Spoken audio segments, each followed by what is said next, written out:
This is Cerebral Cinema. Movies of the mind. The story you are about to hear is true. Only the names have been changed to protect the innocent. Fatima Cigarettes, best of all long cigarettes, brings you Dragnet.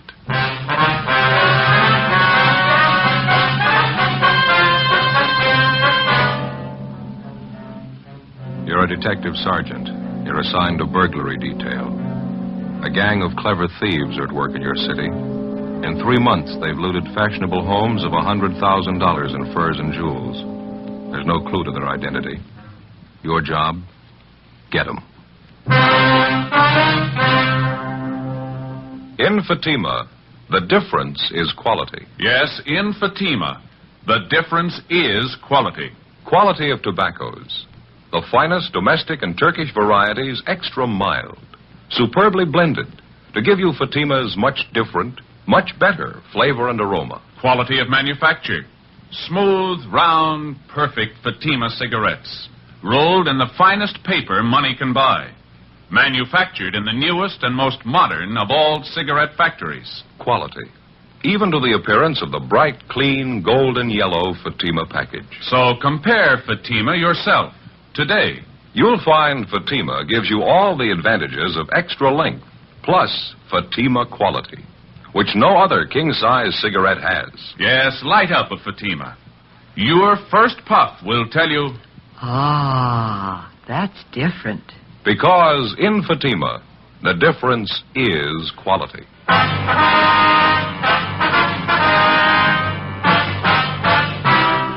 Dragnet, the documented drama of an actual crime. For the next 30 minutes, in cooperation with the Los Angeles Police Department, you will travel step by step on the side of the law through an actual case transcribed from official police files. From beginning to end, from crime to punishment, Dragnet is the story of your police force in action. It was Wednesday, January 10th. It was cold in Los Angeles. We were working the day watch out of burglary detail. My partner's Ben Romero. The boss is Captain Wisdom. My name's Friday. It was 11:15 a.m. when we got back to the city hall. Captain Wisdom's office. Hi, Skipper. Hi. How'd you make out? Not too good. Same old story. Anybody in the house when the thieves broke in? Yeah, the children's nurse was there. She said the burglary took place about midnight. She was asleep in bed at the time. Uh-huh. The nurse said she woke up when she heard the thieves forcing their way in through a side door. She jumped out of bed, ran for the telephone in the hallway, and they grabbed her before she could reach it.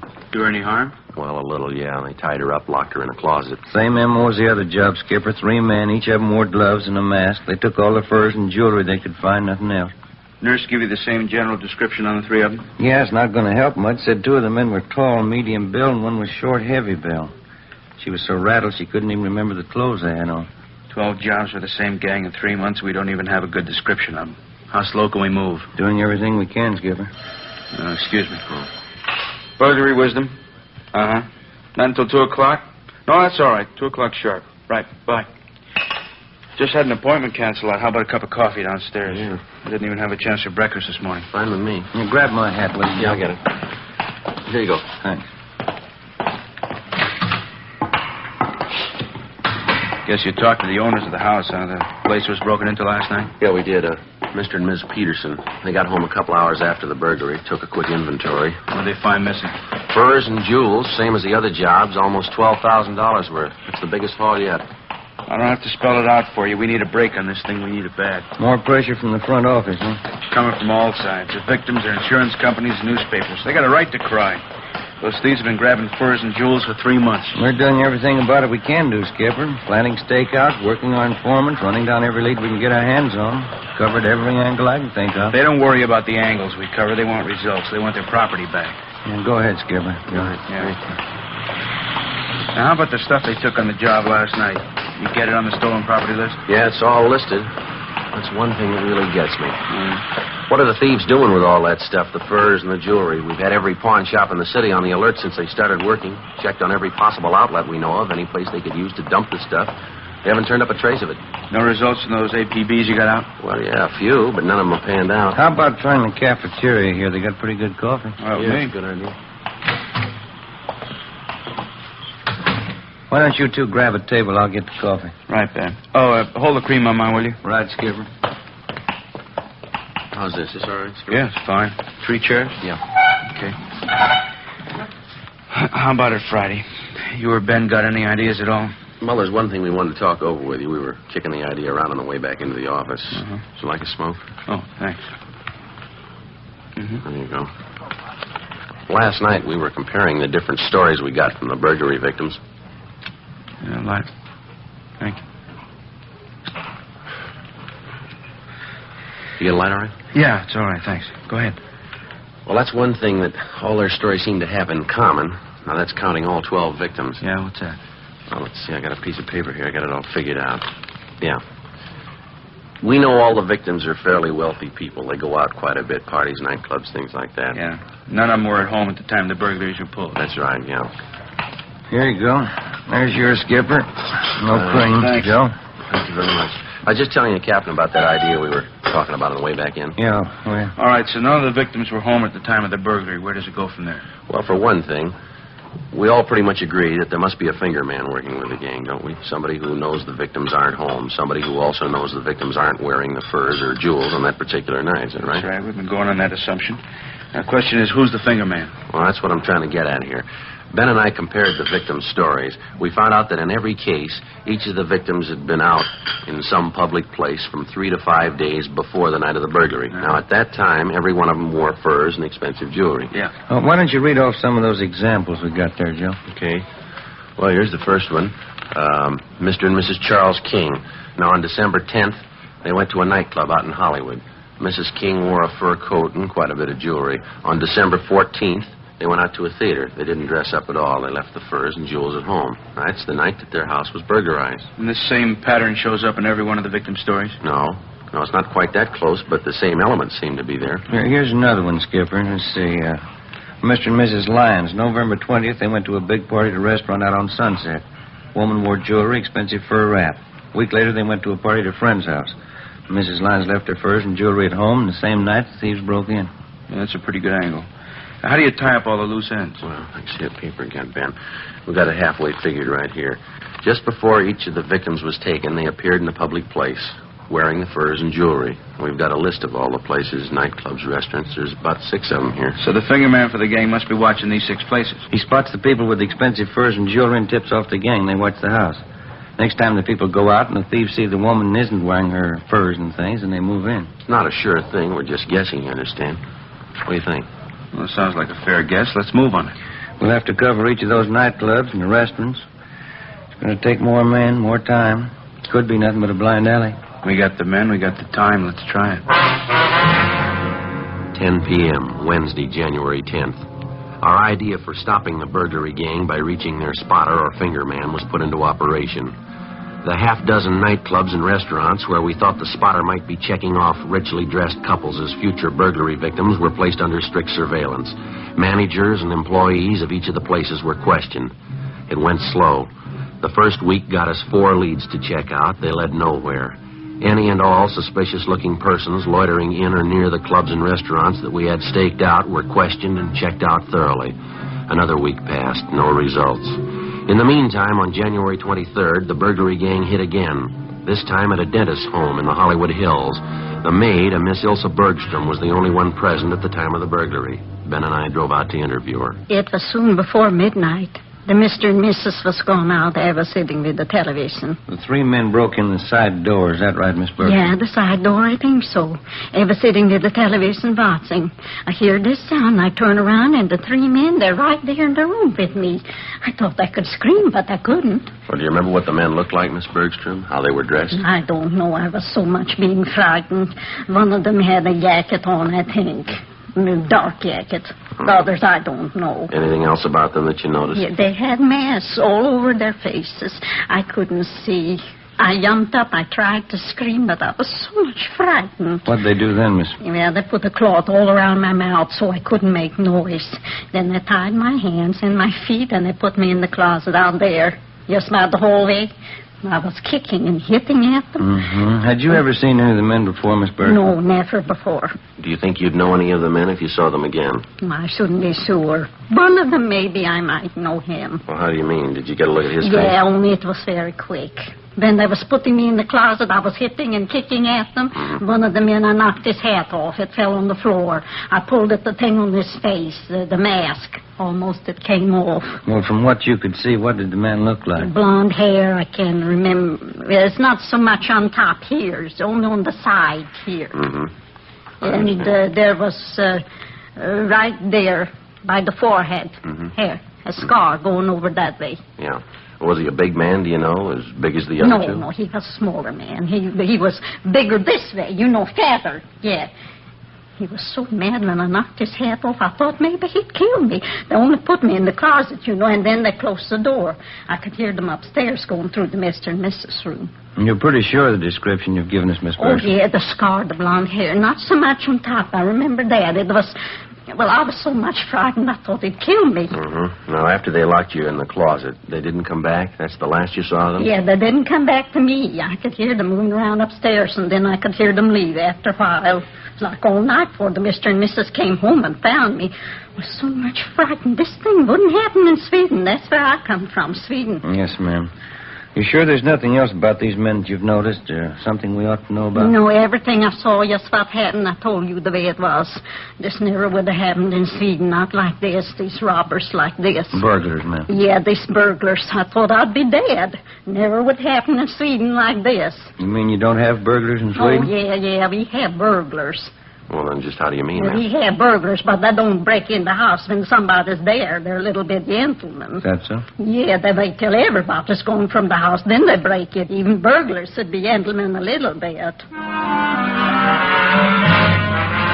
Before we left the house, we checked with the owners, took their crime report and a list of their stolen property, some $6,000 in jewelry and fur coats. The maid's description of one of the three men in the gang wasn't complete, but it was the best that we'd had on him in 3 months.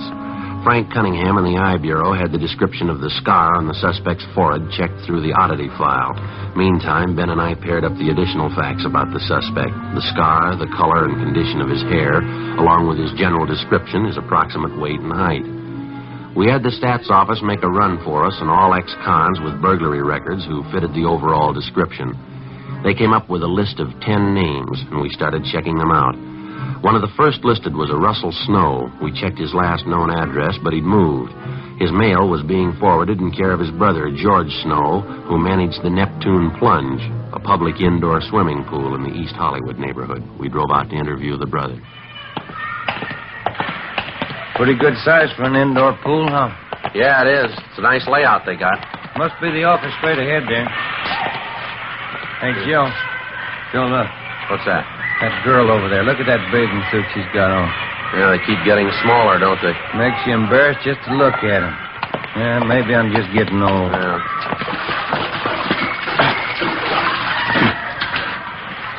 Yes, sir? We're looking for George Snow. Yeah, I'm him. Police officers, Mr. Snow, like to talk to you a few minutes if we could. Oh, yeah. Let me grab a towel over here. Get right off, Phil. Sure. Come on over. Pull up one of these deck chairs here. All right, Thank you very much. Well, what is it, officers? What can I do for you? You have a brother, isn't that right, sir? A Russell Snow? Yeah, that's right. Russ is my brother. Anything wrong? Well, we'd like to locate him if we could. Do you know where we can find him? No, don't think I can. Last I heard from Russ was about 6 months ago. Said he was going to take a job in Minneapolis. Mm-hmm. Not in trouble again, is he? Not that we know of. We'd like to locate him, that's all. I don't think I can help you much. Russ isn't much of a letter writer. Only time I hear from him is when he's in town. We've checked at the last place your brother was staying. They told us he left word to forward all his mail here to you. Is that right? Yeah, that's right. Russ asked me to take care of it. No letters have come through so far, though. Mm-hmm. Were you to hang on to his mail or send it on to him in Minneapolis? No, I was going to hang on to him. Russ said he'd pick up his mail next time he was through. As I say, that was 6 months ago. I haven't seen or heard from him since. Then you wouldn't know if he was actually in Minneapolis or not. But no, I wouldn't. Guess you know my brother Russell had a police record. Yes, sir, we do. He had that trouble a couple of years ago, that burglary rap. I think Russ learned his lesson. Are you your brother's only living relative? I mean, is there anyone else in town who might have heard from him? I don't know, officer. Excuse me just a minute. All right, kids, no running around the side of the pool, you hear? You slip and break your neck. No more running. Sorry, I gotta watch him like a hawk. Yes, sir. Like I was saying, I can't think of anybody who might have heard from Russ. I'm his only relation, but he does have a few friends around town. I mean, legitimate fellas, you know. Yeah, They come around once in a while, drop in and say hello. Have any of them heard from your brother?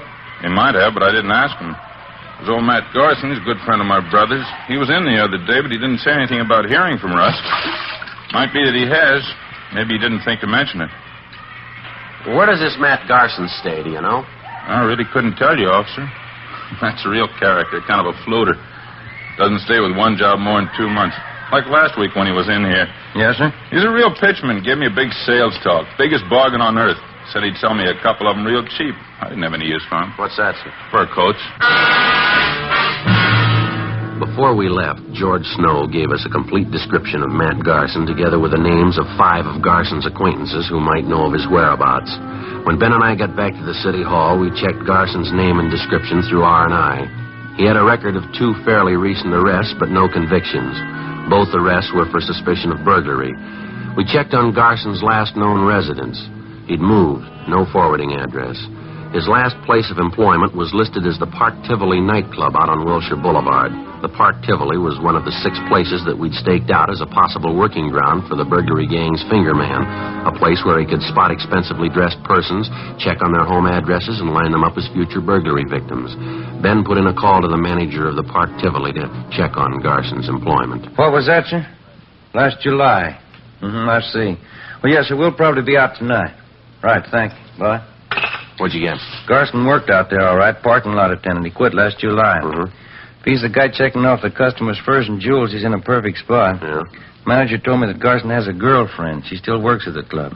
Might be the answer, Joe. Well, how do you figure? She runs a hat check stand.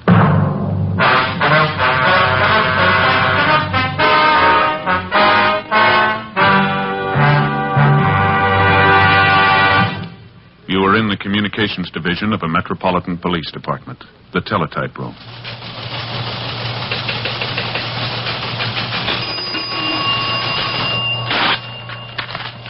.43, LOS 52951, 12:03 p.m. APB, WMA 150, 5'6", dark hair, dark eyes, wearing gray suit, no hat. Suspect is wearing glasses. Heavy build, 22 years. Suspect is armed with blue steel revolver. Any information? Forward. You have just heard a teletype description of a suspect. This information will apply to many, but careful screening will eliminate all but one. You'll find the same is true when you examine king-size cigarettes. Yes, careful screening will eliminate all but Fatima. Compare Fatima. Fatimas are the same length as any other king-size cigarette, 85 millimeters. Fatima has the same circumference, 1 1/64 inches around. And Fatima filters the smoke exactly the same long distance as other king-size cigarettes. But in Fatima, the difference is quality. Fatima gives you extra mildness, a much different, much better flavor and aroma. You get all the advantages of extra length, plus Fatima quality, which no other king-size cigarette has. So compare Fatima yourself. Your first puff will tell you... Ah, that's different. Yes, in Fatima, the difference is quality. Buy Fatima. Best of all long cigarettes.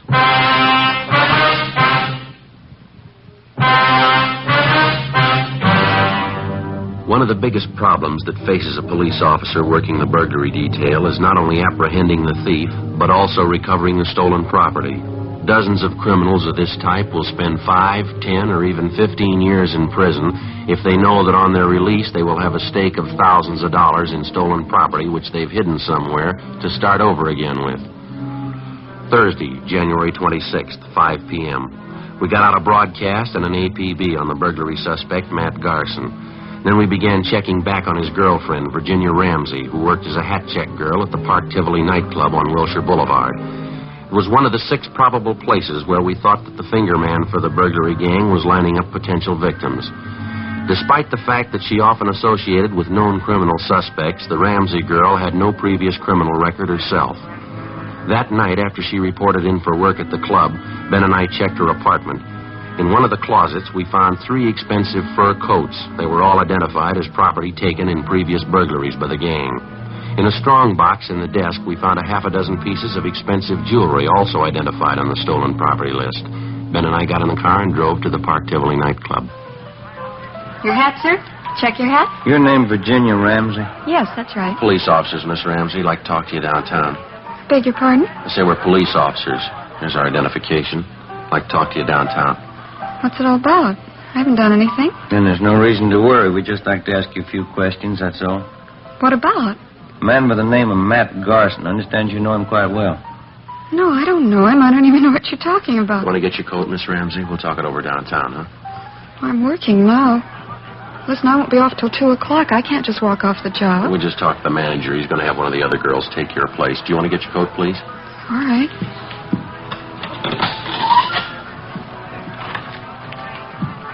You sure you checked with the manager? I don't want to lose my job leaving like We this. talked to him. It's all right. This way, please, out the side door.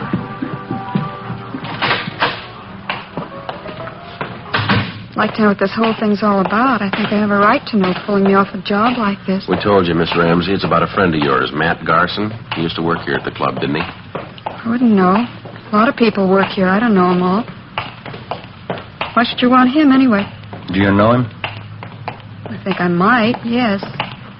Not sure. Why do you want him? For interrogation, just like to ask him a few questions. Why? You ready to admit that you know Garson? I think I might. Yeah, I know him. Want to get in, Miss Ramsey? Still don't know what it's all about. Why do you want Matt Garson? Same reason we want you, suspicion of burglary. You don't know what you're talking about. You can't prove anything against me. We already have, miss. Huh? We found 3 fur coats in your apartment. There was some jewelry there, too. Those things are mine, every one of them. They're all mine. Right, come on, you're wasting time. They're stolen property, you know that. How about it, miss? You want to tell us about Matt Garson? Where is he? I told you. Told you the first time. Yeah? I don't know him. 10 p.m. We drove the suspect, Virginia Ramsey, downtown to the city hall and took her to the interrogation room. We questioned her continuously until well past midnight. She refused to admit anything. We gave her time to rest a little and set out for some food. Then we resumed the interrogations.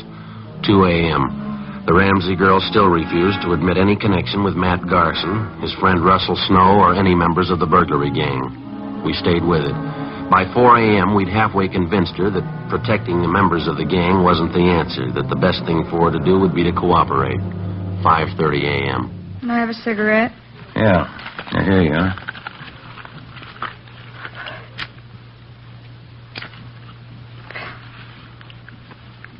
I'll tell you about it.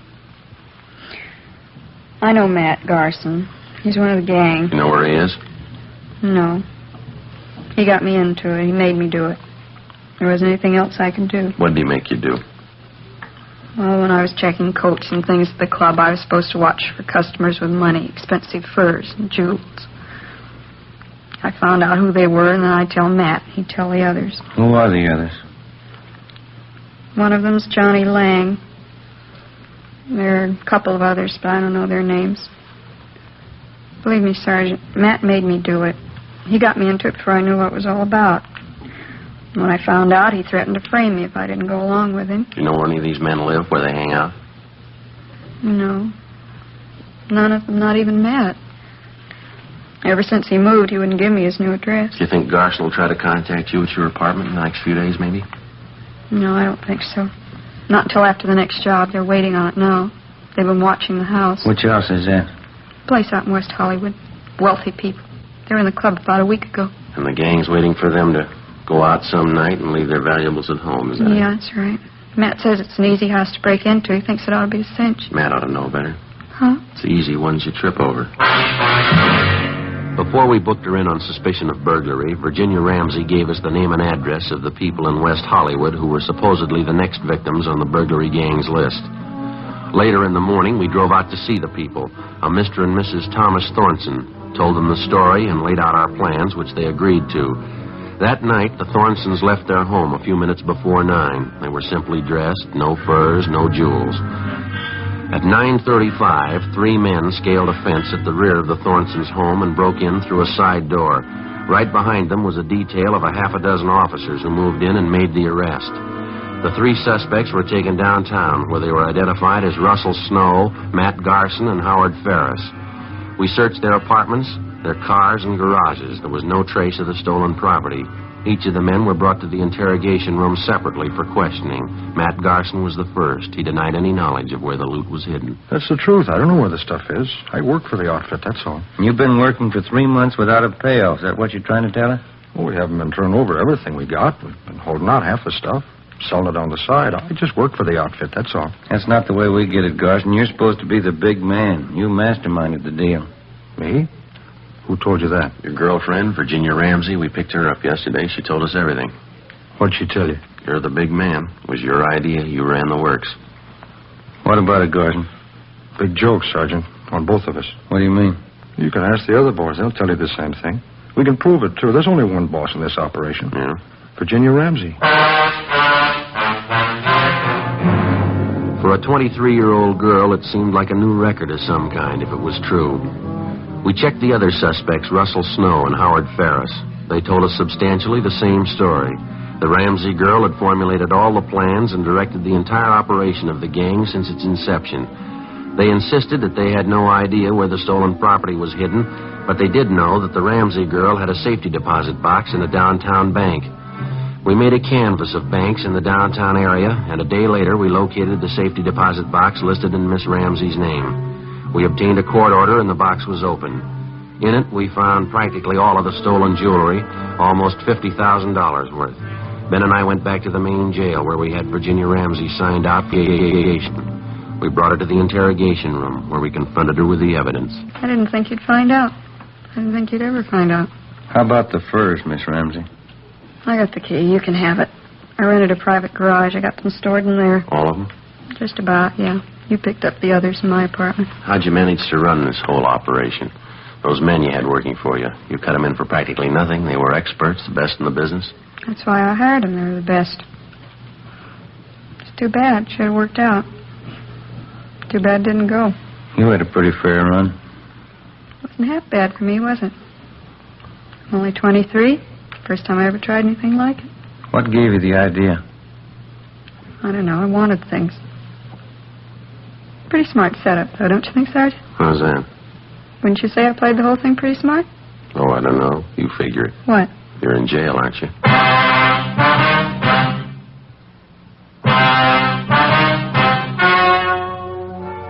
The story you have just heard was true. Only the names were changed to protect the innocent. On March 28th, trial was held in Superior Court, Department 89, City and County of Los Angeles, State of California. In a moment, the results of that trial. Now, here is our star, Jack Webb. Thank you. Friends, if you smoke a long cigarette, I want you to get acquainted with Fatima's. This weekend, for instance, when you're relaxing and taking it easy, you'll really appreciate Fatima's better flavor and aroma. And I know you'll like Fatima's extra mildness. Make a note tomorrow. Buy Fatima's in the familiar yellow carton.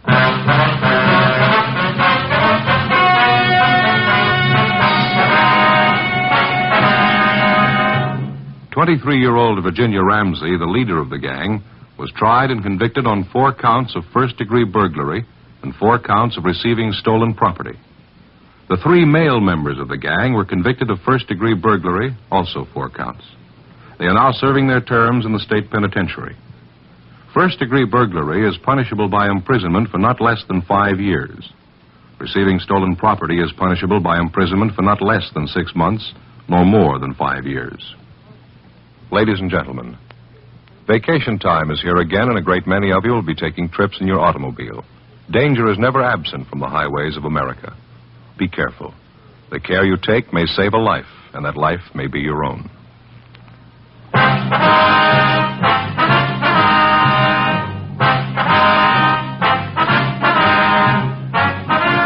You have just heard Dragnet, a series of authentic cases from official files. Technical advice comes from the Office of Chief of Police W.H. Parker, Los Angeles Police Department.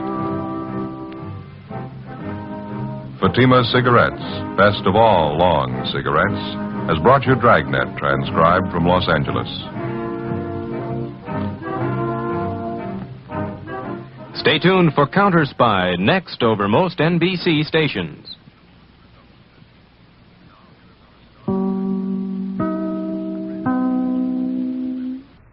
Ladies and gentlemen, the documented story you will hear during the next 30 minutes is not a subject commonly discussed. It is a criminal problem that is not yet nationwide, but it's a problem which is growing rapidly. We present it now so that you may recognize it for what it is if and when it invades your city.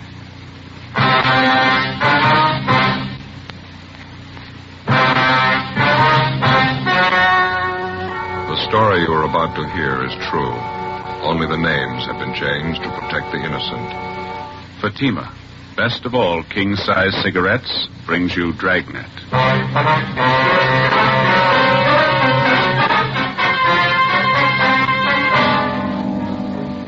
You're a detective sergeant. You're assigned to bunco detail. You begin to receive reports of a vicious new racket growing in your city, a television repair racket. The repairmen lie, overcharge, bill you for work not done, for parts not needed, for parts they don't install. Your job? Stop them.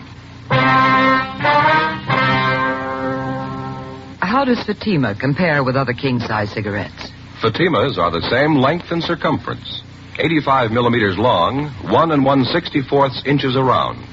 And Fatima filters the smoke exactly the same long distance as any other king-size cigarette. Tell me then, how is Fatima different from other king-size cigarettes? In Fatima, the difference is quality. Fatima gives you extra mildness, a much different, much better flavor and aroma. Remember, Fatima has all the advantages of extra length, plus Fatima quality, which no other king-size cigarette has. So insist on the best. Smoke king-size Fatima. Best of all king-size cigarettes.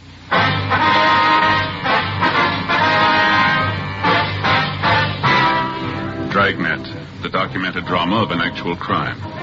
For the next 30 minutes, in cooperation with the Los Angeles Police Department, you will travel step by step on the side of the law through an actual case transcribed from official police files. From beginning to end, from crime to punishment, Dragnet is the story of your police force in action. It was Monday, January 19th. It was overcast in Los Angeles. We were working the day watch out of bunco detail. My partner's Ben Romero. The boss is Captain McCauley. My name's Friday. It was 9:15 a.m. when we got to the third floor of the Los Angeles Daily News, the assistant city editor's office. Hi, Friday. Come on in. Sit down. Morning, Jack. I'd like you to meet my partner, Ben Romero. Ben, this is Jack Kinnett, staff writer for the Daily News. All right, Kinnett. Glad to know you, Ben. Sit down, fellas. Thanks. We just left the skipper over at the city hall. Did the captain brief you on this thing? Yeah, he gave us a partial fill-in. We've been working on it from our end about 2 weeks now. Oh, Paul Price, he's our radio TV editor. Paul and I had a long session with Captain McCauley yesterday, and I guess now we're all ready to move on this thing, huh? We'll do everything we can. Would you like to fill Ben in on what you told me yesterday on the phone? Yeah, well, Price was the one who began getting the first complaints here at the paper. A tremendous number of his readers wrote in complaints about being victimized by crooked television repairmen. About being charged too much for repair? Partly, yeah. Some of the people even sent in receipts with their letters. Said they felt the guys who fixed their sets were dreaming up unnecessary repairs, charging them for work not done. Some of them said they knew they were billed for parts not even replaced or installed in their sets. Ben, Jack told me yesterday about a letter he got from some man who said he felt he'd been overcharged and he just started to bellyache about it. Yeah, a fellow by the name of Vincent. Said he just put up an old-fashioned squawk about it, and the repairman brought the price down at least 1/3. That doesn't sound very good, does it? We kind of figured operators like that must have too many repair sets on hand that their customers can't afford to bail out. That's why they cut. Sounds like a clear case of a two-bit jip, doesn't it? Well, something's got to be done about it. We're ready to give it big play in our paper, expose the fraud for what it really is. Captain McCauley says Chief Parker's okayed our plan, and we can count on full police cooperation. That's the way we got it, Jack. We were told to work with you people till we broke this thing. Fine. We dug up a little ammunition to start with, I think. Went around and interviewed about 15 different television repairmen in various neighborhoods, and about 3 out of 5 gave me the same pitch. Well, did they know you were with the newspaper? No, I told them I was a factory representative for a new kind of rosin core cider company, and I was taking orders. Yeah. Naturally, I dropped into different stores, shot the breeze with them, and they didn't seem to get wise. A couple of them even placed orders for the cider. And what'd you find out? Well, I just wanted to try and get the general attitude of some of these jip artists, and I really got an earful. One of the last places I hit was a tiny little hole in the wall out near Canoga Park. Uh-huh. As I say, about 2 out of 5 are honest, hard-working repairmen, and this fellow was one of them. Well, what are you getting at, Jack? For a while, this fellow worked for a guy that employed about 5 men in his shop. Yeah. Finally quit him because he didn't like the way this big operator did business. Fellas in the next office, I want you to hear it from him just as I got it. Excuse me. Yeah, okay. Hank, will you come in, please? Sure, Mr. Matt.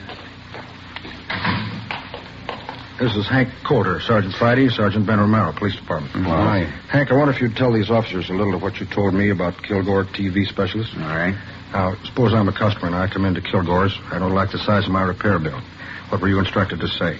Well, we generally tried to talk him out of any complaint. Suppose I complained about all the multiple charges. I wanted an explanation of the work you did. What then? We just tell you that it wouldn't do any good to explain. You wouldn't understand all the technical stuff anyway. Mm-hmm. Tell us Kilgore's attitude with the customer. You mean about the loose wire stuff? Yeah, please.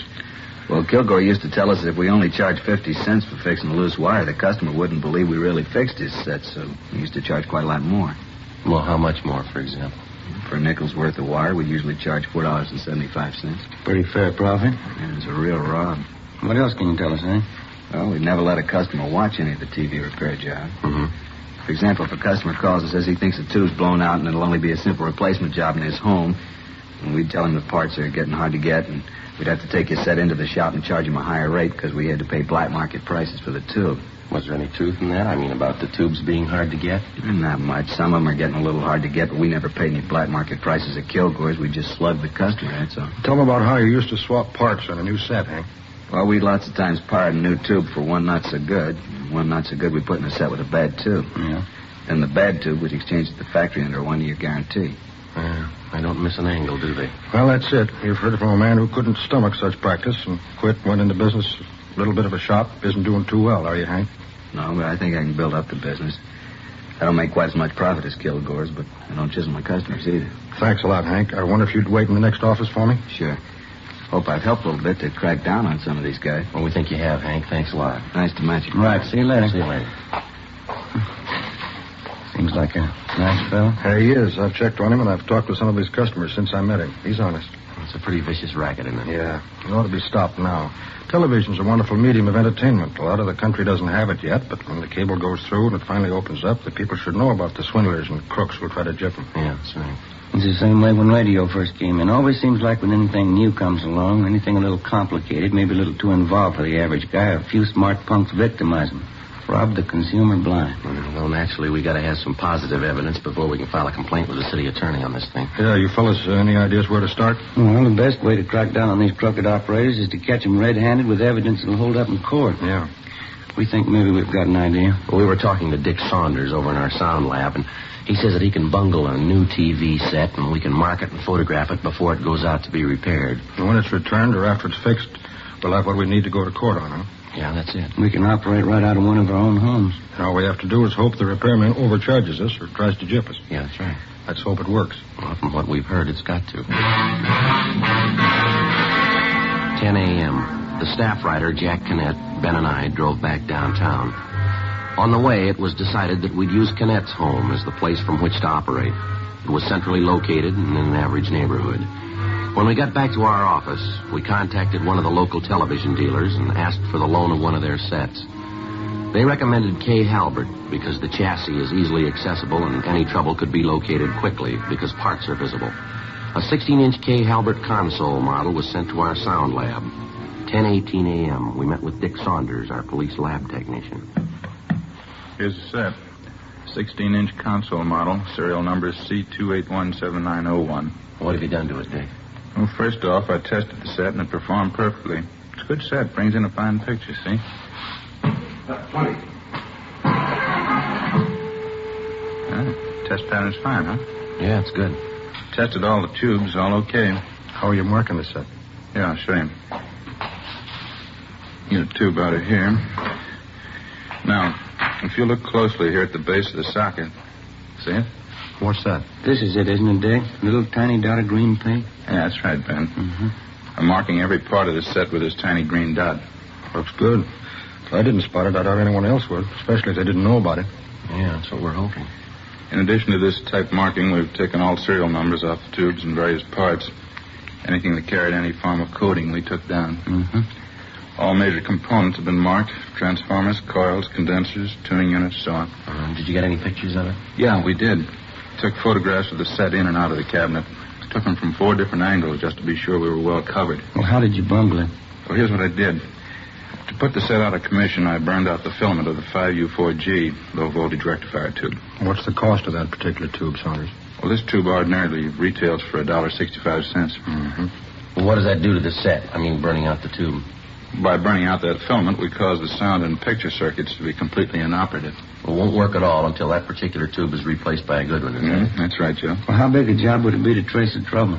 Well, it could easily be detected by casual observation or by noting that the tube normally very hot is cold. How much time would you say it would require to make a repair like this? Oh, I'd estimate not over a half hour would be required to place this set in operating order. Half hour.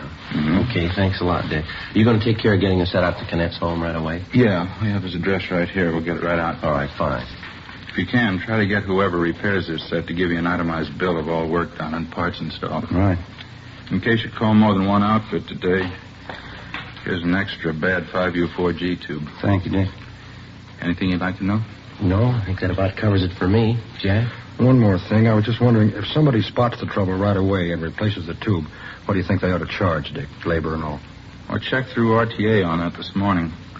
They said to make a house call and replace the defective tube should not exceed $4.50. Okay, thanks.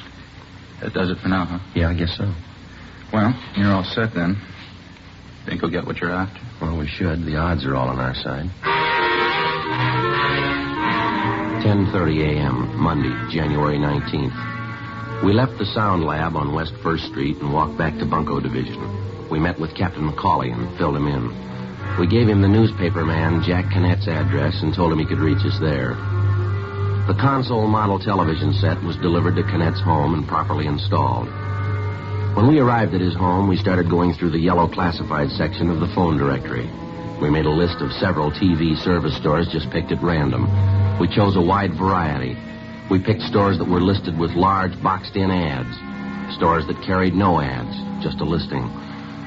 Ben called 2 places and staggered the calls so that the repairman would arrive about 1 hour apart. It was 11:30 a.m. when the first man made his service call. Bart's TV experts on Hollywood Boulevard. It took him 45 minutes. It was 12:15 when he left Jack Canette's home. Must have been one of the 2 out of 5, huh? Yeah, he seems okay. I wonder if I could see that bill, huh? Oh, here you go, Joe. Thanks. It looks okay. Replace 5U4G tube, $1.65. Service charge, $2.50. Total charges, $4.15. That kind of bears out Canette's thinking, doesn't it? Remember when we asked him how many men work in his shop, he said he's alone? Yeah. I think you'll find that's a pretty good barometer. All the servicemen working alone aren't like this guy, but the bigger percentage of the honest ones are. When's the next one due to arrive, Ben? Any minute now. Called a place by the name of Cheney's Video Repairs. They're over on Beverly Boulevard. Mm-hmm. Had a big ad. Looks like a pretty big outfit. Oh, here's that other defective tube that Dick gave us. Yeah, better get it in the set. Yeah. Well, let's see. Here we are. 5U4G. Okay, here you go. Thanks, Joe. Here's a new one the guy put in. Got it. Okay. I'll get this back on again. Okay? Yeah, fine. Better turn it on to make sure it's not working. I got it. How about the tube, Ben? Can you see? Is it lighting up? No, not yet. I'll push the set back against the wall. We better leave it on for a while, Jack, just to make sure, huh? Yeah. There we are. I gave you the other tube? Yeah, I got it right here in my pocket. Right.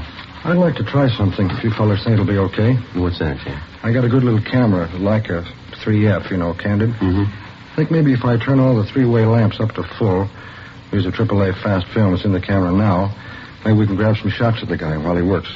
What do you think? Well, if you're careful, don't let him get wise.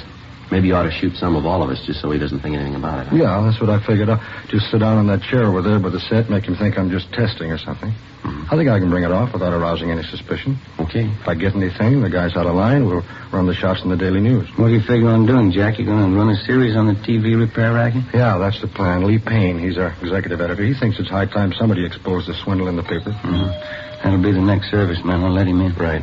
Better turn off the set, huh? Yeah. Television repair? That's right. I'm from Cheney's on Beverly Boulevard. Oh, yeah. Come on in. Thanks. Oh, what seems to be the trouble? We don't know. Set's right over here. Oh, thanks.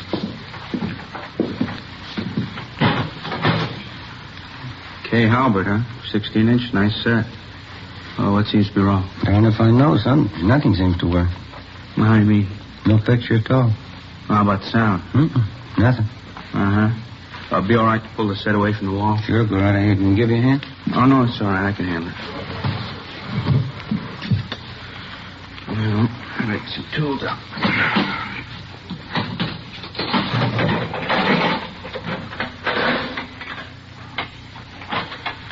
How long you had this set? Oh, about 2-3 months. Mm-hmm. Dark in here. I wonder if we could have a little more light? Sure, let me get these lamps up for you. Oh, thanks. How's that? Oh, fine, thanks. Say, that's a nice little camera you got there. What kind is it? A Leica 3F 1.5 lens. Uh-huh. Been experimenting with some new indoor film. You mind being a guinea pig? No, it's all right with me. Shane to waste good film on me, though. Think you're going to get anything in this light, Jack? Maybe. Worth a try, anyway. I don't know about this set. What do you mean? Well, it looks bad. Hard to tell without getting it down to the shop.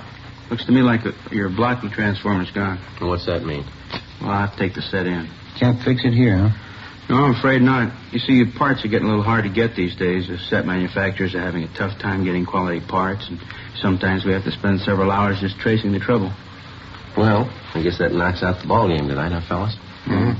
Sorry. Take a couple of days at least. Want to really check it over. Sure it's not a tube. We kind of thought just a tube blew out. No, that's what most people think every time their set goes out.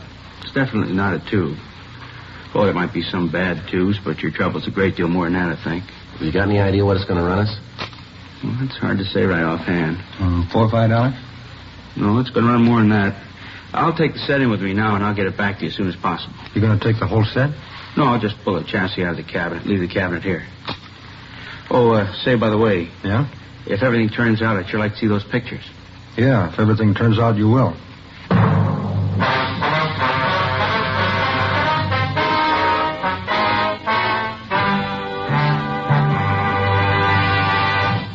You are listening to Dragnet, authentic cases from official police files.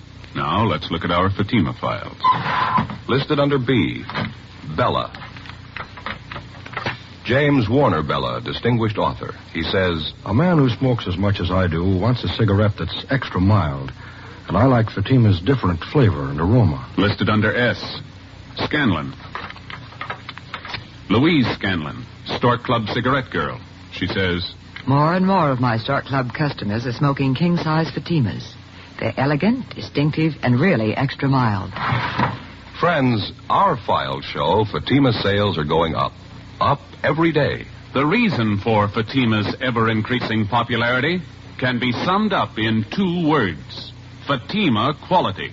Fatima gives you extra mildness, a much different, much better flavor and aroma. If you smoke a king-size cigarette, remember this. Fatima has all the advantages of extra length, plus Fatima quality, which no other king-size cigarette has. In Fatima, the difference is quality. So insist on the best. Insist on king-size Fatima. Next time, buy Fatima in the distinctive gold and yellow package. Best of all, king-size cigarettes.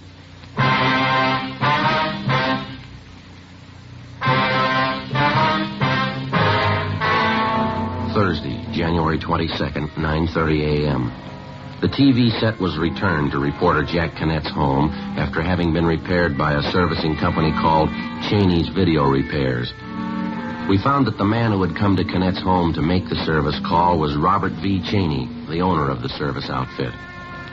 Well, as soon as the set was returned, we called the sound lab and had it picked up and taken downtown. Sergeant Marshall Zeno, who was working with us out of bunco detail, called and said that Dick Saunders had finished his investigation and wanted to see us right away. 10:30 a.m., we went down to West 1st Street, the police sound lab. Saunders went over his findings with us. Here are the photographs before and after. Mm-hmm.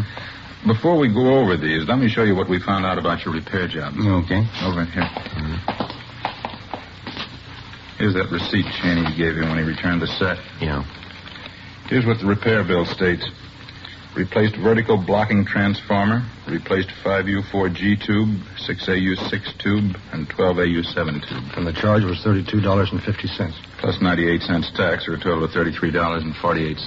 Well, how does that break down, Dick? Well, it appears that the 98 cents tax was for $28 worth of material used in the repair. Mm-hmm. Did they really put in all that stuff? You got yourself a prize package in that outfit. All they did was to replace the 5U4G tube. That's all they did, huh? Yeah. Here's the capper. The 5U4G is a war surplus tube, but it works okay. What else did you find?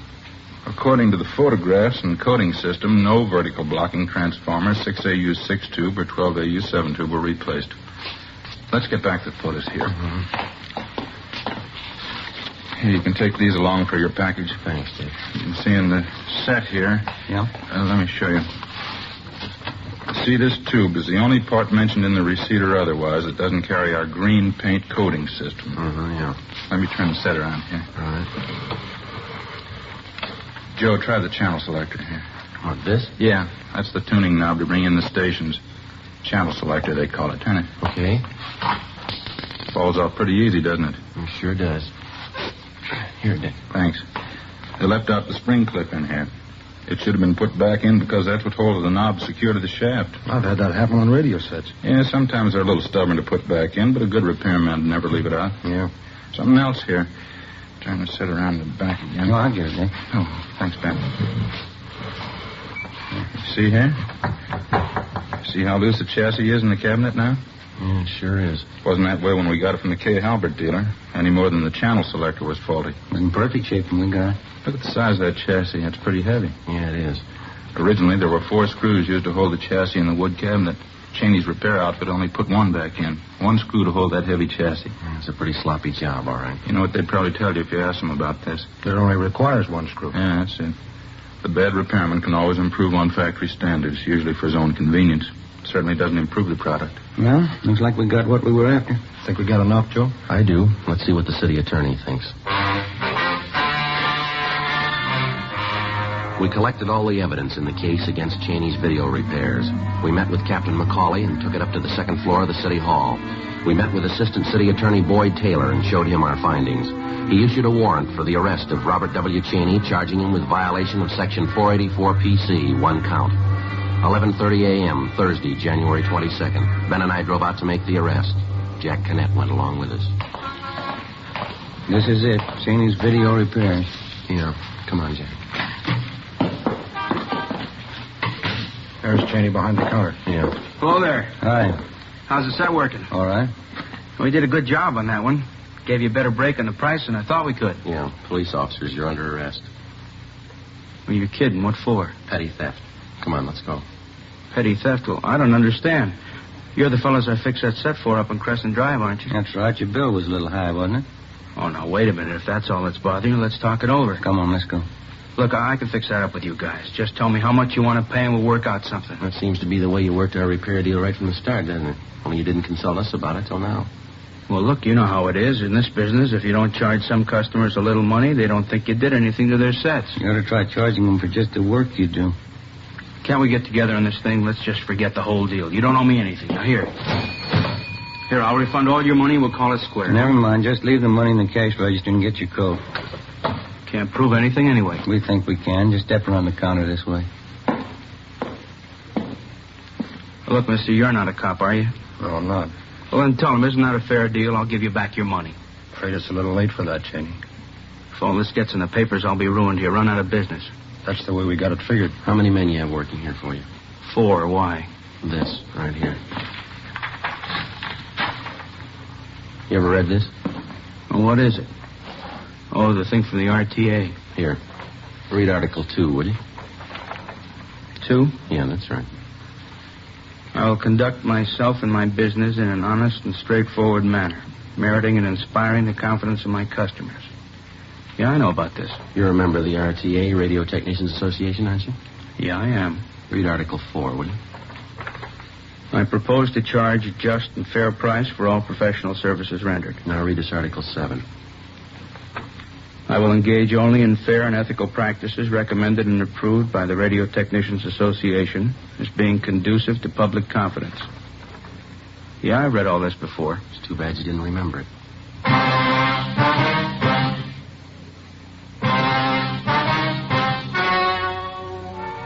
The story you have just heard was true. Only the names were changed to protect the innocent. On April 15th, trial was held in Superior Court, Department 82, City and County of Los Angeles, State of California. In a moment, the results of that trial. And now, here is our star, Jack Webb. Thank you. Friends, this week I'll be seeing you from page 8 of Life magazine, this week's Fatima ad. Right across the top it says, "In Fatima, the difference is quality." Well, in Fatima, the finest domestic and Turkish tobaccos give you extra mildness, a different, better flavor and aroma. Compare Fatima with any other king-size cigarette. Prove, as I have, what a difference Fatima quality makes. Next time, buy Fatima in the golden yellow package. Best of all, king-size cigarettes. Ladies and gentlemen, in the few remaining moments, we'd like to take this opportunity to thank you once again for your many kind letters of encouragement that come in from week to week. And also, we'd like to answer a few questions about our program which seem common to many of the letters that we receive from you. Many of you have inquired why, at the end of the program, in recounting the punishment of the criminal involved in the particular case, we generally refer to the sentence received as the term prescribed by law. Well, we use this reference for the following reason. In the state of California, the length of a convicted criminal's prison term is not set by the court, but by the state adult authority. Now, most of the time, a criminal is merely found guilty by the court and then sentenced to the state penitentiary. After he serves a year in prison, the convict has a hearing before this state adult authority, at which time his actual sentence is set. So you can see why we can't give you the actual sentence in many cases. Now, other questions common to many of your letters concern some of the authentic technical police terminology which comes up from time to time on Dragnet. With the help of George Fenneman, we'd like to explain some of the more common ones for you, if we may. First, you've heard us use the term or the letters APB. APB. That's an all-points bulletin, a communication dispatched to all divisions and law enforcement agencies throughout the state. And then we feel sure that you remember the term Mama Sheet. A Mama Sheet is the master information form on a criminal in a police department file. It contains his complete description, his habits, relatives, acquaintances, everything about him known to the police. Well, thank you, George, and thank you, ladies and gentlemen, for your very fine letters. From time to time, if we may, we'll take this opportunity to explain a few more of our authentic police terminology. Thank you.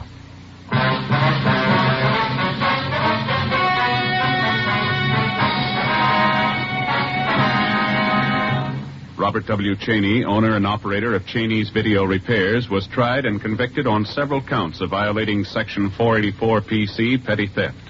He was fined $200 and received a sentence as prescribed by law. Petty theft is punishable by imprisonment in the county jail for not more than 6 months. Ladies and gentlemen, Dragnet wishes to thank the Los Angeles Daily News and its feature writer, Jack Kinnett, for their valuable assistance in preparing this case for presentation. It is our combined belief and knowledge that not all television repair servicemen are dishonest and unscrupulous in their practices. A great percentage of these technicians are forthright and conduct their business in strict compliance with the code of ethics. It is these men who, when informed of the unfair conditions that exist in their trade, will drive the dishonest and crooked from their profession.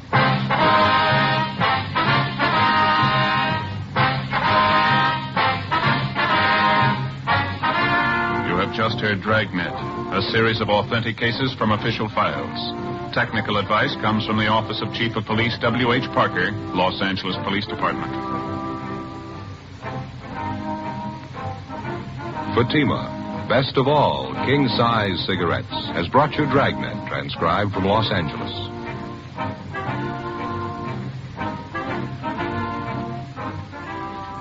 It's the Silver Jubilee on NBC. For 25 years, NBC has been bringing you the very best in radio entertainment.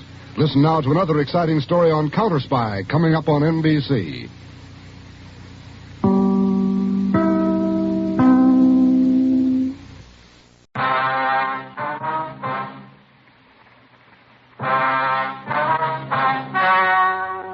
The story you are about to hear is true.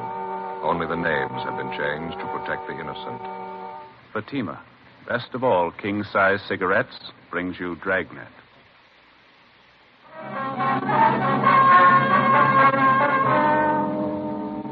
You're a detective sergeant. You're assigned a homicide detail. An elderly man is found dead in the living room of his home. There's a single bullet hole in his chest. On the surface, it appears the man took his own life, but the evidence points to the opposite. Your job? Investigate. More and more smokers coast to coast are saying this about king-size Fatima every day. They're different. Better. They are different. So pleasing. Yes, in Fatima, the difference is quality. You see, Fatima contains the finest domestic and Turkish tobaccos superbly blended. And Fatima is extra mild, with a much different, much better flavor and aroma. Compare Fatima with any other king-size cigarette. You'll find Fatima gives you all the advantages of extra length, plus Fatima quality, which no other king-size cigarette has. Yes, in Fatima, the difference is quality. Next time, buy Fatima. Best of all, king-size cigarettes.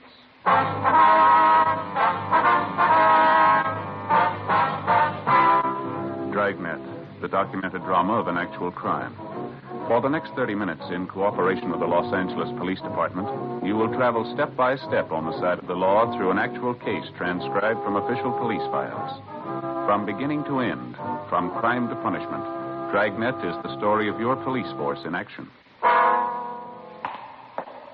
It was Wednesday, January 10th. It was cold in Los Angeles. We were working a day watch out of homicide detail. My partner's Ben Romero. The boss is Thad Brown, chief of detectives. My name's Friday. It was 8:25 a.m. when I got to the police academy, the doctor's office. Morning. Morning. Can I help you? I'm checking in for my annual physical. Oh, okay. All right. Let's see here. Name? Joe Friday. Let's see. Friday, just like the day of the week? Yeah, that's right.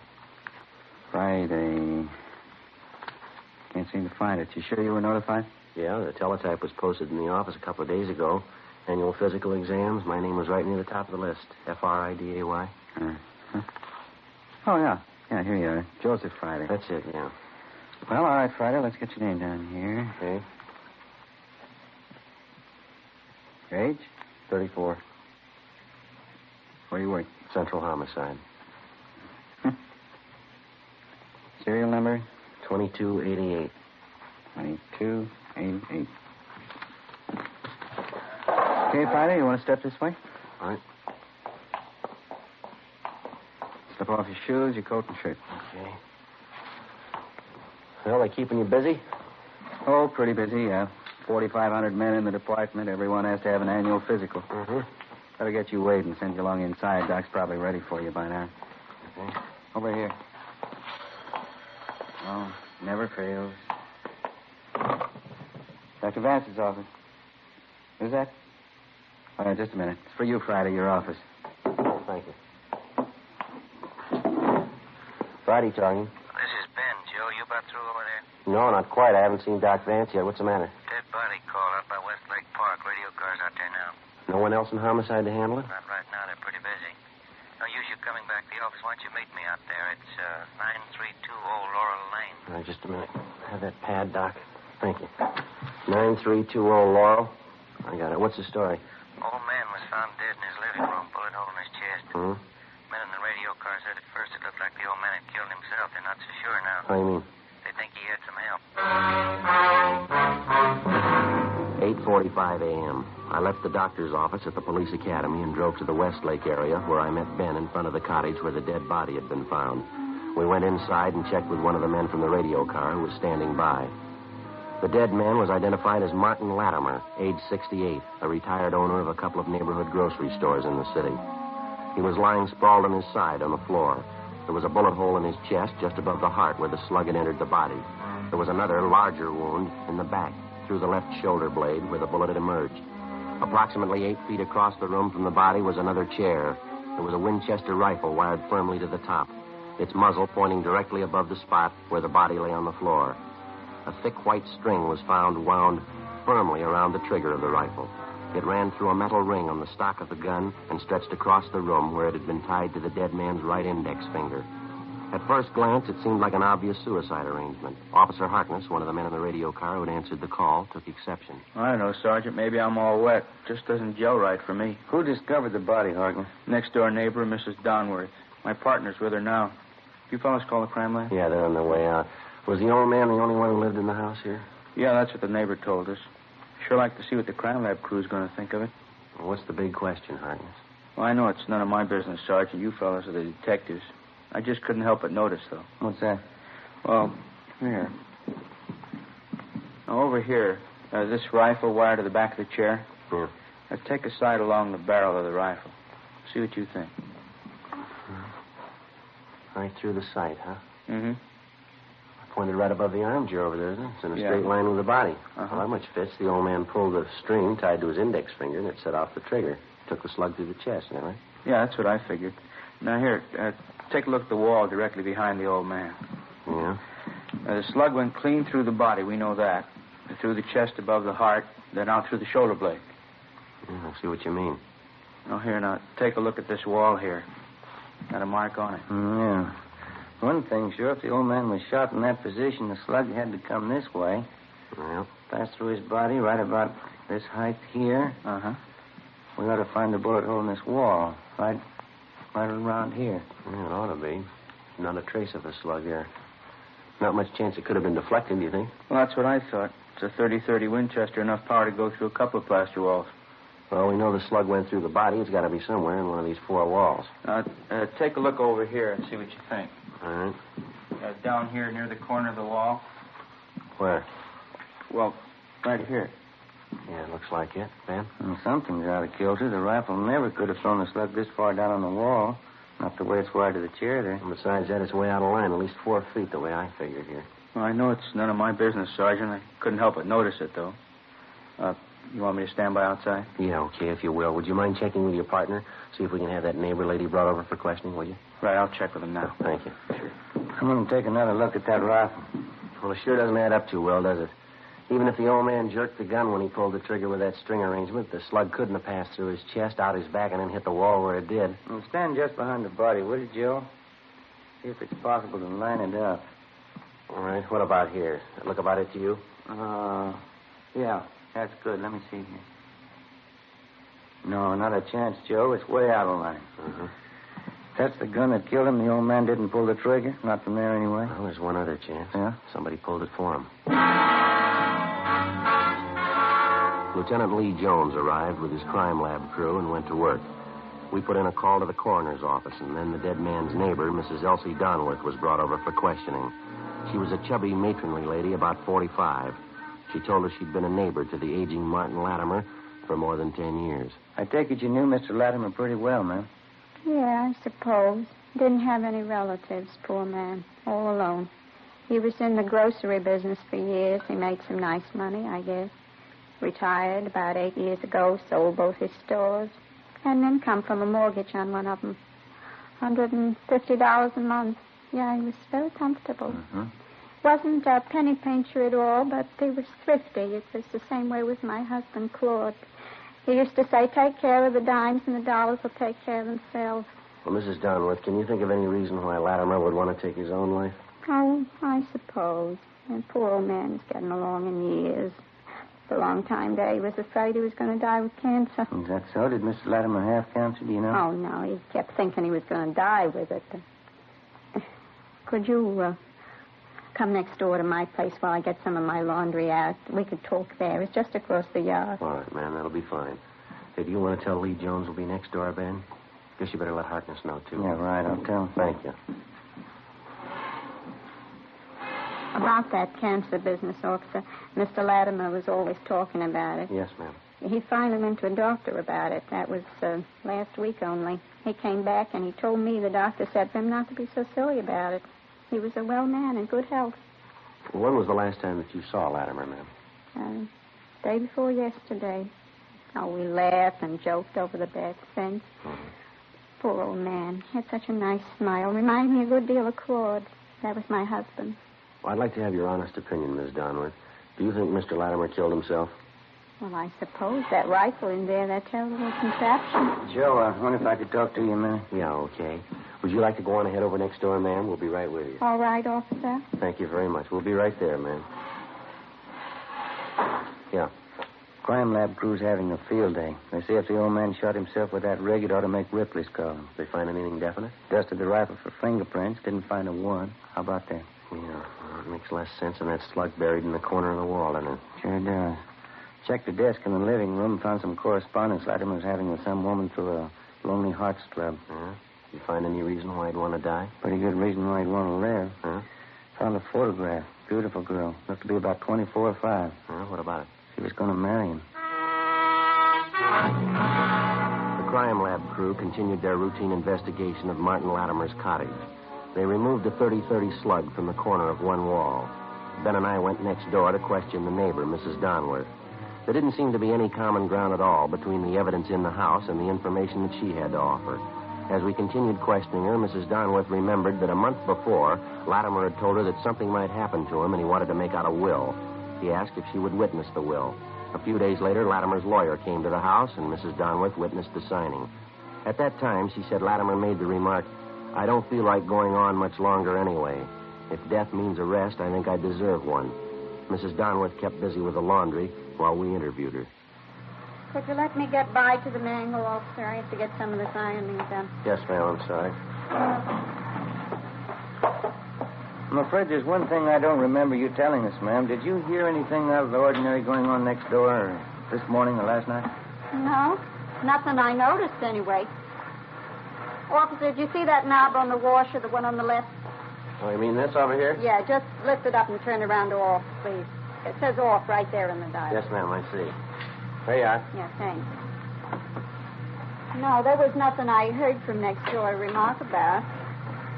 Of course, it's so noisy around here that time of morning you can't even hear yourself think anyway. How's that, ma'am? Trucks passing by up and down every morning. They're not small trucks either. They start in at 6 a.m. and they rattle past for 2-3 hours, please. The first good explanation we've had on this thing. Could you give us the names of some of the other people on the street who knew Mr. Latimer pretty well, Mrs. Donworth? Yeah, I suppose. I don't think any of them knew the poor old man as well as I did. Most of them are younger folks, parties and things. When you get up around 65 or past it, like Mr. Latimer, parties don't mean so much anymore. Yes, ma'am, I understand. Yeah. Just a nice, quiet home with a good heating system. Good books on the shelf. Good man around the house. Is that all you can ask for? Yes, ma'am. Well, thank you very much. We'll leave our card here in case you want to contact us for any reason. All right, officer.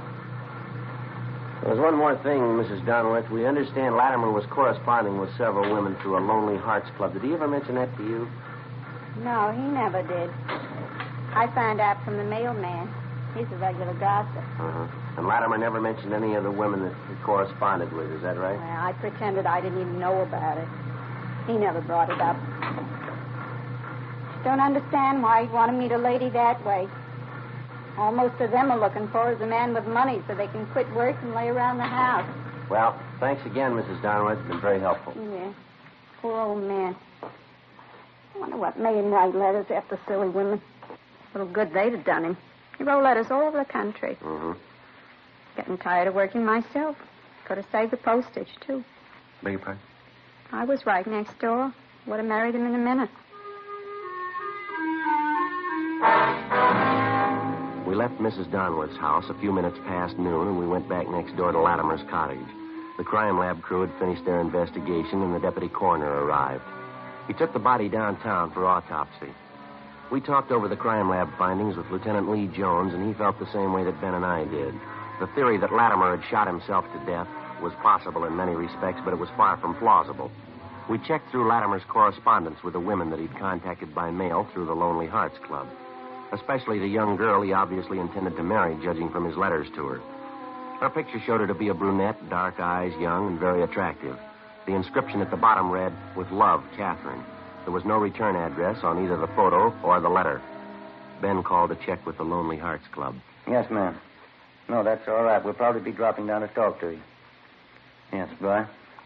What'd they say? Might be it, Joe. Club secretary says they've been having trouble with somebody who signs her pictures just like this one. With love, Catherine. Uh-huh. I described the picture, and the secretary says it's the same girl. What's the angle? The girl doesn't belong to the club, but somehow she got a list of the members and their addresses. She writes to them, usually old men, gets them set for marriage, and they send for her. Her letters come from the east, from different cities. She writes and asks for train fare out here. The men send her their money for clothes and train fare, and that's the last of it. She's gone. Oh, it adds up all right. And this one letter here.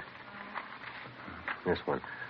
I hate to ask you, dear, but if you could send me the traveling money and just a little extra for some clothes, I will take the first train and be with you in a week to become your wife, awaiting that precious moment and so on.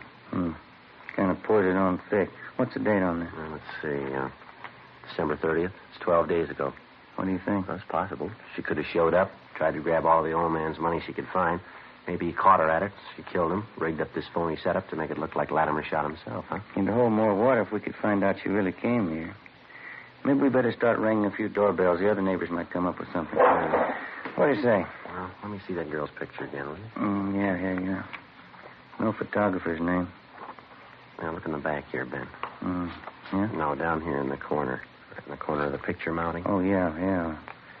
XXX6Y3. Must be some kind of manufacturer's marking. Photography supply. Guess it stands for the type of paper, huh? You know anything about the photo business? No, I don't. Neither do I. Let's find somebody who does, huh?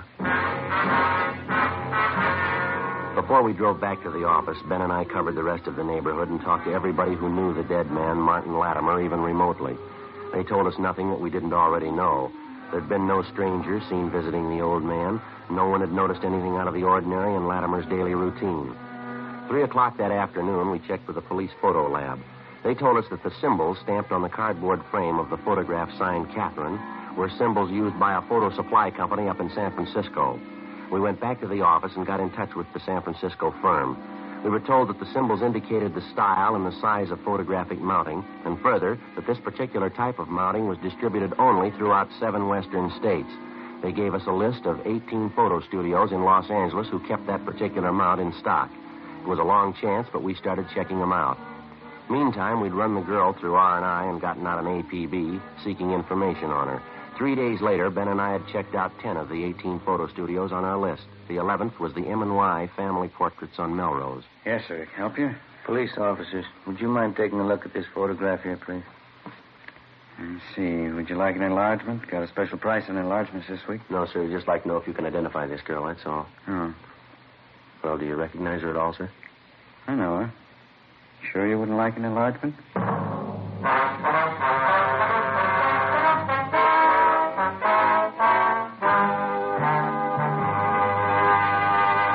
You're in a cruiser car of a Metropolitan Police Department. You receive a routine radio call. All units, attention all units. Pick up and hold for investigation the following vehicle. 1948 Ford, 2-door sedan, black white sidewall tires. There are many cars that fit this description. You listen for more facts. This car will have extensive damage to right front end. License number 9 Robert 9 707. In the 7 column, 9 Robert 9 707. KMA 367. Now you can pin it down to one. It's the same with cigarettes. There are many king-size brands to choose from. But when you know all the facts, you'll make your choice, Fatima. Here are those facts. Fatimas are the same in length and circumference as any other king-size cigarette. 85 millimeters long, 1 1/64 inches around. And Fatima filters the smoke exactly the same long distance. But in Fatima, the difference is quality. Fatima gives you extra mildness, a much different, much better flavor and aroma. Remember, Fatima gives long cigarette smokers all the advantages of extra length, plus Fatima quality, which no other king-size cigarette has. Next time, insist on the best. Buy Fatima, best of all king-size cigarettes.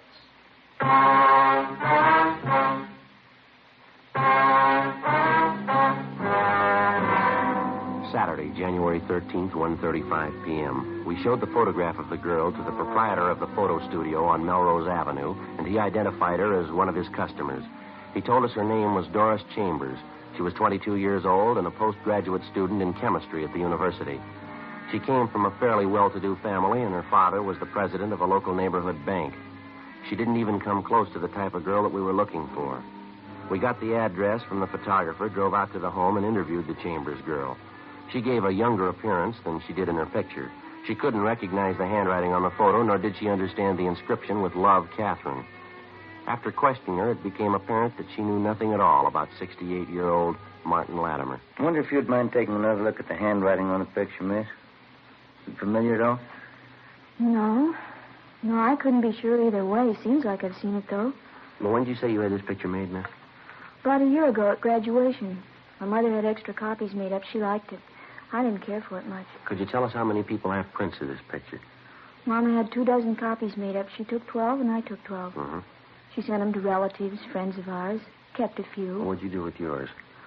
Sent them to friends, girls at school, a few of my boyfriends. Can you remember if you autographed any of them? No, some of them. The ones for my girlfriend. Others I gave out plain. Well, can you try and think who you gave those to, miss, the unsigned pictures? One went to Carl, I know that. And Ray, and Fred and Don, and Warren. I think that's it. I wonder if we could have their full names and addresses, please. Yes, all right. I don't know what I'm saving all this junk for. Old letters and... Could I see that picture, please?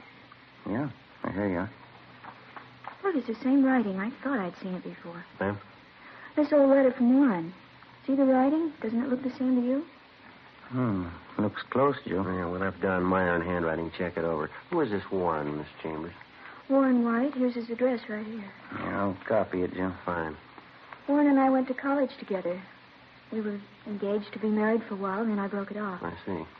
Warren's a serious boy. He was very thorough. A perfectionist. You know, Sergeant? Never does things halfway. That's so? Never known Warren to do anything in his life halfway, not once. Well, he's going to have a perfect record if that handwriting matches. Well, what can we do to him? I don't know, but they won't do it halfway. 2:55 p.m. We left the home of Doris Chambers and drove down Beverly Boulevard to 743 North Clairwood Avenue, an apartment house where the suspect was supposed to be living. We talked to the manager, and he told us that Warren White had moved without giving notice 3 days before, on January 10th, the same day 68-year-old Martin Latimer was found dead in his home. We got on the phone, talked to Doris Chambers again, and she gave us a lead on Warren White's married sister. 7:30 p.m. We met with the sister of the murder suspect, and she told us that her brother Warren had phoned that morning and asked for an emergency loan of $200, which she didn't have to give him. The sister gave us White's new address, and we checked it out. It was one of those run-down, futuristic-style apartment houses built in the mid-'30s. It was on a narrow road high above Sunset Boulevard, overlooking most of Hollywood. White wasn't in, and the manager said he wasn't expected back till early the next morning. We had the manager let us in White's apartment. We waited. Midnight. 1 a.m. No sign of the suspect. No denying it is sure a beautiful view from here. It's the best in town. Be nice for single fellows up here, wouldn't it? Wouldn't work with the family, though. Well, how about you, Joe? Why don't you get your mother looking around up here? It'd be a beautiful place with the two of you. No, I don't think Ma'd ever leave the house. She's been there for 40 years. I guess she'll stay there till she dies. Would be nice up here, though, wouldn't it? What a view, huh? Mm-hmm. Well, why don't you try talking her into it? You got nothing to lose. Yeah, I might do that. Why don't you slide up one of the windows? It's getting a little stuffy in there. Yeah.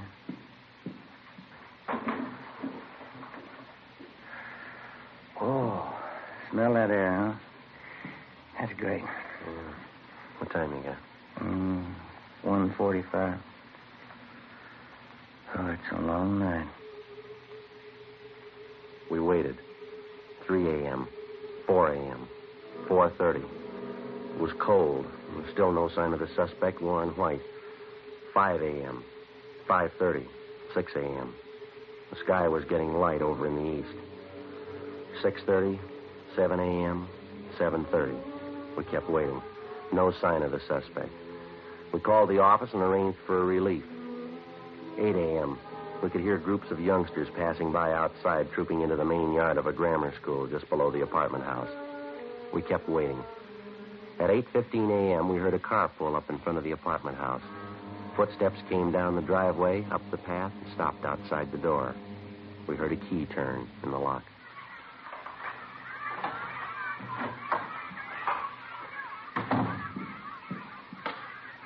What is it? What do you want? You Warren White? Yes? Police officer's got some questions we'd like to ask you. It's all right, officers. Why don't you sit down? I'm not going to give you any trouble. Huh? I killed him. Maybe I'll never know why, but I killed him. You want to tell us about it? You must have had a reason for it, rigging it for a suicide. Do you have anything against him? I hardly even knew him. He used that picture of Doris to fool him. Made some good money doing it. I needed it. You willing to give us a statement about the whole thing? I haven't anything to hide, officer. The minute I killed him, I knew it was all over. Right there in that 1 minute. I knew you'd come and find me somehow. I didn't know when, but you'd come and find me.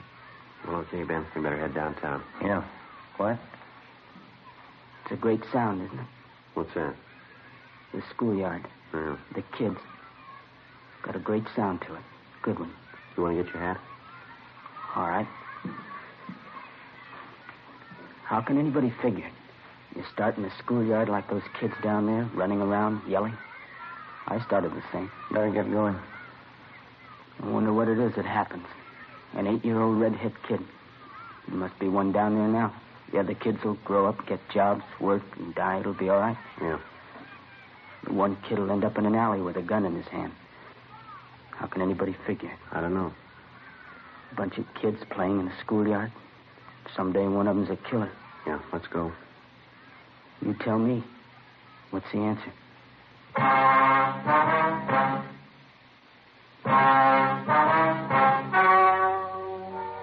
The story you have just heard was true.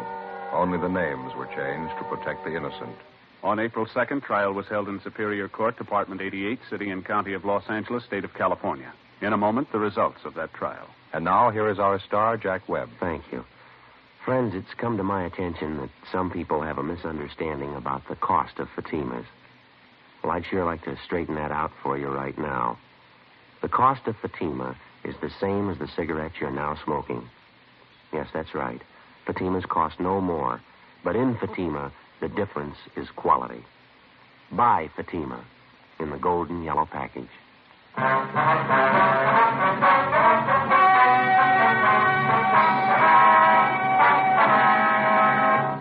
Warren Thomas White was tried and convicted of murder in the first degree. He received a sentence of life imprisonment. He is still serving his term in the state penitentiary, Folsom, California. Ladies and gentlemen, to build our strength against aggression, we've got to equip our armed forces with weapons of war and at the same time produce plenty of civilian goods so that we can keep prices down. Remember, the better we produce, the stronger we grow.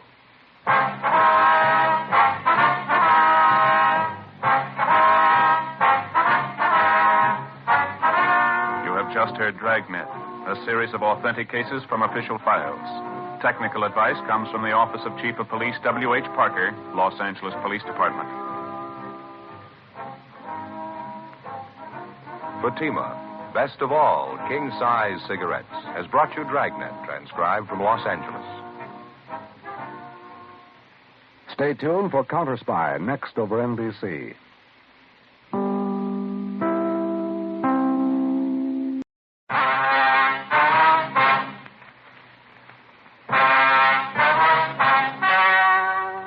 The story you are about to hear is true. Only the names have been changed to protect the innocent.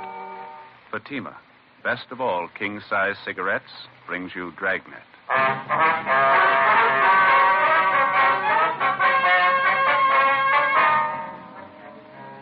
You're a detective sergeant. You're assigned a robbery detail. A gang of hijackers has set up operations in your city. Truckloads of merchandise worth thousands of dollars vanish completely. The criminals know their business. Their system appears foolproof. Your job, stop them. Fatima, best of all king-size cigarettes. Definitely the best quality in its class, but the same price as the cigarette you're now smoking. Now, because of its quality, more smokers coast to coast insist. Contains the finest domestic and Turkish tobaccos superbly blended. And Fatima is extra mild, with a much different, much better flavor and aroma. So compare Fatima yourself today. You'll find Fatima gives you all the advantages of extra length, plus Fatima quality, which no other king-size cigarette has. Remember, the cost of Fatima is the same as the cigarette you're now smoking. Remember, in Fatima, the difference is quality. Next time, buy Fatima.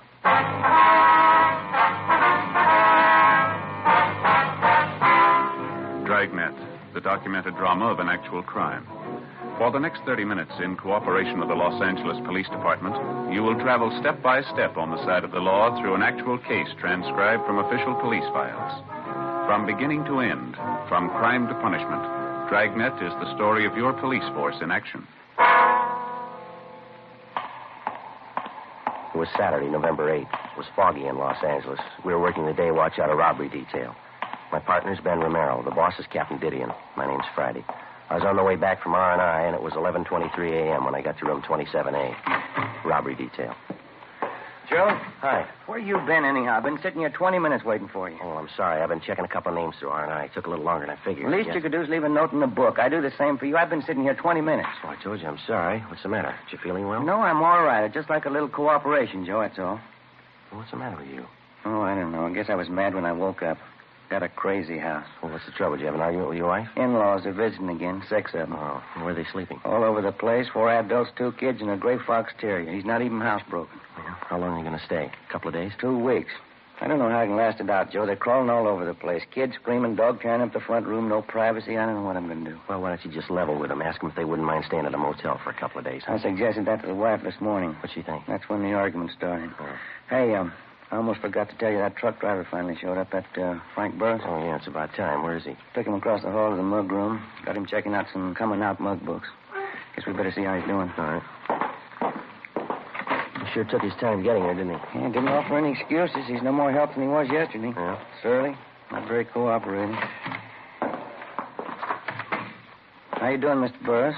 You remember my partner, Sergeant Friday. How are you, Burroughs? I got a headache. This is just a waste of time wading through all these pictures.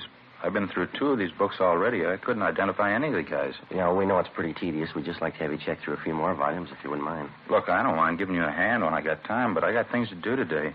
I got something on for tonight. Have to get a haircut, my suit pressed. Well, this thing's pretty important to us, Burroughs. I know we're putting you out, but we need every lead we can get. We'd certainly appreciate it if you could just give us a little more cooperation. I don't know what else I can do. I told you everything I know, just the way it happened. A few more things we'd like to ask you about, sir. Some of the details you didn't make quite clear. Oh, what details? How do you mean? Details about the hijacking. Mind going over it again for us? I laid it out for you the last time you talked to me, just the way it went. It's the same as the rest. Well, how do you mean the same as the rest? Well, the other hijackings are the same as those, no different. You pretty familiar with the other jobs, are you? Oh, followed them in the paper, read the bulletin the cops got out on them. It's up on the dispatch board in the garage.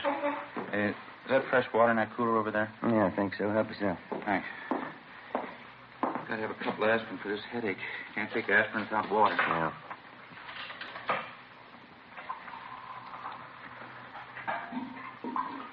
You've been driving a couple of years for Lavelle Trucking Line. Is that right, Burroughs? That's right, yeah. What if you'd mind running it through for us again, Burroughs? Maybe there's a few details about the thing that you forgot to mention, huh? It won't be any different than last time. I pulled out from the loading dock about 6 o'clock yesterday morning, hauling a load of Scotch whiskey over to Phoenix. Mm-hmm. Pulled up for the red light at Alameda and Jackson. That's when the guy pulled open the door and got in next to me. Put a gun in my ribs, told me to look straight ahead. First thing he did was hand me that pair of goggles and tell me to put them on. Same kind the welders use. Front of the lens was covered with tape. I put them on. I couldn't see a thing. Guy took over the wheel and started driving. Well, did you have any idea what direction you were heading in? No, not with the goggles on. I tried to follow at first, but I got all mixed up. Couldn't tell where he was driving. Made quite a few turns. He drove about 20, 25 minutes, I guess, before we pulled up. Mm-hmm. That's where the switching point was. 2 more guys met us there. I could only tell by the voices. They pulled me out of the truck and put me in a car. Well, can you tell us anything at all about that transfer point? I mean, were there any sounds, anything like that would give you an idea that maybe where you were? Well, I figure it must have been someplace out in the valley, pretty far out. No traffic sounds at all, just crickets, things like that. Mm-hmm. He got me in that car, drove around about an hour, I figure. And they put me on out at the side of the road, told me to leave the goggles on for 10 minutes, and then they drove off. Well, how about those 2 men at the transfer point? If you heard their voices again, you think you could recognize them? I don't know. I doubt it. They didn't say too much. Not that I heard, anyway. I'm just curious, Burroughs. How is it you thought of calling your company first instead of the police? Well, it's their cargo, a whole load of whiskey. If somebody hijacked it, I figure the company ought to be the first to know. I'd like to ask you just one more question. There's no offense intended here. Yeah? You ever been arrested? Well, why? What'd that have to do with it? Oh, probably nothing at all. Have you ever been arrested? I'd like to set you straight on it right now. If you think I was working inside on this thing, you got it wrong. I didn't have anything to do with it. Then there's nothing to worry about, is there? All right. Yeah, I've been arrested. When was that, Burroughs? About 10 years ago. It was back east, West Virginia. What was the charge? Hijacking. Our record showed no previous arrests for Frank Burroughs. For the next few days, he was kept under observation. When we got the kickback from Washington, it showed Burroughs had one previous arrest, the one he told us about, for hijacking. We checked all his friends, relatives, and associates. We found nothing suspicious. His employer said that they were aware of his police record, but they told us that Burroughs was one of the best drivers they had. There was nothing to link him with a series of hijackings which have been going on all over the city for the past month. Our crime lab checked the pair of goggles which Burroughs had been forced to wear during the hijacking. They were an ordinary industrial type, easily obtained and impossible to trace. Other than those belonging to Burroughs, there were no fingerprints on them. Late that afternoon, the missing truck and trailer was found empty in a deserted section of the valley. No latent fingerprints or other physical evidence. 9 a.m. the next morning, we met with Captain Didion. Cargo's gone, huh? Not a trace of it. That's it, Skipper. High-grade Scotch whiskey, 150 cases. Got out of bolts and all the liquor wholesalers. The serial numbers listed. That ex-con Burroughs, nothing turned up on him? No, nothing. We double-checked everything about him. He's clean. You didn't get a thing off that abandoned truck? No prints, no physical evidence. Seems like they got it down to a science. Tell that to Thad Brown. He's getting all the kicks from the warehouse operators. 30 days and 6 hijackings. How about moving faster? Well, as you know, we got 12 stakeouts running down freight loads, Skipper. Yeah. Incoming, outgoing. Got 3 girls in the stats office doing nothing but making runs for us. No new suspect. We got a meeting with an informant after lunch. He figures he may have something. There's nothing to bank on. How about an inside tip-off on these jobs? Any indication the gang's working something like that? No, nothing definite, Skipper. Jobs seem to be pretty well cased, though. We've checked out everybody with a record working for the trucking lines. No reason to think any of them had a hand in it. Excuse me a minute. Didion. Yeah. Live Oak near Trenton Avenue. Yeah, I got it right. Thank you. You got another truck early this morning. Where? There's the location. Better move on it. Looks like they got their signals crossed. How do you mean? Doesn't make sense. Cargo they hijacked. What was it? A load of toothbrushes. 9:23 a.m. Ben and I drove to the intersection of Live Oak Drive and Trenton Avenue in the Hollywood Hills, where we located the latest driver to fall victim to the gang of hijackers. His story was the same as the others. He'd stopped his truck for a red light at a deserted intersection when a man jumped on the running board and pointed a gun at his head. The man with the gun took over the wheel and forced the driver to put on a pair of blacked-out welder's goggles. Then the truck was moved to a remote spot where the driver was transferred to a car and later released in a remote section of the Hollywood Hills. The hijacked truck was found empty a day later. And again, there was no physical evidence, no fingerprints. The driver could add little to what we already knew. The only point that made the case any different from those that had gone before was the cargo that had been stolen, a load of toothbrushes. We began an immediate check of the neighborhood where, according to the driver, he was first held up. It was a fairly remote intersection in the San Fernando Valley. After 4 hours of interviewing ranchers and gas station attendants, we talked to the operator of a practice driving range for golfers located just off the highway. His name was Fred Garrison. Matter of fact, I did notice something out of the ordinary this morning. A little before 6 a.m., I think. Spotted this big semi turning off on that dirt road down the highway there. Which dirt road is that, Mr. Garrison? Oh, right up the highway there. See it? Oh, yeah. It turns off by that clump of trees. Mm-hmm. Couldn't figure out why a big truck and trailer be taking that road. Doesn't make sense. How do you mean, sir? Well, it's a dead end. No reason why a driver would turn off there by mistake. There's a big sign right there at the intersection. Says not a through street. Right there. See it? Plain as day. I wonder if you could describe the truck for us, Mr. Garrison. Well, it's pretty good size. One of those big aluminum jobs. Black lettering on the side, I think. Yeah, it turned off the highway, went down the dirt road a little ways, and then it turned off into that grove of trees, and the driver cut the lights. Mm-hmm. Did you notice any activity going on at all? No, I didn't. Oh, maybe I should have walked over and checked it. I figured it was just some truck driver pulling up to catch a few winks of sleep. I see. My boy Dave was with me at the time. Wanted to check it, but I told him to mind his own business. He says a couple of minutes after the truck pulled in, he saw a gray sedan come down the road and park next to the truck right in that same clump of trees. Well, now, didn't all this look a little suspicious to you, sir? Oh, I suppose so, in a way. I just don't like to meddle where it's not my business, that's all. Well, did your boy Dave get a good look at this gray sedan? Do you know that? You want to come in the office and sit down? Sure. Oh, thanks. Hey, sit right there if you like. Fine, thank you. Let's see, now, where were we? About your boy Dave? Oh, yeah. You said that he saw a gray sedan pull in next to the truck over in that clump of trees. Did he mention anything else that he noticed about the car? I mean, other than the fact that it was a gray sedan. Well, yeah, I think he did say something else about it. Now, let's see. Wasn't listening too close at the time. Dave's doing some errands downtown for me right now. He'll be phoning in pretty soon, though. I can ask him about it then. He paid a lot more attention to the thing than I did. Well, how long were the truck and trailer and that sedan parked in the grove of trees? Do you remember that? Yeah, well, not too long. Maybe 15, 20 minutes. Mm-hmm. The car pulled out first and took off down the highway away from town. That way, see? Mm-hmm. And the truck and trailer left a few minutes after. What do you figure they were up to? We've got an idea. What time was that again, sir, when you saw the truck turn off the highway onto the dirt road? About 6 a.m. Maybe a few minutes one way or the other. I wonder if you'd show us the exact spot where you saw that truck park, would you? Oh, sure. Here. You want to come over here with me to the window? All right. Now, you see the clump of trees there? Yeah. Eucalyptus. Mm-hmm. They border right on the road? Yeah. Maybe that's him now. All right. Garrison Fairways. Oh, yeah, Dave. How'd you make out? Oh, fine. No. Listen, a couple policemen here now. They're asking about that truck and that gray sedan you saw up on the road this morning. Want to know what you noticed about the sedan besides the color. How's that? Oh, you did, Yeah? Well, you better head back here. They probably want to talk to you about it. All right, Davy. Bye. What do you have to say? Oh, he'll be back in about 20 minutes. I figured you want to talk to him. Well, how about the sedan, sir? Did you get a pretty good look at it, did he say? Yeah, I guess so. He got part of the license number. Fred Garrison's son, Dave, returned and gave us all the pertinent facts about the truck and the gray sedan which he'd noticed in the neighborhood early that morning. His description of the truck and trailer, what he saw of it anyway, matched closely with that of the latest vehicle to be hijacked. He described the car as a gray sedan, and he said it looked to him like it was a late model Nash, but he couldn't be sure. He said the first 3 units on the license plate were 7T7. The location in the grove of trees where the truck had been spotted was checked thoroughly. Outside of some indefinite tire tracks, there was no physical evidence. 4:10 p.m., we put in a call to DMV and asked for a rundown on the 3 license plate numbers. The next morning, DMV returned to us a list of more than 1,000 auto registrations, which began with the figure 7T7. We went down the list and gradually eliminated 600 of these as not being physically close in description to the car seen by Garrison's boy, Dave. We kept checking. Almost 300 more on the list were registered in distant parts of the state. That left us with over 100 vehicles registered in or around Los Angeles to check out. It went slow. 3 weeks passed.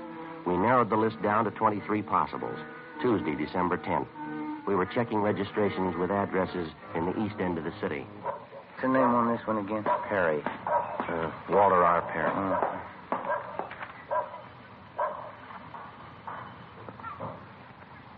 Garage is straight back to drive. There's a car parked in it. Yeah. Let's try the bell again, huh?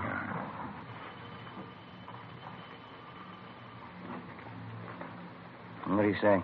All right, let's give the car a look. People sure do get careless. Nobody home, garage wide open, car sitting there. Qualifies so far. You want to check the steering post there, registration stamp? Get it, yeah. Check out all right? Just a minute. What do you got there? Here. Found these under the seat. Oh, maybe we're home. Yeah, it's a pair of goggles. Take a look. Yeah. Both lenses covered with tape.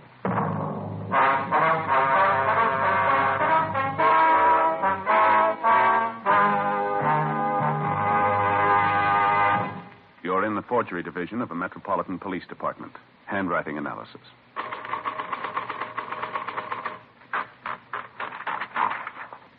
Let's check it against the forged letter. The capitals print evenly. The O's and the A's are clean. No, this isn't the typewriter we're looking for.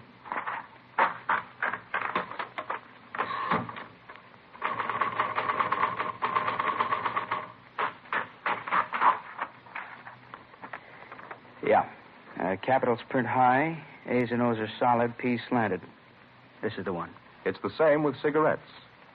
There are many king-size brands to choose from, but when you know all the facts, you'll make your choice Fatima. Here are those facts.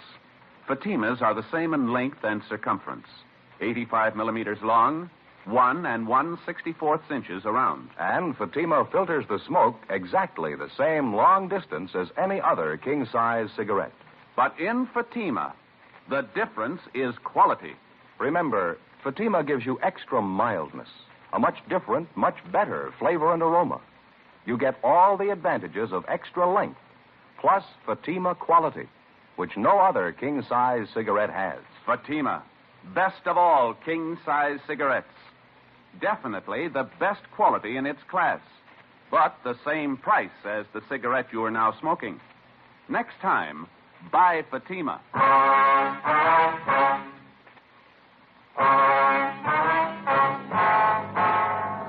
Tuesday, December 10th, 2:15 p.m. The pair of goggles found in the automobile registered to Walter R. Perry were the same brand and style as the goggles used to black out the truck drivers in all the previous hijackings. Ben and I searched the car, but we failed to come up with any additional physical evidence. We left the garage, checked the house again to make sure that there was nobody at home. Then we went down the street close to the house to where we'd parked our car. We put in a call to R&I and requested a make on Walter R. Perry. He had no previous criminal record. A few minutes later, we spotted two women loaded with grocery bags come down the street, go up the stairs of the Perry house, and let themselves in with a key. We went up to the front door, rang the bell, and the younger of the two women answered. Dark brown hair, blue eyes, about 5'6", 28, 29 years old. We identified ourselves, and she showed us into the living room. She told us her name was Leona Perry and that Walter Perry was her husband. They'd been married 11 years, no children. We asked her where her husband was, and she said he was out of town on a business trip up north to Monte Vista, California. We asked her what line of business he was in. Well, right now, Walter's a jewelry salesman. He works for himself. Has to do quite a bit of traveling. Your husband's blonde, about 5'9", 160 pounds, is that right? Yes, that's right. How'd he go up north, ma'am, do you know? Well, I think he went up by train. I'm not sure. You have any idea how we might contact your husband up north? No, I'm afraid I don't. He said he had a couple of business appointments in different towns in that area up there. He didn't tell me where he'd be staying. What's it about, Sergeant? Just a routine check, Miss Perry. Is that a photograph of your husband over there on the piano? Yes. Mm-hmm. When's he expected back, do you know? Well, let's see. This is Tuesday. He should be home sometime Thursday. I see. A minute ago, you said right now your husband's a jewelry salesman. Is that his usual line of work? No, Walter's a truck driver. He work here in Los Angeles? No, he drove for a company up north in the Bay Area, Oakland, Berkeley. He had that job for 10 years, almost from the day we were married. Mm-hmm. And then last December he had a fight with the boss and he quit. We moved down here to find work, but he just couldn't seem to get placed. How long has he been selling jewelry, ma'am? Oh, about 8 months, I'd say. He's doing very good at it. We have more now than when he was driving a truck. A lot of money in the jewelry business. Well, it's just you and your husband living here, is that right? No, my mother lives with us, too. We just got back from doing the shopping. I guess she's busy putting the groceries away. I see. Mom? Ma? Oh, say that's all right, ma'am. I think you can give us the information we need. Well, I'd like to know what this is about. I'd appreciate it if you'd tell me. Walter isn't in any kind of trouble, is he? Just a routine investigation, Miss Perry. Doesn't necessarily mean your husband's involved. I can tell you right now, my husband isn't involved in anything.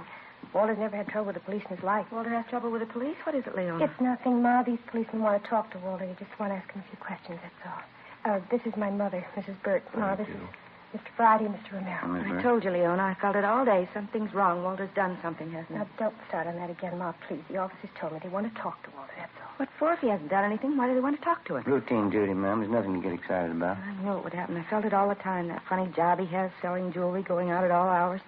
Couldn't fool me. I knew it wasn't right. What's he done? We're his relatives. We got a right to know. Well, there's nothing we can tell you definitely, ma'am. How about these odd working hours your husband has, Miss Perry? What's the reason for that? Could you tell us? Well, I don't know. Walter works for himself. He just has to make business contacts when he can, that's all. Sometimes it's late at night, sometimes early in the morning. Why don't you stay out of it, Ma? After all, it's our business. Walter's in mine. You just mark my word, Leona. Find out about this. That husband of yours has done something, and these policemen are after him. I knew it wasn't right. I felt it all along. Please stay And out. his jewelry business, his big money.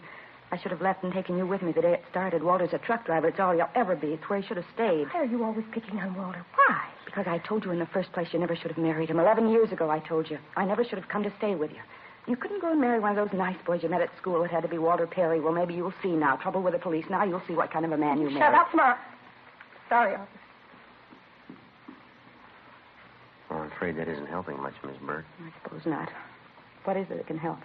You have kids, you try to tell them something, make it easy for them, they never listen. Now, that gray sedan back in the garage, ma'am, does anyone else drive it besides Mr. Perry, do you know? No, Leona doesn't drive. Walter's the only one who runs it. He drives it to all these business appointments he has at odd hours? That's right. Only times he doesn't take it's when he's out of town. You ever seen this pair of goggles before, ma'am? No, I never have. What does it mean, that tape all over the front of them? Well, how about your son-in-law's friends? Do you ever bring any of them here to the house? Not since I've been staying here the last 6 months. A lot of different men call him on the phone. He goes out. Doesn't bring anyone around, though. Oh, I'm just sick of it. Well, can you tell us anything about this jewelry business Mr. Perry's working in? I don't even want to think about it. I raised 4 daughters, nice girls, every one of them, attractive. You make plans for them, and you want them to be happy and marry some nice fellow, have a nice, comfortable home. You try to tell them, and they never listen. About the car, ma'am. They get to be 17, and they know everything. My girls could have married wealthy if they were smart. A lot of other girls have done it. They had nice clothes, they got through business school, good home training, all this talk about love. They're all so smart. They know everything, and they know nothing. This is what happens. They wake up and find out. Would you finish putting the groceries away, Ma? I'll talk to the officers. Anything you want, Leona. Didn't mean to upset you.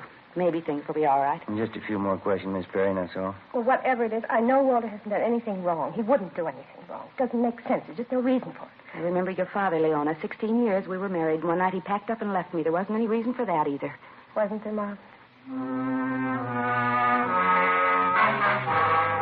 We continued questioning the wife and the mother-in-law of the suspect, Walter Perry. From the wife, we got the names and addresses of 4 close friends of Perry's who were supposed to be associates of his in the jewelry business.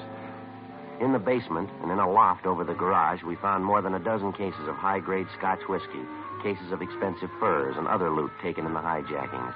Mrs. Perry said her husband told her he was storing the stuff for some friends. It was only a small portion of the take. We called the office and got out a broadcast and an APB on the suspect and arranged for an immediate stakeout on the Perry house.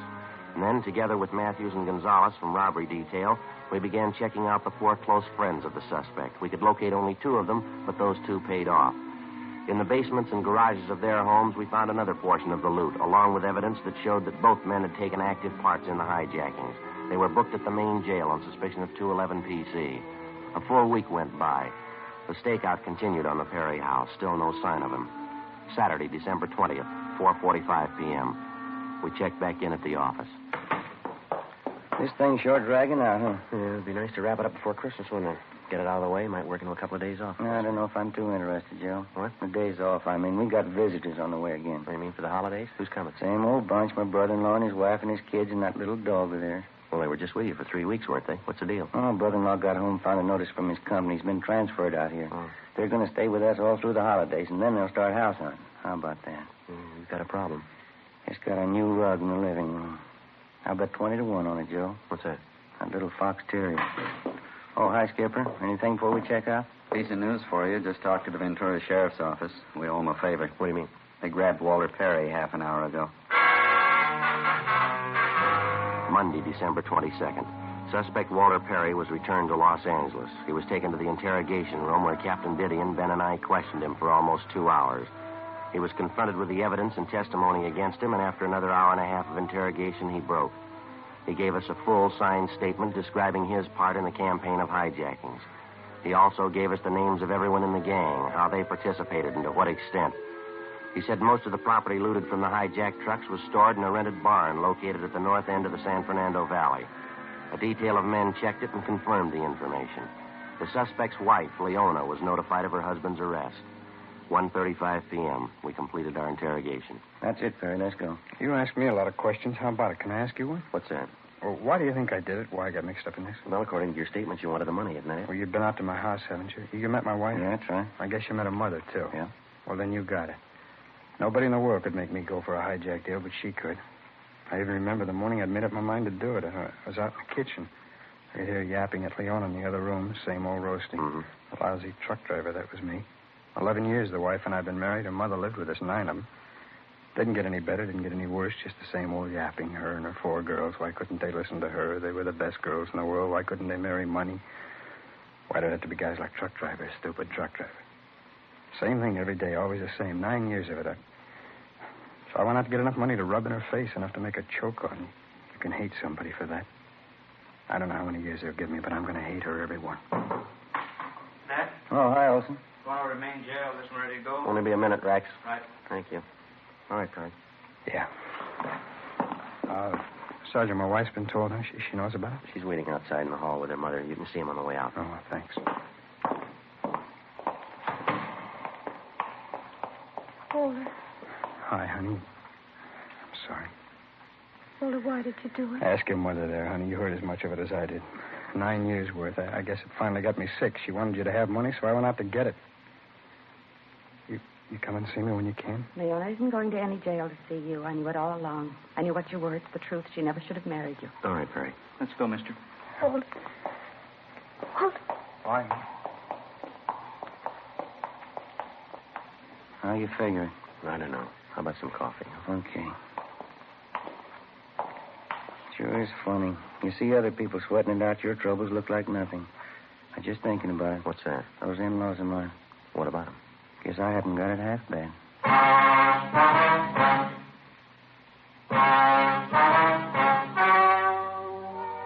The story you have just heard was true. Only the names were changed to protect the innocent. On March 5th, trial was held in Superior Court, Department 87, City and County of Los Angeles, State of California. In a moment, the results of that trial. And now, here is our star, Jack Webb. Thank you. Friends, from our many talks with law enforcement agencies and letters from police officers, we're especially gratified to know that a great number of these men agree with us, that Fatima is the best of all long cigarettes. Now, our latest sales figures back that up. Every week, more and more smokers are enjoying king-size Fatimas, people from every state, from all walks of life. If you haven't tried Fatimas yet, buy a pack tomorrow. In Fatima, the difference is quality. The quality is better, but the cost of Fatima is the same as the cigarettes you're now smoking. Next time, buy king-size Fatima.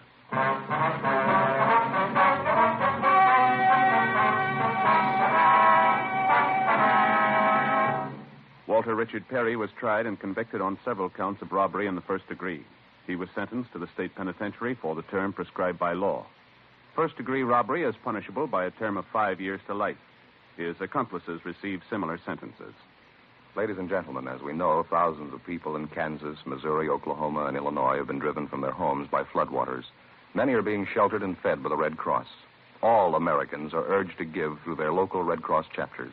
Your contribution of just $1 will give you a feeling of justifiable pride.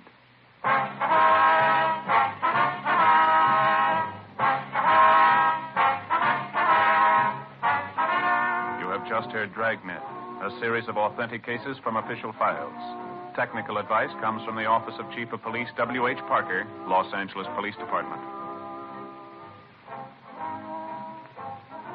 Fatima, best of all king-size cigarettes, has brought you Dragnet, transcribed from Los Angeles. Stay tuned for Counter Spy, next on NBC.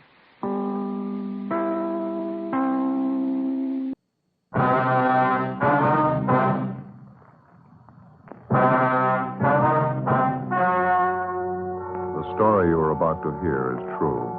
Only the names have been changed to protect the innocent. Fatima, best of all king-size cigarettes, brings you Dragnet.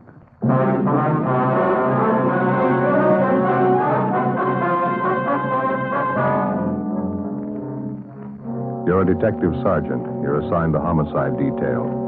A 30-year-old woman is missing. 3 months pass before her disappearance is reported. There's not a trace of the woman. No lead to her whereabouts. Your job? Find her.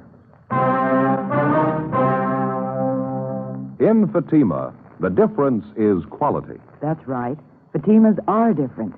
They taste better. Yet king-size Fatima costs no more than the cigarette you're now smoking. And because of its quality, more smokers are now insisting on Fatima than ever before. You see, Fatima contains the finest domestic and Turkish tobaccos superbly blended. And Fatima is extra mild, with a much different, much better flavor and aroma. So compare Fatima yourself today. You will find Fatima gives you all the advantages of extra length, plus Fatima quality, which no other king-size cigarette has. Remember, the cost of Fatima is the same as the cigarette you're now smoking. But in Fatima, the difference is quality. Next time, buy Fatima. Best of all, king-size cigarettes.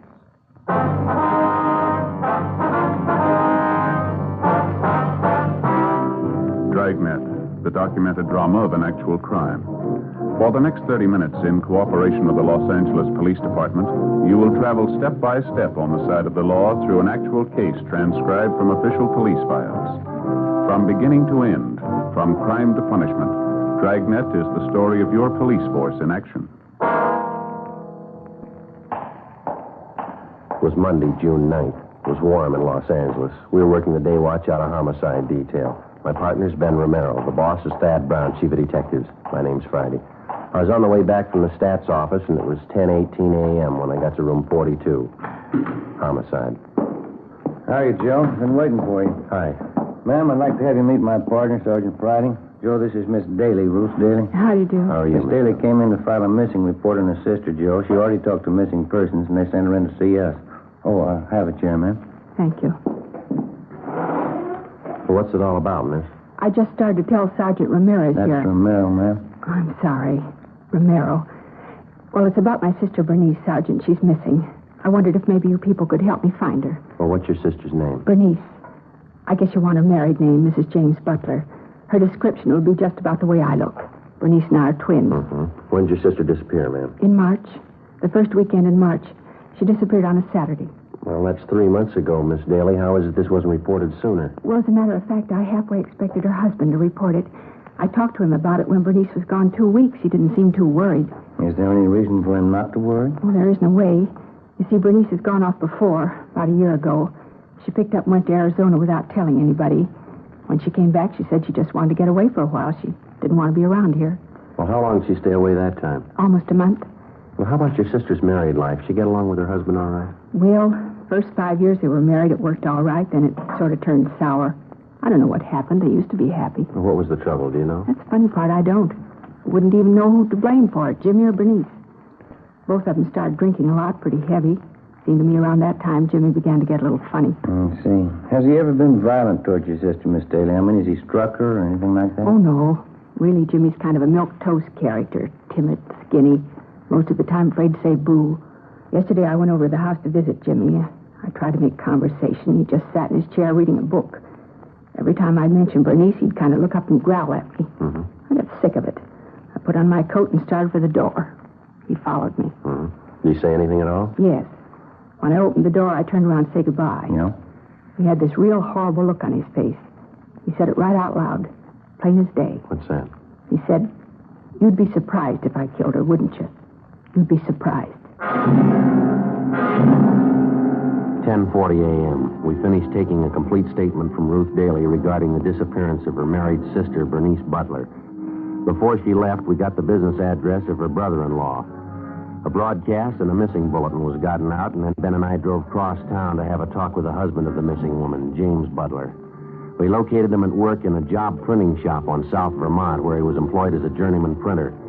He was in his early 30s, thin, blonde hair, light complexion, about 5'7", 125 pounds. He wore a pair of rimless glasses. Ben and I introduced ourselves and began to interview him. He was close-mouthed and not too cooperative. He seemed to resent every question we asked him. While we talked, he worked over a paper-cutting machine. You'll have to admit it's a little out of the ordinary, Mr. Butler. Your wife's missing 3 months, and you acting like she's been gone 3 hours. Did you hear me, Butler? I heard you. Well, what about it? Just a minute.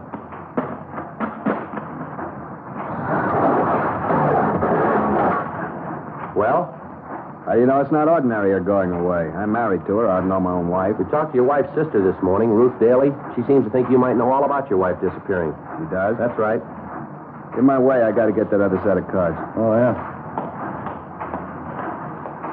What do you think? I don't know. There's something wrong with him. Sure got a big grudge for somebody his size. I wonder what that girl meant when she called him bashful. Yeah, about as bashful as a wild boar in a plum thicket. In my way, I got to get in there. Yeah, go ahead.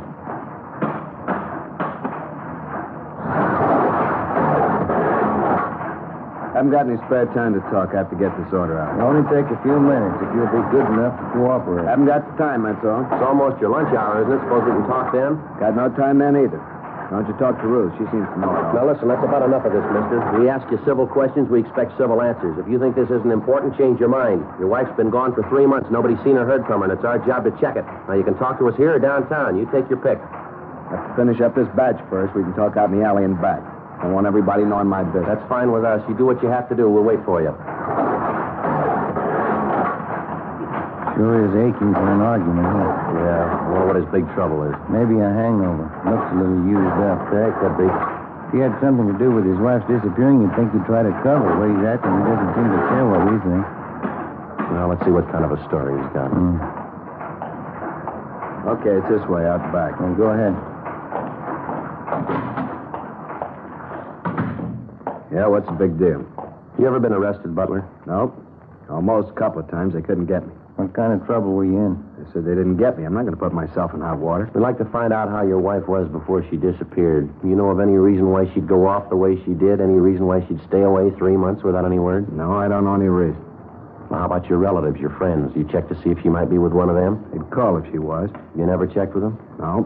I think Ruth did. You have any big arguments with your wife, Butler? Around the time she disappeared, I mean? We had them all the time. She bothered me. She was too fresh. I beat it out of her. That's so. You got to. Give him a little freedom. He think he can take over.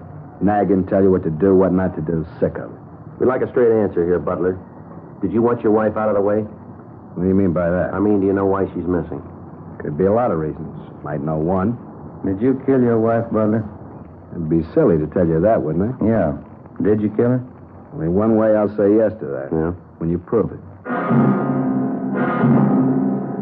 Well, it wasn't easy to understand. From the way it started, our interview with James Butler would get us nothing. We had no evidence against him, nothing to indicate definitely that his wife had met foul play, nothing but a suspicious remark he was supposed to have made to his sister-in-law, Ruth Daly. But once we'd left the print shop and got out in the back alley where he couldn't be overheard, he was full of information. Besides telling us that he beat his wife, Butler also admitted that he'd threatened her life on several occasions, twice in the presence of friends. He seemed to take some kind of a peculiar pride in admitting how violent he'd been with his wife. Ben and I took him downtown, questioned him further, and listened to him talk. He made veiled hints that he'd been involved in various criminal activities in this country and also in Europe, that he was a close friend with a half a dozen notorious underworld gang leaders, that he was ruthless and clever enough to dispose of his wife if he wanted to and still avoid prosecution. While we were talking, Ben had James Butler's name and description double-checked through the Record Bureau files. There was no previous criminal record listed for him. As far as we knew, at no time had he even been held under suspicion in a criminal investigation. The next day, together with Brian and Lopez from Homicide, Ben and I made the rounds of Mr. and Miss Butler's friends, relatives, and neighbors. 4:25 p.m. We got back to the office. Oh, hi, Lopez. Now, Ben, Joe, what's doing? Nothing great. How'd you two make out? Yeah, it's a funny setup to me. I'd say the guy's a phony. Everybody we talk to, everybody who knows Butler, they all say the same thing. What's that? Guy's afraid of his own shadow. He's a milquetoast. Nothing to him.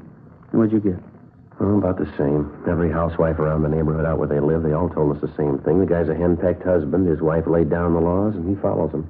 Psycho case, huh? Must be. Don't know how else to explain it. Every time I asked one of their friends if Butler beat up his wife, they laughed in my face. Said he wouldn't even dare cash his check on payday. Had to bring it home. If anybody got beat up, it must have been him. Yeah, he sure tells a great story. He could make you believe he was a bluebeard. Did you get any different answers at all, Lopez? Yeah, one maybe. Yeah, let me take a look. Let's see. Yeah, here. Mrs. Irene Brady. She's an aunt of Mrs. Butler. Uh-huh. She said the same thing about Butler, about him being a real mouse and all. And she told us about the dizzy things he'd been doing the last couple of years. Yeah, what was that? Well, 4 or 5 times she said he just went out looking for trouble, go in a neighborhood bar, insult some big stevedore, he'd get his face pushed in. He always picked big guys. Didn't seem to mind getting beat up as long as he could insult them. Not much doubt, I guess. The guy's ready for the nut for him. Well, apparently he's got a big beef with people who push him around. Maybe he figured if he could take care of just one of those people, he could even up the score. How do you mean, Joe? Well, Mrs. Butler, the wife, she's probably the one who gave him the worst time. If he's a little bit off mentally, that'd make him capable of murder, wouldn't it? Could be, yeah. Maybe the wife poured it on real strong, drove him to it. Crazy as a coot, that guy. Too many movies, mystery books. I got it. Homicide, Romero. Oh, yes, ma'am. How's that? When was that? Yes, ma'am. Yes, as soon as we can. What? That does it.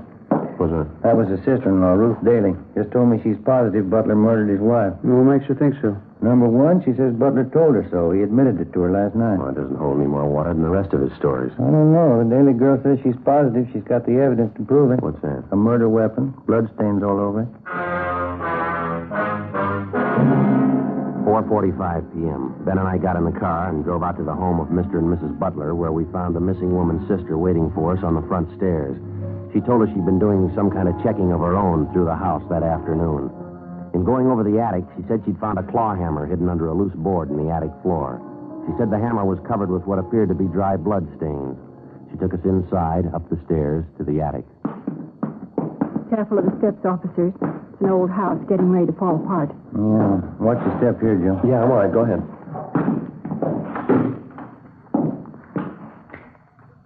Light's good and bright. That's how I happen to see the loose boards over here. Mm-hmm. Did you pick up the hammer, Miss Daly? No. I started to, but then I remembered about fingerprints and things. Just where I found it. Didn't touch it. Hey, you want a pencil, Joe? Maybe you can get it in the claw there? No, I think we can see it right where it is. Let's see. Could be, huh? Bloodstains? Well, it sure looks like it. On the handle here, all over the head of the hammer. I knew it. I knew there was something wrong the day she disappeared. Hey, look at this, Joe. I just noticed. These stains on the floor. Whole trail of them, see? Lead right for the door. We better get the crime lab on it and have Lee Jones run a benzodine test on him. What time does he usually get home from work, Miss Daly, your brother-in-law? About 6 o'clock. Don't know about today, though. How do you mean? Does he work late on Tuesday? No, but I wanted to make sure he wouldn't be home when I came over today. I called the print shop where he works. He's not there. Called again this afternoon. Jimmy hasn't been seen since last night. Is he in the habit of skipping work? No, he never does. I called every one of his friends I know of. Bernice's friends, too. I called them. The places he hangs around, nobody's seen him. Not since last night, since you talked to him. You got no idea where he might be? No. Just like Bernice. He disappeared.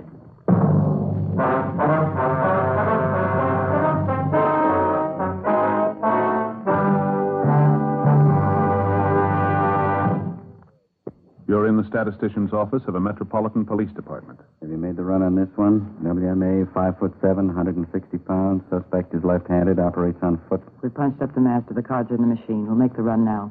Okay, fine.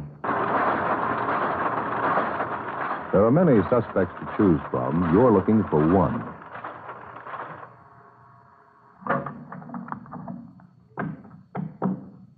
Thank you.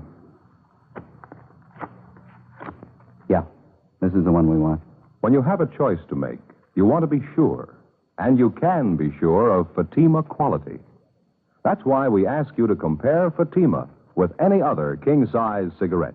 Side by side, Fatimas are the same in length and circumference. 85 millimeters long, 1 1/64 inches around. And Fatima filters the smoke exactly the same long distance as other king-size cigarettes. But in Fatima, the difference is quality. Fatima gives you extra mildness, a much different, much better flavor and aroma. Remember, Fatima gives long cigarette smokers all the advantages of extra length, plus Fatima quality, which no other king-size cigarette has. Next time, insist on the best. Buy Fatima. Best of all king-size cigarettes.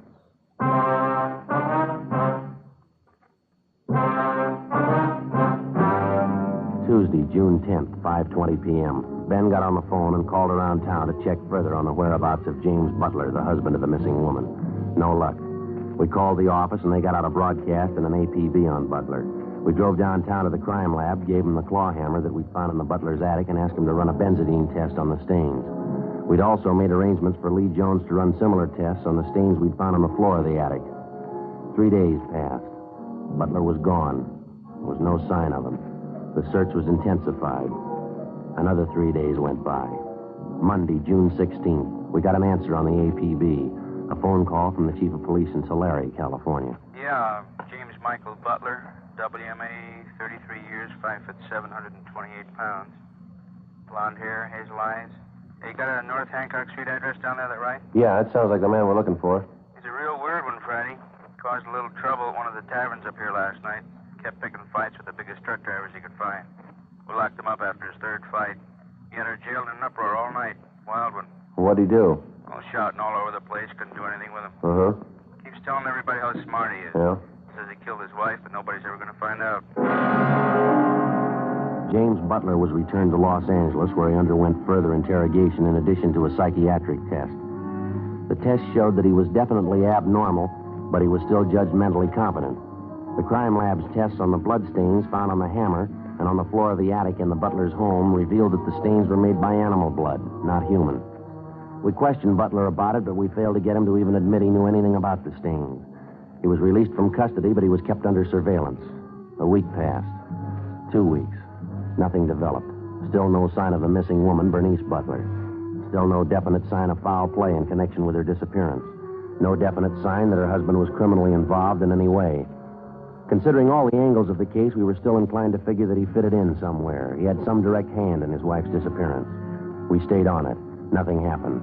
On June 26th, the twin sister of the missing woman, Ruth Daly, met Ben and I at the office and laid out a plan she had in mind. She insisted we try it. You mean you want to work on his emotional nature and try to get some kind of an admission out of him? Is that the whole idea? That's it, Sergeant. I know what a nut he is about being dramatic. I know it'll work. Well, it's possible, yeah. How do you figure to set it up? It won't be very hard. For one thing, you know my sister Bernice and I look quite a bit alike. People always take us for one another. Yeah. You can get Jimmy out of the house at night for some reason or other.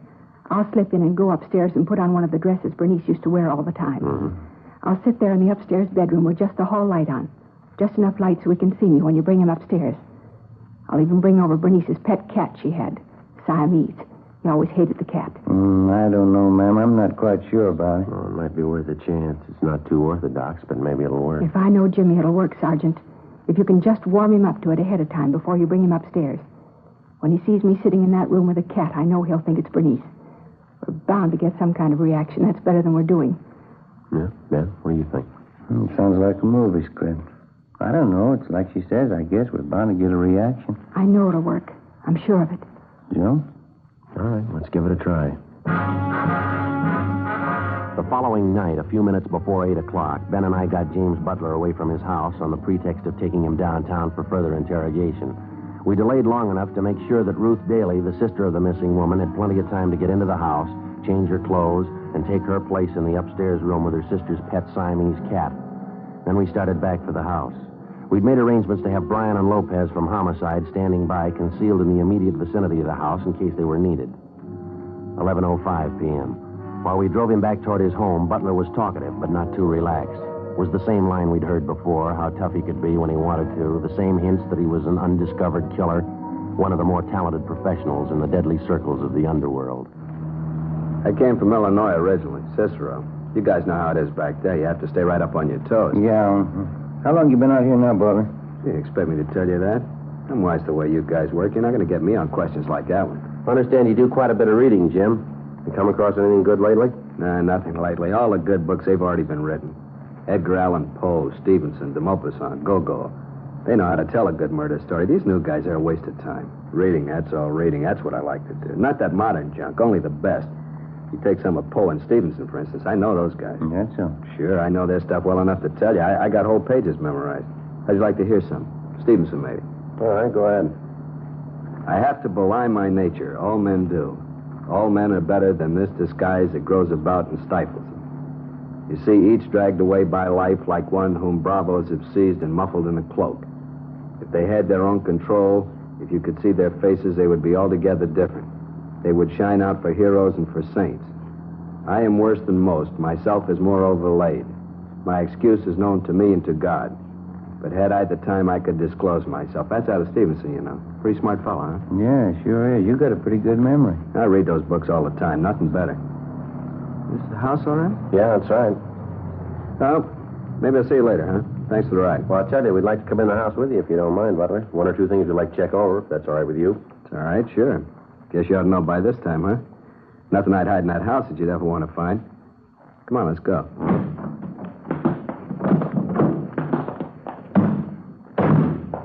Sure dark out, isn't it? A little bit chilly. Yeah. What do you want to check over in the house? Oh, just one or two things. Just routine, Jim. We won't keep you long. Guess I ought to be a little burned at you cops by now, huh? Getting all this rousting? How about laying off pretty soon? Maybe I am getting a little burned. If you can prove something on old Jimmy Butler, prove it. If you can't do it, let him alone. Mm-hmm. We're just tying up a few loose ends here, Jim. There's nothing to get excited about. What's the matter? Forget your front door key? I got it. My business, you learn not to forget anything. Can't afford to forget.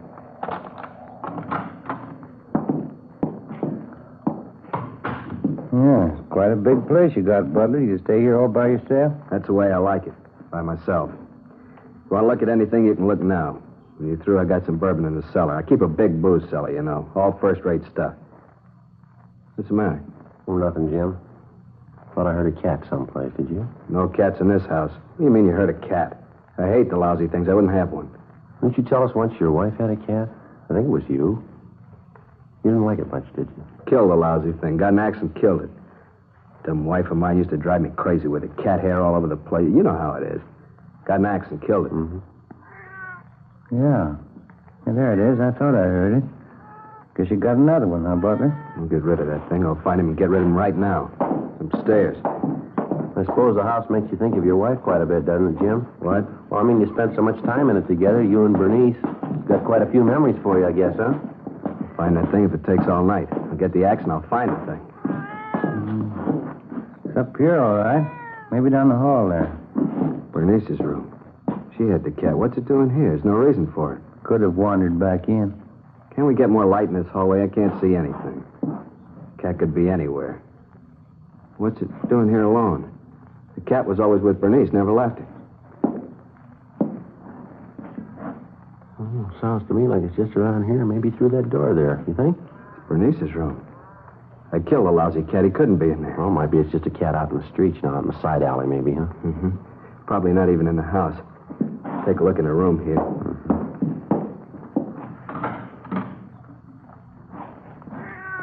No. No, it ain't real. She's not there. She's not there. Don't hurt the cat. Not the poor cat, Jimmy. Don't kill him. Not both of us. Don't kill the cat, please. Don't kill two of us. You go away. You go away. You're not there. It's a fake. You're not there, Bernice. Please, Jimmy. Not both of us. Don't kill both of us. Some kind of a trick. Now, you go away, Bernice. You're dead and I killed you. You're downstairs. You're in the ground. You're deep in the ground. I killed you. You can't be sitting here. Please, Jimmy. Please. All right, Butler. Come here. No. Get away. You get away from me. She's downstairs. She's in the ground. I'll show you. You can't trick me. I'll show you. Grab him, Ben. Grab him. Well, I can't. I can't. Dear God. Come on, Ben. Downstairs. Yeah. I tried to grab him. Tried to. He broke away. Yeah. Lopey. Here, Joe. Here. Did you see it, Lopey? Yeah. Good drop from the window. He came fast. Yeah. Not too pretty, huh? Must be something, huh? How about getting a doctor? Yeah, he lost the doctors when he hit that sidewalk. There's only one thing left I know. Yeah? Call a priest. In his suicide leap from the top story of his house, James Butler died instantly on the pavement below. Afterwards, when the reports were made out and the deputy coroner removed the body, a special detail of men was sent out to help probe the grounds around the Butler home and also the ground directly beneath the house. The search was thorough. The ground was dug up foot by foot. We found nothing. Butler's last admission before his death that he'd killed his wife and buried her in the grounds adjoining the house seemed to be as empty and worthless as some of the other stories that he told us. The painstaking search for the body of James Butler's wife went on. We found nothing. Alive or dead, there was still no trace of her. Butler's friends and relatives held a modest funeral for him, and he was buried in a small cemetery south of the city. In Missing Persons Bureau, there were still no leads on the case of Bernice Butler. It was still open. Summer finally got to an end. The fall season came and went, and then Christmas and the holidays, and then back into January and February. On a rainy morning early in March, almost a year to the very day when the case started, we got a communication from San Francisco. It had come to the notice of the police through the county health department.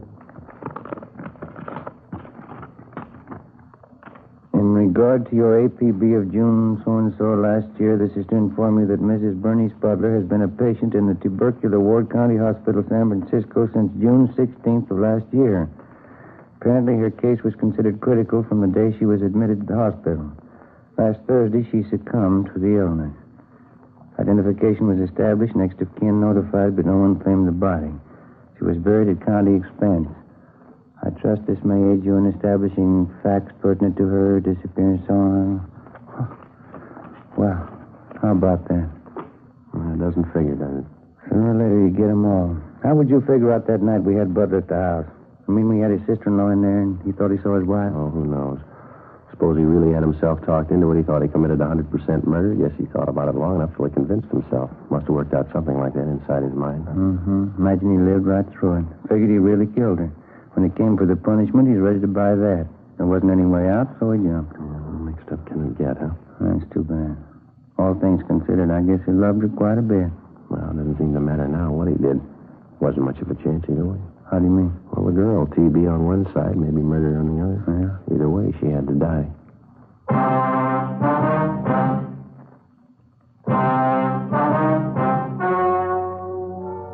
The story you have just heard was true. Only the names were changed to protect the innocent.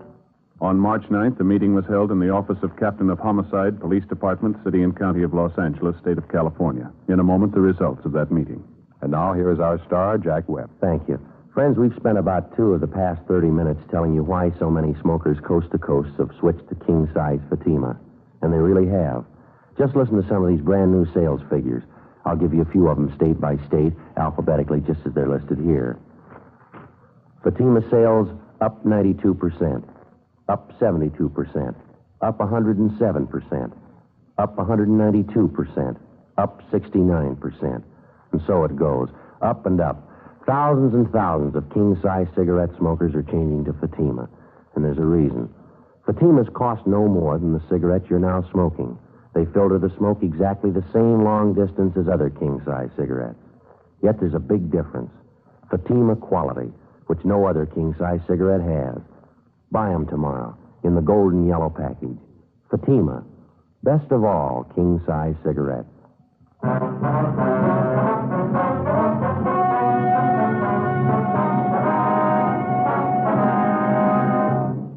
After locating Mrs. Bernice Butler in the tubercular ward in San Francisco County Hospital, final disposition was made of her case. Her late husband, James Butler, was cleared of any connection with her disappearance.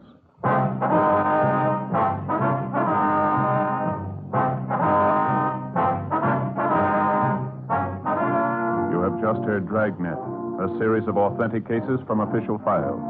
Technical advice comes from the Office of Chief of Police W.H. Parker, Los Angeles Police Department. Fatima, best of all king-size cigarettes, has brought you Dragnet, transcribed from Los Angeles.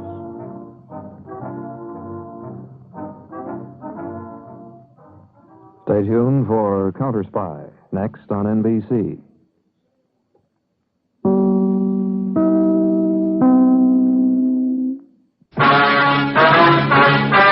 The story you're about to hear is true.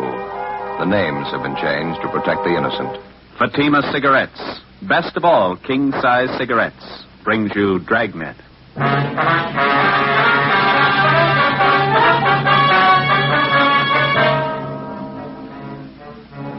You're a detective sergeant. You're assigned to Juvenile Bureau. A series of crimes suddenly starts among teenage children in your city. Robberies, burglaries, bodily assault. There doesn't seem to be any reason for it. The crime wave grows. Your job? Stop it. In Fatima, the difference is quality. That's right. Fatimas are different. They're extra mild. Yet king-size Fatima costs no more than the cigarette you're now smoking. And because of its quality, more smokers are now insisting on Fatima than ever before. You see, Fatima contains the finest domestic and Turkish tobaccos, superbly blended. And Fatima is extra mild, with a much different, much better flavor and aroma. So compare Fatima yourself today. You'll find Fatima gives you all the advantages of extra length, plus Fatima quality, which no other king-size cigarette has. Remember, the cost of Fatima is the same as the cigarette you're now smoking. But in Fatima, the difference is quality. Next time, buy Fatima. Best of all king-size cigarettes.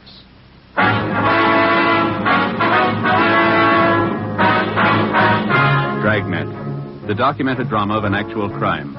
For the next 30 minutes, in cooperation with the Los Angeles Police Department, you will travel step by step on the side of the law through an actual case transcribed from official police files. From beginning to end, from crime to punishment, Dragnet is the story of your police force in action. It was Thursday, April 10th. It was warm in Los Angeles. We were working the night watch out of Juvenile Bureau. My partner's Ben Romero. The boss is Captain Stein. My name's Friday. It was 10:27 p.m. when I got to 1335 Georgia Street, second floor, the squad room. Joe, that you? Yeah, you ready? Yeah, half a minute. All right. I'm gonna get my coat on here. Did you leave a note for McNamara? Yeah, all set. All right, let's hurry, huh? Yeah. Same neighborhood we had the trouble Monday night? Sounds like the same gang, too. Those kids are sure moving fast. Go ahead. Yeah. What is it this time? Movie theater on West Fremont, small neighborhood house. Oh, They had a crowd of 15 to 20 kids in there tonight. Mixed group, boys and girls. For no reason at all, they started to tear the place up. They do much damage? Well, I don't know. We can see when we get there. He told me on the phone the theater manager tried to quiet the kids down. Half a dozen boys piled all over him. One of them pulled a knife. They tore up a couple of seats up in the balcony, moved out into the lobby, smashed mirrors and lamps. They beat up one of the ushers. Lousy little punks. Where'd you park the car? Straight back. I'd give a right arm to know how this thing got started. We've never had much trouble from the kids in that neighborhood out there, not till this last month. Seem to be going crazy. Well, it's not getting any better. Burglaries, car thefts, wrecking property. Somebody's going to come out on the short end if it keeps up. It's got to happen. Maybe it already has. When they were ripping up that theater lobby tonight, one kid got hurt. What happened? It's a 14-year-old boy. In the mix-up, he got shoved through a display case, plate glass. Cut up pretty bad? His eyes. They're not sure he'll see again. In police work, the standard law of cause and effect works like it does for everything else. When a crime's committed, there's a cause behind it. There's a reason for it. And when a group of normally well-behaved kids in an average residential neighborhood start running wild, there's got to be a reason for that, too. A month before, a rash of auto thefts, petty stealing, and public disturbances had broken out suddenly in the particular neighborhood. All of the incidents were traced directly to the teenagers in the area. Why the kids had suddenly decided to run wild, we didn't know, but the amount and the nature of the violations kept getting more serious. Juveniles who'd previously been picked up for petty thefts and placed on probation were now committing burglaries. Auto thefts in the area had jumped 20%. Misconduct and drunk charges against the teenagers, girls and boys alike, increased by the week. We had a fair idea what the root of all the trouble was, but so far we hadn't been able to trace it. 10:45 p.m. We got to the neighborhood movie theater on West Fremont and we went inside. The lobby was a shambles. 2 large mirrors had been shattered, lamps and sofas overturned and broken. The lobby candy counter had been wrecked completely. The glass showcases were caved in. The popcorn machine was smashed. The soft drink cooler turned on its side. The last showing of the feature picture was still going on. We interviewed the theater manager in the lobby, a Mr. Clyde Barton. They got real foul-mouthed. 1 or 2 of the girls, too. Some of the language I wouldn't even use at a stag party. I got so mad I grabbed 2 of the noisy ones by the neck and told them to get out.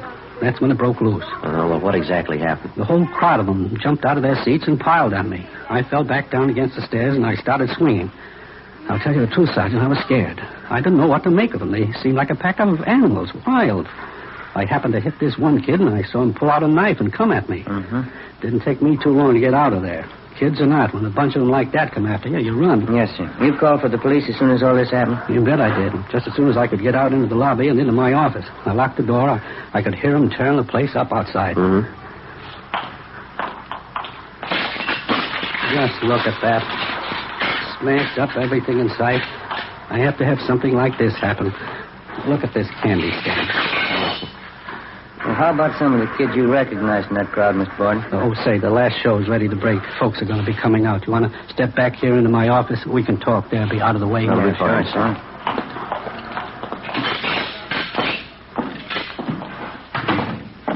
And here we are. Pull up a chair for yourself, officer. Yeah, thank you. I just got the feeling there's something radically wrong going on with those kids. This is the first time you've ever had any trouble of any real size, is that right? Yeah. Well, once in a while the kids fool around in the show talking loud, you know, but nothing like this. Oh, see, Fred, my usher, and the way they messed him up, brutal. And that little 14-year-old they shoved through the glass showcase. It'll be a real mess if he doesn't pull through. I was going to ask you, sir, about the kids in that crowd you recognized. You happen to know any of their names? Sure thing. I made a list of them while you were on the way over here. We got a half dozen of them or more. That's another thing I can't understand. Yeah, what's that, sir? When these kids start running wild, no matter what they do, they don't seem to care if they're recognized or not. You'd think if they wanted to raise the devil, they'd go over to some other neighborhood, someplace where people didn't know them. They just don't seem to care. Yes, sir. We've had the same report from a couple of other business people in the neighborhood here. Mr. Barton, you probably have a pretty fair opportunity to watch the kids around here from time to time. I mean, running the theater here and everything. I sure do. And most of them are in here once a week anyway. Some of the kids I've known since they were in knee pants. Well, have you any idea at all what's behind all this trouble? I mean, any real indication? Maybe I'm just the suspicious kind, but I've got an idea, all right. Here, I'll get that list of names for you at the same time. There they are. 7 names in all. Every one of those kids was in that gang tonight. I can give you a hand tracking down their addresses. Oh, thank you. Something else. Here's what I was talking about. What's this, sir? In that scramble in the lobby tonight, this little box fell out of one of the kids' pockets. One of the ushers picked it up, brought it into me. Have a look inside. Ben? I don't know too much about it, Sergeant, but I got a hunch. I don't think I made a mistake. Yeah. What do you think? No, sir, no mistake. It's marijuana. We finished interviewing the theater manager, Clyde Barton, and then we talked to the usher, Donald Masters, who recovered the small box containing the marijuana from the floor of the lobby. He told us he recognized the young fellow who dropped the box, but he wasn't sure. He said the boy's name was Harold Everson, one of the names which appeared on the list which the theater manager, Mr. Barton, had given us. Half an hour later, Ben and I located the Everson boy's home. It was a two-story frame colonial-style house in the better-than-average section of the area. The boy's father answered the door, a Harold Everson Sr. We told him what we wanted. A little late to be making routine calls, don't you think? People have to get their sleep. Why can't you let it wait until morning? It's not a routine call, Mr. Everson. I'd like to see your son, if he's home. Harry? What do you have to see him about? Well, do you have any idea where your boy spent his time tonight, sir? He said he was going down to the gym, play a little basketball, and he was going to the library. It's a school night. He had studying to do. I think maybe you ought to keep a little closer check on your son, sir. That's not the way we get it. What are you getting at? I trust my boy. He said he was going to the gym and then to the library. He's got no reason to lie about it. They had a minor riot at the neighborhood movie down on West Fremont tonight. A gang of high school kids ran wild and wrecked the place. What's that got to do with Harry? A couple of people recognized him among the gang of kids. They said he did his share of wrecking along with the rest of them. Couldn't be. It's a lie. Harry didn't go to the show tonight. He told me when he got home. He even had his books with him. He spent the night at the library. I'd like to have you take a look at this, Mr. Everson. Huh? This box here. Would you recognize this at all? Well, yeah. Same kind of box my stomach pills come in. Got a little acid condition in my stomach. I take these pills for it. What's all this have to do with Harry? I'm going to open the box for you, Mr. Everson. I don't get it. What is this stuff? Someone saw your son drop the box in the lobby of the theater tonight. The box contains marijuana. It's stupid. It couldn't be right. I haven't got that kind of a boy. I know it isn't right. Do you mind if we talk to your son? Maybe he can explain it for us. Just a minute. I'll get him down here. All right, sir. Have a chair if you want. Thank you. Sure a nice place, huh, Joe? Yeah, it's beautiful furniture, isn't it? There's nothing like period furniture. Never goes out of date. Be just as much in style 10 years from now as it is today. Mm-hmm. We better be sure and tag by Georgia Street Hospital on the way back and see how that kid's doing. You know, the one that was hurt at the show. Oh, yeah. Huh? Hey, this is my boy, Harry, officer. Oh, Harry? Hello. How are you, son? Harry just told me, officers, he doesn't know what this is all about. He was at the library, like I said. Well, sure, I was there till they closed. Somebody made a mistake. I wasn't at the show tonight. Harry, do you know Mr. Barton, the man who runs the theater? Yeah, I know him. Why? Well, he swears you were there tonight. So does one of the ushers. Who? Boy by the name of Donald Masters. He says he knows you pretty well. I don't know any Donald Masters. You go to the same high school together, son. You're in the same class. I told you I don't know any Donald Masters. What about this, Harry? Huh? This box here. You recognize this? No. What's the matter, son? What is it, Harry? What's wrong with you? Nothing. I don't know whose it is. It's not mine. It was lost in the lobby of the theater tonight. Masters says he saw you drop it. He's lying. I hate the kid's guts anyway. He's lying. Thought you said you didn't know him, son. What's wrong with you? What are you shaking for? What kind of a story are you trying to tell? I didn't mean it, Dad. The kid got the stuff for me. I didn't mean to get it. I didn't mean to, Dad. It's beginning to look like I'm the dummy of the family. Take it easy, Mr. Everson. Harry, you're a liar. The kid got the stuff for me. That is the truth. I didn't buy it. You want him downtown, officer? Afraid so, Mr. Everson. I'd like to have you come down with him. Get your clothes on. Go back to your room and get your clothes on. Okay, Dad.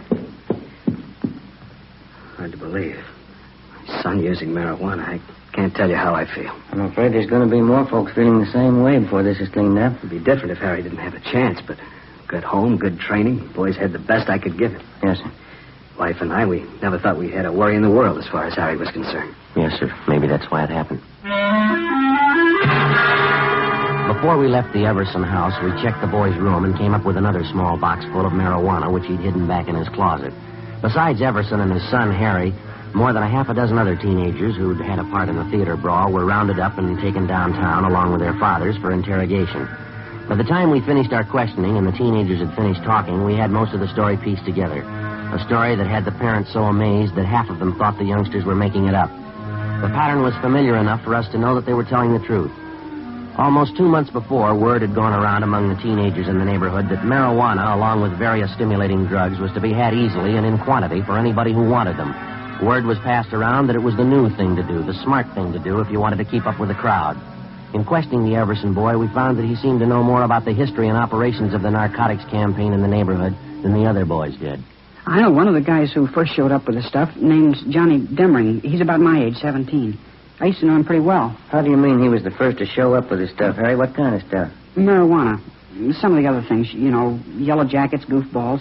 More the kids go for them than they do for marijuana. Do the youngsters know what these goofballs are made of, son? Do they know what they are? Well, it's dope, I guess. Narcotics. The kids get a big kick out of them. I guess that's all they care. Mm-hmm. This Johnny Demring, does he sell the stuff around the neighborhood, Harry? Yeah, he was the first one. He's got a couple of other kids selling for him now. A couple of them are girls. They sell a lot for him. Johnny makes pretty good money. Yeah, I guess he does. Where does he get the stuff from, do you know? No, I wouldn't know that. Someplace downtown.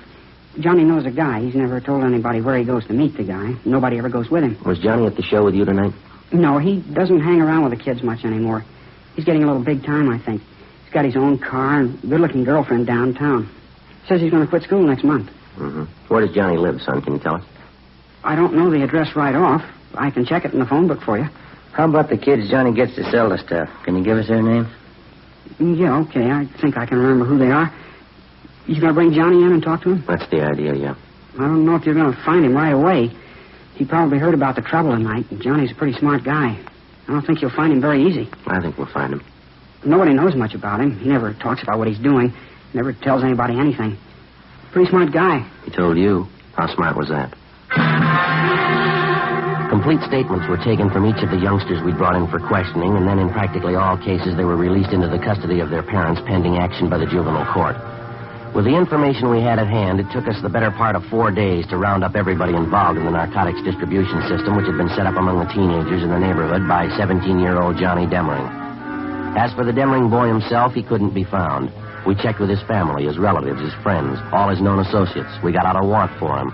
Then we checked the car that he owned through DMV. We got out a warrant for that. No sign of the boy.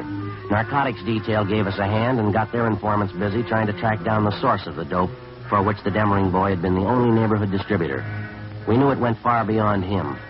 It reached to the same vicious men who make their money off the hopeless adult drug addict. The same vicious men who today are trying to build a new market for their wares among the young people of this country. Tuesday, April 29th, 2:30 p.m. Again? Right. Juvenile Bureau, Romero. Oh, yeah, Brady. Yeah, huh? That's right. What's his name? Yeah, okay, right away. Right, bye. It's Brady from Narcotics. They figure they got our man. The Demring boy? No, the guy who pushed the stuff to Demring. Mm-hmm. His name is Jocko Harris. They found him in the county hospital this morning. Yeah. Somebody got a hold of him 2 nights ago and gave him a good working over. If we're lucky, we'll make it. What do you mean? He's not supposed to last out the day. 2:35 p.m. Ben and I left the office and went immediately to the county hospital, where we were allowed to briefly interview the narcotics suspect, Jocko Harris. He was in a critical condition with a fracture of the skull. He gave us a statement in the form of a dying declaration. He admitted being the contact man for 17-year-old Johnny Demring, and he admitted also that he had kept the boy supplied with enough narcotics to keep the neighborhood teenage demand for the stuff fully satisfied. Seemed like a good kid. Never thought he'd turn. What do you mean, Jocko? How'd he turn? Why do you think I'm here? You mean he's the one who worked you over? Yeah. Where is he, Jocko? Do you know? No. Do you know where he's staying? Do you have any idea at all? No. Stole all my stuff. Every ounce. What was it, heroin? Yeah. Listen. Yeah? Get him. Fast. He's got enough junk to start a war.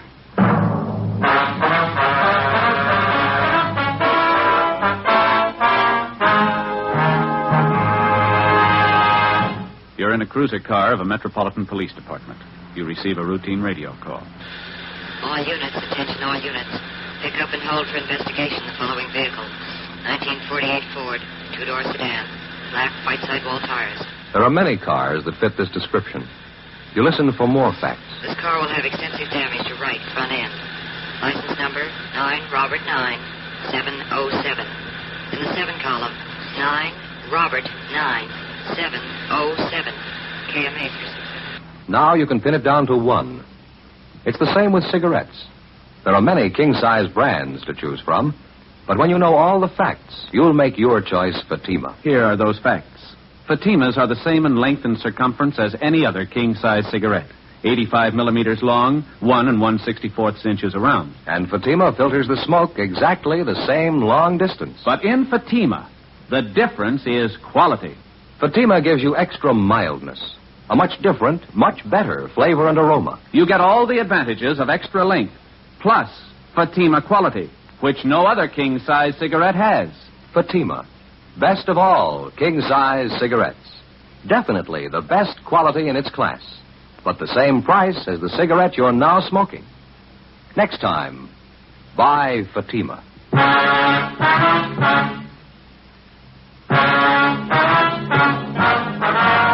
Wednesday, Wednesday, April 30th, 9 a.m. The hunt for 17-year-old Johnny Demring was intensified. To our knowledge, because of the information we'd gained from narcotics peddler Jocko Harris, the teenage youngster had a large store of high-grade heroin, which we knew, because of his inexperience, he was unaccustomed to dealing with. In his hands, the narcotics immediately became a lethal weapon. We knew that Johnny Demring had only one market to deal in, only one type of customer he was acquainted with, the teenager. In previous transactions, we knew that the youngsters received only a low-grade type of narcotic, highly diluted. We knew that if Demring succeeded in dispensing the highly concentrated store that he had on hand, and the juvenile customers he served tried it on themselves, it would very likely result in death. 3 p.m. Wednesday. Despite all our efforts, Johnny Demring and the store of high-grade narcotics which he'd hijacked from Jocko Harris were still missing. Wednesday, 12 noon. We began rechecking every one of the possible sources that might lead us to the suspect. One of them was the boy's mother, Mrs. Frances Demring. We talked to her at work. She was employed as a multigraph operator in the mailing department of a large downtown department store. Not since the last time you talked to me, Sergeant. I haven't heard a word from my boy. Nothing at all. Have you heard anything? Well, yes, ma'am, in a way. We've got an idea he's still somewhere in the city. That's why we figured we'd come back and talk to you again. Have you been in touch with your relatives in town recently, Miss Demring? I mean, those that Johnny might possibly contact? Yes, it was just my sister and my mother. Yes, ma'am. I guess it just wasn't to be right from the start. Johnny's father ran away, you know. Tried my best after that. Never seemed to be enough. Suppose there's no getting away from it. A boy needs a father. You can try all you want. They still need a father. Some kind of discipline. Mm-hmm. How about the relatives you have out of town, Miss Demring? Any word from them at all about Johnny? No, Sergeant, nothing. Would you excuse me, please? This run here's finished. I have to get it off the machine. Sure, go right ahead. Yes, a terrible thing. Johnny getting mixed up in all this. Seems no matter how you try, it's never enough. Never enough. Do you have any idea at all where Johnny would most likely go in town if he didn't want to be seen, Mrs. Demring? Where'd he go? No, I wouldn't know that, Sergeant. First place, Johnny's never really been in trouble before. Well, how about Johnny's school friends, ma'am? Would there be any one of them he might possibly contact in the jam? None that I haven't told you about before, I don't think. Evelyn. She's the only one I suppose Johnny'd go to if he needed help, if he was in trouble. That's his girlfriend at the high school, isn't it, Evelyn Maxwell? Yes, that's right. Sweet girl. How about a girlfriend Johnny was supposed to have downtown somewhere, Mrs. Demring? Would you know anything about her? Nothing really, no. Her name was Betty, I think. You have no idea where she lived downtown? No, I don't, Sergeant.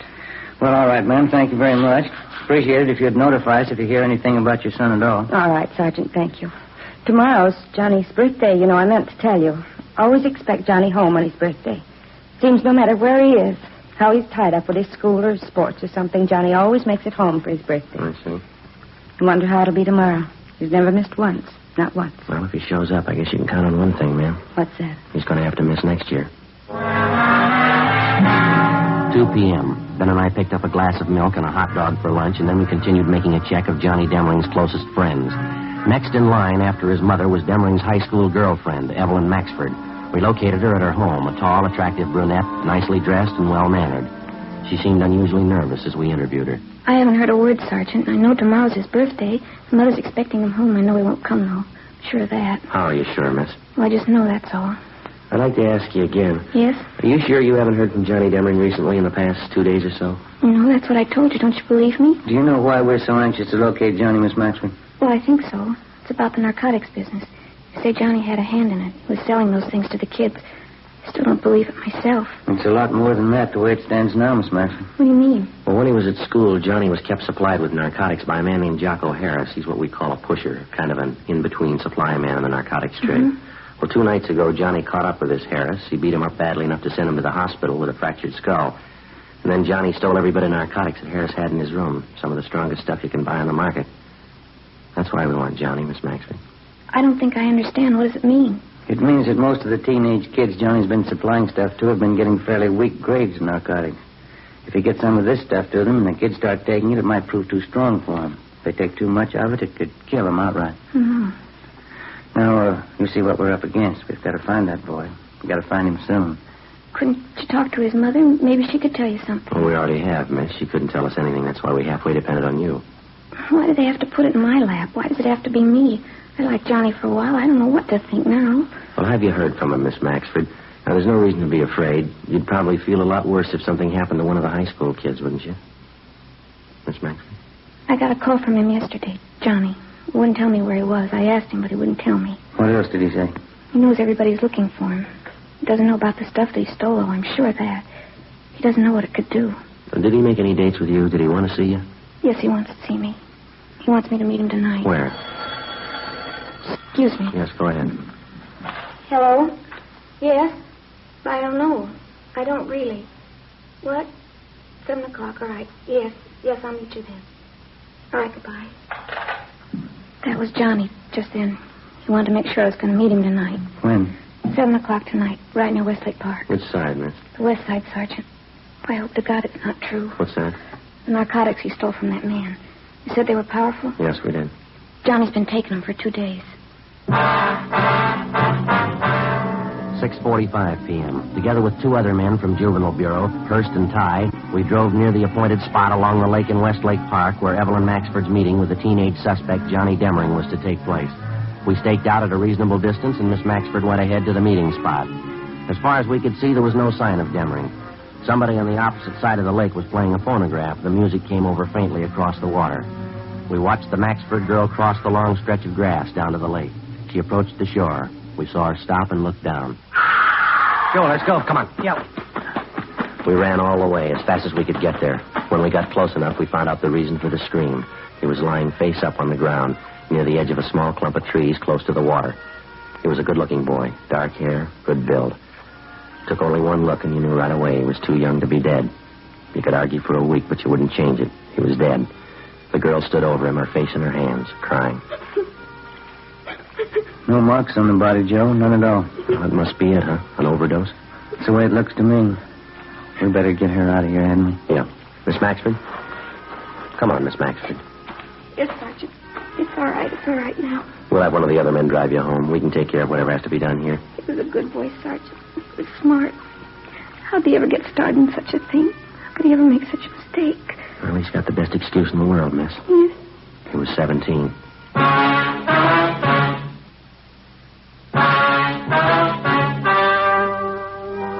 The story you have just heard was true. The names were changed to protect the innocent. On May 2nd, a coroner's inquest was held at the county morgue, Hall of Justice, City and County of Los Angeles, State of California. In a moment, the results of that inquest. And now here is our star, Jack Webb. Thank you. Friends, it makes us very happy to know that so many of you have switched to king-size Fatimas. Now, this actual sales report I have here shows that in state after state, more people are smoking Fatimas every day.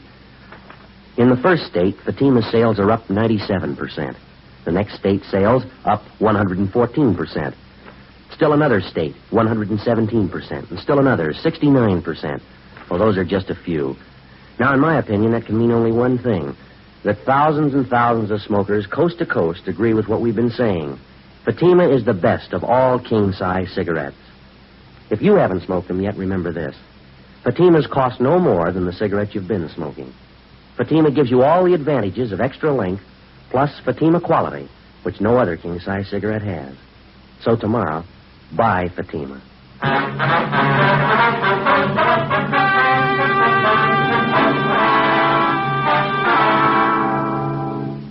At the inquest, the coroner's jury ruled that 17-year-old John Andrew Demering had administered himself an overdose of narcotics and thus had taken his own life. All others involved in the juvenile narcotics ring, a total of 8 persons, were tried and convicted under the State Narcotics Act. They received sentences as prescribed by law and are now serving their terms in the state penitentiary.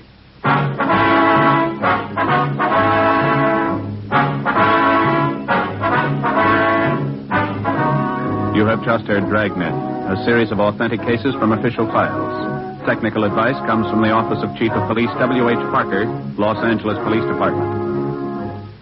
Fatima Cigarettes, best of all king-size cigarettes, has brought you Dragnet, transcribed from Los Angeles.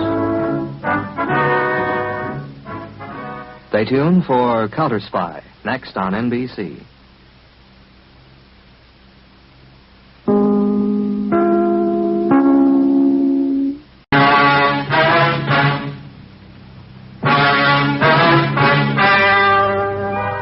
The story you're about to hear is true. The names have been changed to protect the innocent. Fatima Cigarettes, best of all king-size cigarettes, brings you Dragnet.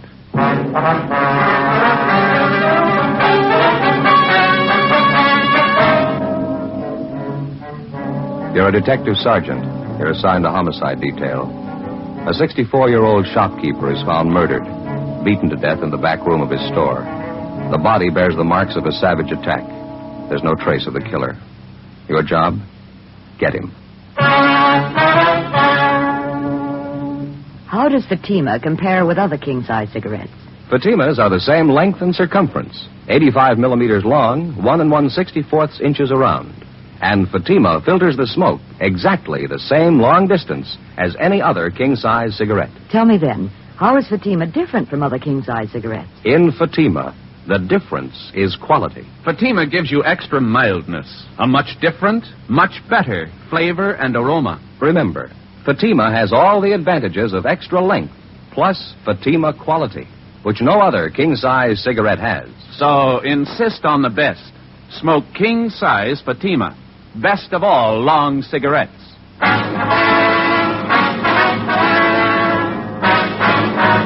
Dragnet, the documented drama of an actual crime.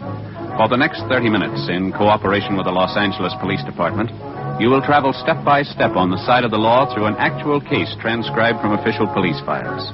From beginning to end, from crime to punishment, Dragnet is the story of your police force in action.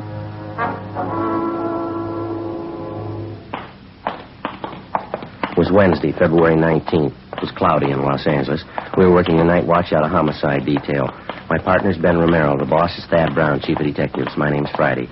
We were on the way out from the office, and it was 10:56 p.m. when we got to 1016 South 12th Street, the Apex Men's Shop. Yes, sir? Friday and Romero, Central Homicide. ID card. Oh, yeah, Sergeant. Been waiting for you. My partner's upstairs in the back talking to the victim's wife. You answered the call, did you? Yeah, that's right. Miles and Kiever, Unit 16R. Who are you? Miles. Kiever's talking to Mrs. Wilford, victim's wife. She found the body. What's that up above? How's that? Music up there somewhere. Sounds like a party. Oh, yeah. Well, that's a dance place. Takes a whole upper floor of the building. Wonderland Dance Hall, I think that's it. Mm-hmm. When was the body found, Miles? Do you know? Well, the wife wasn't very definite about it. She told us she came in the shop here about 10 o'clock tonight. The place was wide open, nobody behind the counter. Said she looked around a while, finally found her husband's body in the storeroom back there. Nothing for a weak stomach. It's pretty brutal. What else do you have to say? Oh, not too much. She's pretty closed-mouthed. Probably the shock of finding her husband like that. I don't know. Do you want to show us where he is, Miles? Yeah, it's straight back this way. The victim's name is Joseph Wilford. Owner of the store, ran it himself. Wife says he's had the business here for 23 years. It's a typical men's shop, and you can see that. Mm-hmm. That's around the left. In here. Okay, go ahead. He used this for his storeroom, I guess. Uh-huh. Well, that's it. As far as we know, the body hasn't been touched. Yeah, sure took a terrible beating. An elderly man, huh? My wife said he was 64 last birthday. She couldn't think of any enemies he has. Anybody want to do this? Where did he keep his cash? Did she tell you that? No, cash register, I guess. Can't be sure till Leighton Prince gets here. Yeah. Did you call the crime lab yet? I'm waiting for you fellas. You want to call him now? Would you mind? Oh, sure, sir. Say, you might as well call the coroner while you're at it. Tell him there's no big rush. Yeah, right. Take a look around here, Jill. Looks like a tornado ripped through. Yeah. Chair overturned. Clothes all over the floor. Yeah. Come here, Ben. Mm-hmm. Look at the body. Yeah? His arms tied behind his back. Ordinary clothesline robe. What's that cloth knotted around his neck? I don't know. Looks like it could be a woman's slip, doesn't it? Mm-hmm. Whoever it was, they weren't taking any chances he'd live through it. The wounds on the head here, and the neck, see? Yeah. Looks like he was stamped on by boots, something like that. Maybe a narrow heel. Sure brutal. Doesn't look too much like a robbery motive. Not from the beating he took, anyway, huh? Yeah. Looks like he might have had a taste for art. All over the wall here. Pin-up girls, fancy calendars. I got the crime lab, Sergeant. On the way out. Oh, thanks, Miles. Notified Deputy Coroner. Anything else I can do for you? Yeah, would you mind getting your wife down here, Miss Wilford? We'd like to talk to her. Sure, right away. Thank you. How's she feeling? Any hysterics? No, she's pretty quiet. She went upstairs to rest. A couple of housekeeping rooms up there. Guess that's where she and her husband live. Well, tell her if she doesn't feel too well, we could come up there and talk to her. Right, Sergeant. Right. What do you think? I don't know. We'll see what the crime lab can come up with. We can start checking around the neighborhood after we talk to the wife, huh? Mm-hmm. Let me take a look here. What's that there? It's funny. Not much place in the haberdashery for things like this, huh? A woman's nightgown. Black lace, huh? Mm-hmm. Packed in a gift box. Is that a card there? Yeah. See if we can read it without touching it. Mm-hmm. Says, to a beautiful girl, you've been away too long, hoping we'll never be parted again. It's signed Joseph Wilford. Seems a little funny, huh? Yeah, it does. Maybe his wife's been on a trip. He's going to give it to her as a present. When's the last time you gave your wife a black lace nightgown? 11:05 p.m. The two officers who'd answered the call, Miles and Keever, brought the victim's wife, Mrs. Agnes Wilford, downstairs, and Ben and I questioned her. She was a small, slight woman, dark hair, dark brown eyes, a sharp nose and chin. She looked to be in her early 50s. She said that both she and her husband had emigrated to America from northern Germany 25 years before. We asked her how her married life with Mr. Wilford had been, but she kept dodging the question. We asked her how she happened to find the body. The body's just as you found it, Mrs. Wilford. You didn't disturb anything? No, I just came back from a friend's and looked, and I saw him, and he was dead. Somebody killed Joseph. And you're pretty sure that your husband wasn't having any trouble with anybody? No enemies? No, he didn't have any enemies not to do this. Yes, ma'am. You lived upstairs in the back of the store with Mr. Wilford. Is that right, ma'am? And for a long time, yes, we lived upstairs in the rooms. It was nice. Saved money for rent. Well, do you have any idea at all why your husband's dead? Why somebody'd want to kill him? There was money in the store. They'd kill for that. You're policemen. People kill for money, you know that. Well, do you know where Mr. Wilford kept his money, ma'am? There was a wooden drawer in the table in the back room. He would keep the money there. But I looked when I came in first. It was empty. Well, was there any money in that drawer tonight? Do you know that? Oh, yes, $300-400 anyway. Joseph always kept it in there. That terrible place up above, the music all the time, the noise. You should make them be quiet. The dance halls have been up there for a year tonight anyway. They should be quiet. Yes, ma'am. About the money Mr. Wilford had in the store. Maybe $1,000. $700-800, maybe that anyway. And then his wristwatch he had on, that's gone too. Well, can you give us a description of the watch, Mrs. Wilford? What make it was, what it looked like? Oh, yes, I can give that to you. It's white gold, expensive. It's writing on the back, Agnes to Joseph. One birthday I gave it to him. Have you been away from your husband recently, ma'am? I mean, on a trip or anything like that? No, I haven't been away. Why? Well, we don't mean to upset you at a time like this, but would you know if your husband had any women friends? Miss Wilford? If you have a cigarette, I'd like one. Oh, yes, ma'am. Here you are. Thank you very much. Thank you for your light, miss. Thank you.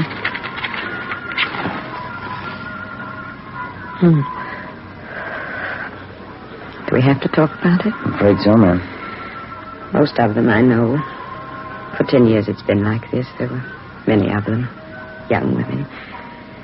Joseph didn't try to hide it from me. I knew all about it. And you continued to live with your husband all this time, ma'am? I did. He'd bring the girls to the shop here sometimes. When they'd come, I'd go away for a while. After they were gone, I'd come back. Joseph and I would never talk about it. You mean you never had any arguments with your husband about the women? No. He never lied to me about the girls. He had them, that's all. It was something he expected me to understand. I see. You say you knew several of these women your husband went out with. Could you give us their names, please? Yes, there's an address book upstairs in Joseph's desk. The names are in there. I see. Would you mind showing us that address book now, please? Yes, we can go upstairs. I'll get it for you. There's one question I'd like to ask you, Mrs. Wilford. If you don't mind. Yes? About your husband, ma'am. I don't know. Hurt very much at first. And then by and by, it didn't hurt so much. Time, I guess. Habit. Beg your pardon? A habit. If you want to, you can get used to anything. Yes, ma'am. Even a man who doesn't love you anymore.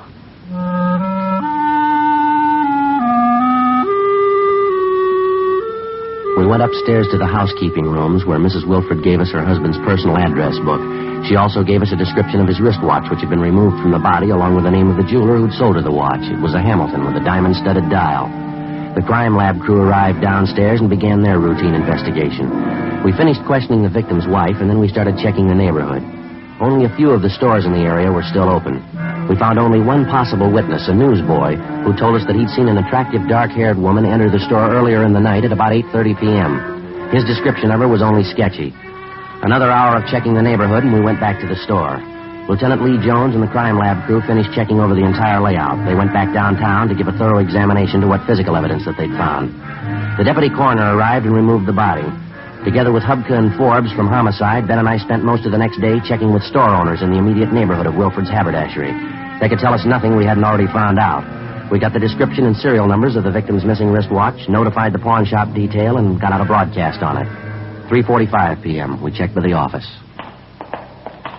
We got a slow enough start on this thing, huh? Everybody tells us the same story. Yeah, seems to be pretty common knowledge. He had a lot of girlfriends.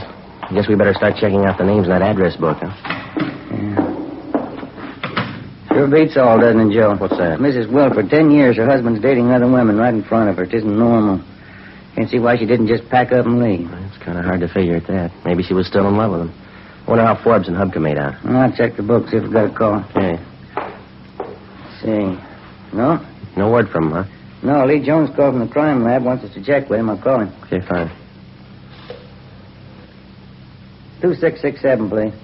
That's right. Guess we better check with the morgue, too, huh? See if they got the body posted yet? Yeah. Hi, Lee. Romero. What was it? Did you get the name? I see. All right, well, bye. What do you have? Lee talked to the coroner already. Wilford died about 9 o'clock. Cause of death was strangulation. Mm-hmm. How about those wounds on the head and on the neck? That didn't do it. The cloth tied around his neck. It was a woman's slip, all right. Yeah. Did you pick up anything off it? Any laundry marks? He did better than that. Yeah? He got the name of the laundry. After checking for all stains and markings on the woman's slip, which had been found knotted around the murder victim's neck, Lee Jones had examined it under a special fluorescent light. He found a type of marking used by only one large laundry service in the city. We checked with the managers of the laundry company and found that the slip had been cleaned by them for a Miss Elise Dressler. She had a North Hudson Street address. We started checking on her. The first lead came from the dead man's personal address book. We found the name of Elise Dressler listed along with her address and telephone number. There was a single word scribbled beside her name and enclosed with parentheses. It said Max. That was all. 5:42 p.m. We drove out to the address, a Spanish-style apartment house on North Hudson. We rang, but there was no answer. The apartment manager told us Miss Dressler worked as a dancer at a nightclub on West 7th Street. Ben and I drove to the club, a high-priced theater restaurant which was newly opened. We were told Elise Dressler wasn't due there until 9 p.m. We had a couple of ham and cheese sandwiches and some coffee at a lunch counter, and we checked back at the club a few minutes past 9. The show was already started. We located the Dressler girl in her room backstage.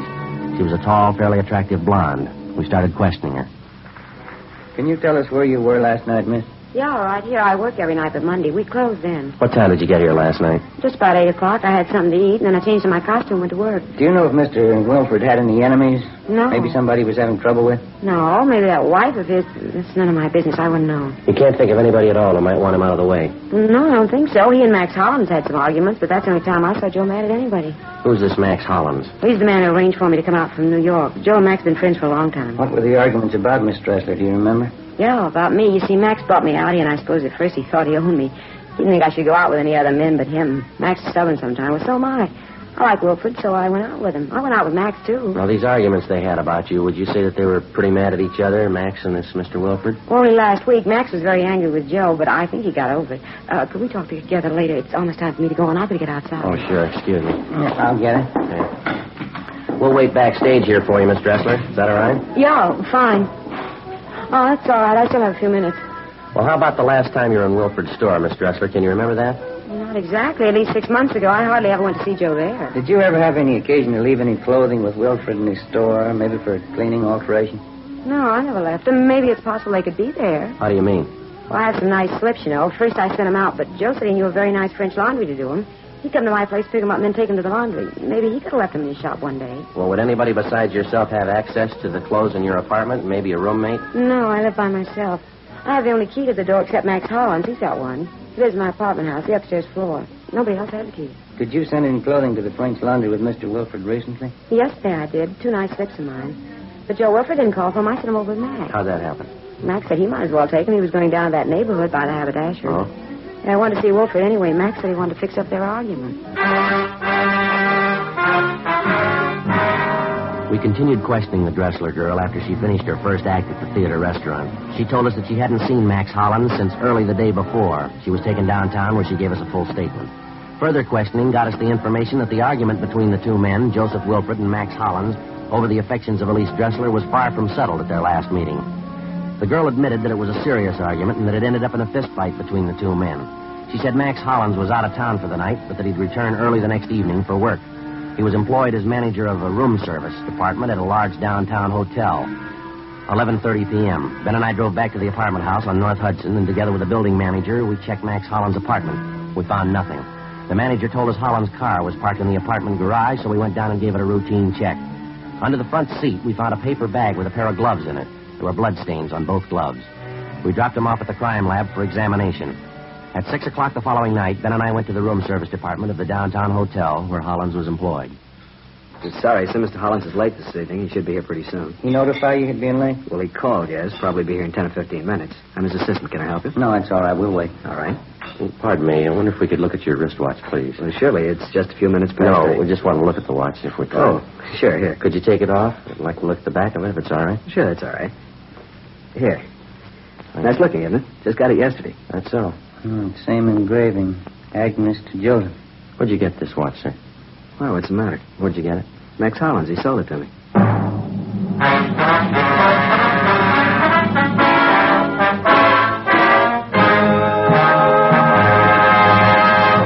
You are listening to Dragnet, actual stories from official police files.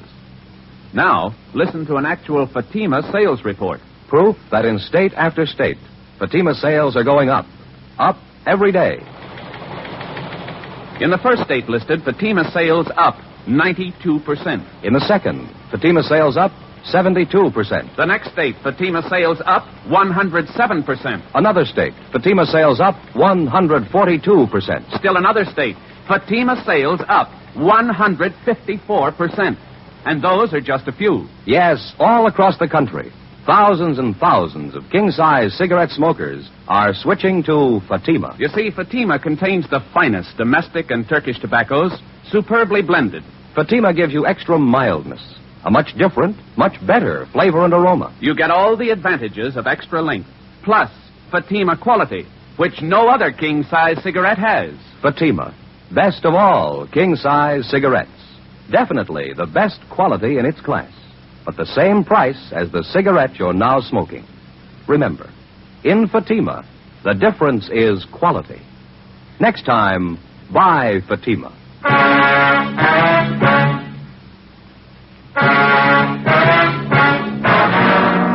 February 21st, Friday, 6:30 p.m. We called the office and notified them that we'd located the wristwatch taken from the body of the murder victim, Joseph Wilford. A stakeout was placed on the North Hudson Street apartment house. Ben and I stayed on at the hotel waiting the return of the murder suspect, Max Hollins.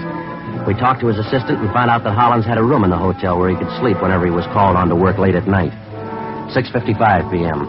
We called the office back and asked for a couple of men to be sent over to check the suspect's room. A few minutes later, Hollins himself showed up for work. Apparently, he'd been doing some drinking. Ben and I questioned him at his desk to stall for time until the men from the office could get to the hotel and make a thorough check of the suspect's room. Hollins was kept busy on the phone taking room service orders from the hotel guests. In between calls, we talked to him. I left Elise in the apartment, and then I took the few pieces of laundry she had and dropped them off at Wilford's store. It was about 6 o'clock Wednesday night. You mentioned to the dresser girl you wanted to see Mr. Wilford. You wanted to patch up an argument you'd had with him? Yes, I just wanted to make sure he didn't have any bad feelings about it. Really wasn't much of an argument. How long did you stay at Wilford's store, Mr. Hollins? Do you remember that? 20 minutes, maybe a half hour. We talked, and we had a glass of wine in the back room. No, it was upstairs. We drank the wine, and everything was all right. I guess it was about 6:30 when I left the store. It was all right then. Well, did anybody come in the store while you were there? No, there was nobody. How about Mrs. Wilford? Was she in the store at all during the time you were there on Wednesday? No, he said she was gone for the day. She'd be back later on. We finished our talk, then I left. It was the last time I saw Joseph. It was a terrible thing for somebody to kill him. Excuse me again, please. Yes, sir. Go ahead. Room service, may I help you, please? Yes, sir. Yes, sir. Well, could I suggest the Palace Court salad? Very nice, yes. Parts of artichokes filled with fresh crab meat, a Thousand Island dressing garnished with slices of avocado. All right, sir. 2 orders. Some consomme? All right. French rolls, coffee, and brandy. 8:13. Yes, sir, right away. Fred, this order for 8:13. Yes, Mr. Hollins? That's Mr. and Mrs. Morrow, 8:13. Make it quickly, please. Yes, sir. One of the best men I have, Fred. We keep a very high standard in our room service. Only the very best. They're all Geneva men. Yes, sir. Something else we'd like to find out. 21 years ago, I came here to the hotel. There was nothing. They were serving garbage. Bad service. Very bad. I built our staff one by one. I did it. There's our staff list there. Finest waiters in the country. Henry Sanchez, Fred LaSalle, Conrad Lutz, Joe Zwick. Yes, sir. And Elmer Creighton. He waited on the president when he came to visit here from Washington. The president thought so much of our service, he wrote a letter to Elmer later on. No argument at all. I have the best pen in the country, the best food. 21 years to make it like it is. I did it all myself. I understand you and Wilford were old friends, Mr. Hollins. You knew him quite a number of years, is that right? Most of his life, yes. I knew Joseph in the old country. We came from the same town. Terrible thing that's happened. I always liked Joseph, a good friend. What about these arguments you had with him lately about the girl, Elise Dressler? They amount to anything? No, but it showed something typical of Joseph. Maybe it was the business he was in. Dollars. That's all he thought about, the big dollars. He knew he had more money than I did. He thought he could do anything with it. How do you mean? About the girl, Elise. I took a visit to the old country 3 years ago, Strasbourg. That's where I learned my trade, from the best maitre d's in Europe. Mm-hmm. I met Elise on my way back in New York. You can check up on all my background. I worked at the Grand Hotel in Brussels. That's when it was the best. I was at the Carlton in London. Then I went to Venice, the Hotel d'Angelier. After, I went to the Hotel Majestic in Cannes. Yes, sir. What would that have to do with Miss Dressler? Very nice girl. We liked each other. When I came back here, I arranged for her to come out from New York. Took care of everything. I thought I'd like to marry her when she came here. And how about it, Hollins? You want to tell us now? Sir? Did you kill Wilford? Excuse me, please. Room service, may I help you, please? Yes, Mr. Sutter. Dinner for 12 tomorrow night in your suite. Your wife and I made up the menu. Certainly, Mr. Sutter. I'll check it over for you. Let's see. We serve caviar with Cluny to start with. Then the soup, consommé, madeleine. And with the soup, amontillado. Yes, sir, that's Spanish. Then crab legs, Saint-Denis. Sir? Saint-Denis, that's crab legs rolled in breadcrumbs, fried in butter, served in a terrapin dish with bechamel sauce. After that, the Chateaubriand with truffle sauce, soufflé potatoes, small green peas français, and with that we serve Ponte Cornet 27. Dessert, we shall have peach flambé, coffee, and liqueurs afterward. Yes, sir. Henry Sanchez and Conrad Lutz. They will serve you. Thank you. Thank you, Mr. Sutter. Good night, sir. Real gentleman, Mr. Sutter. He knows how to give a dinner party. The old school.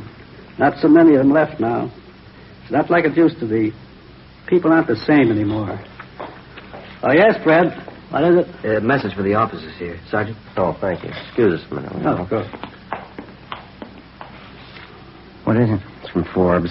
They checked his room in the hotel. They didn't find anything. Better get him downtown, huh? Yeah. Hollins, we'll have to ask you to come downtown. Oh, yes. Get my top coat on here. There. Out this way, Sergeant. All right. You park your car in the hotel garage? No, sir, outside on 10th Street. You can go out the side door then. This way. It's starting to rain. You both have your top coats? Yeah. Well, let's go. We're parked right down this way. What did Elise say? Elise Dressler. She said you had a fight with Wilford. You went to see him the same day he was murdered. Yes. It's terrible. It's too bad. Might as well tell you, sir. We've got the evidence. Quite a bit of it. All points to you. Oh? How is that? Well, the pair of gloves you were wearing, we found them. The wristwatch you took off the body, we found that, too. Yeah. You want to tell us about it? I didn't use good sense. I didn't know what to do when I went to see him. But I didn't have it in my mind to kill him. God knows I tried to talk to him. I asked him, please, to stay away from Elise. I asked him as a friend. Yes, sir. All he said to me was, Max, I give her presents and she likes me. I have the money to give her what she wants, Max. You haven't got the money. That's what he said to me. You had a fight with him then? No, there wasn't any fight. I'm not sorry. I killed him, but I'm not sorry. You want to give us a statement about it downtown? I suppose. I'm not ashamed of it. All right, let's go. Down this way. Any man would have done the same. How could you hear such talk and not kill him? How about the wristwatch you took off of him, the money from the drawer? I wanted to hurt him more, even after he was dead, after I beat him and beat him. I knew it would be the worst way to hurt Joseph, to take his money. Here we are. In the back, Holland. Yeah.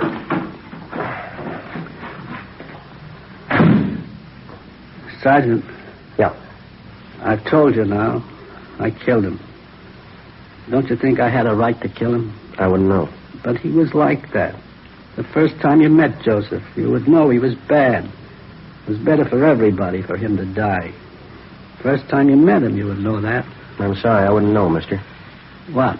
The only time I met him, he was dead.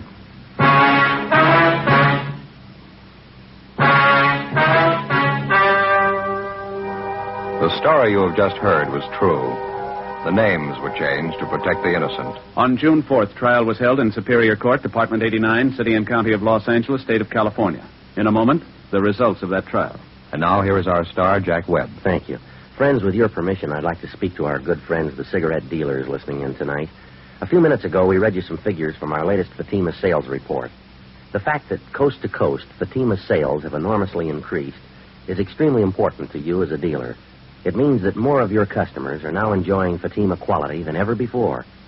You can do yourself and your customers a big favor by making sure you always have enough Fatimas to meet the ever-increasing demand. Thank you. And friends, remember that Fatima gives you all the advantages of extra length plus Fatima quality, which no other king-size cigarette has. Tomorrow, ask your dealer for Fatima. Best of all, king-size cigarettes.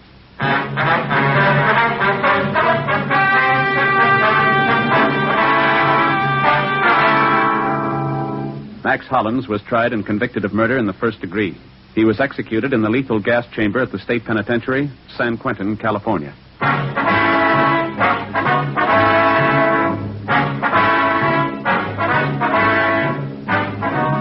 You have just heard Dragnet, a series of authentic cases from official files. Technical advice comes from the Office of Chief of Police W.H. Parker, Los Angeles Police Department. Fatima Cigarettes, best of all king-size cigarettes, has brought you Dragnet, transcribed from Los Angeles.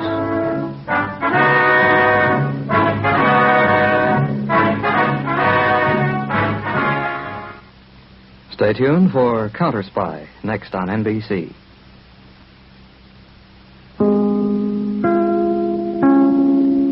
Ladies and gentlemen, Dragnet has a very important announcement for all of you at the close of tonight's program. The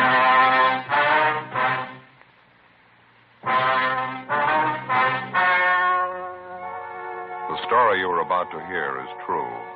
The names have been changed to protect the innocent.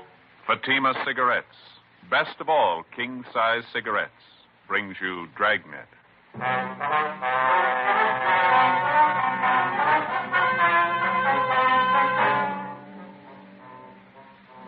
You're a detective sergeant.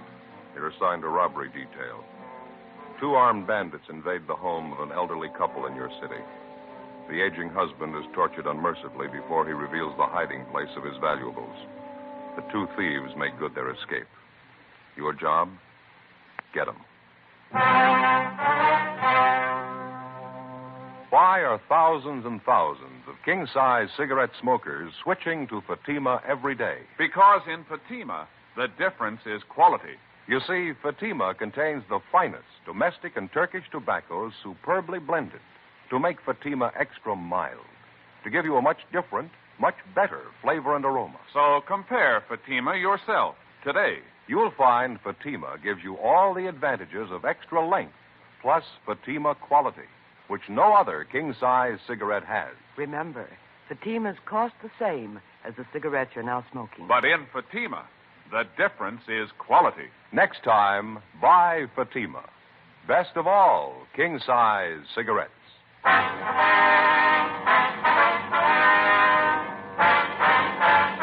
Dragnet, the documented drama of an actual crime.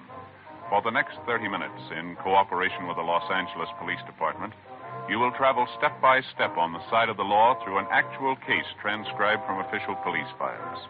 From beginning to end, from crime to punishment, Dragnet is the story of your police force in action.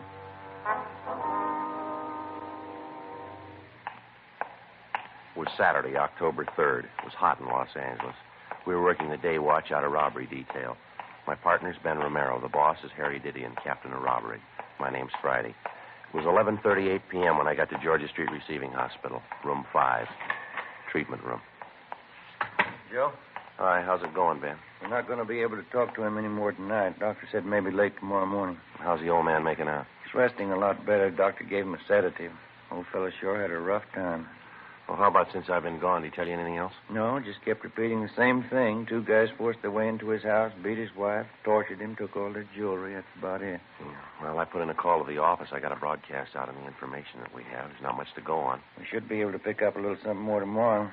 Doc said it's been a long time since he's seen anything like this, where they worked old man over. Well, what'd they do to the fellow's hands, anyway? The doctor able to tell? He thinks they used a hat pin on him, something like that. It's sharp and thin. At least a dozen wounds in both hands. He's pretty badly burned, too. Yeah. Hard to imagine somebody that cold-blooded. 71-year-old man, soles of his feet a mass of burns. Wonder his heart stood up through the beating I gave him. Has he got a weak heart? He's had a little trouble, yeah.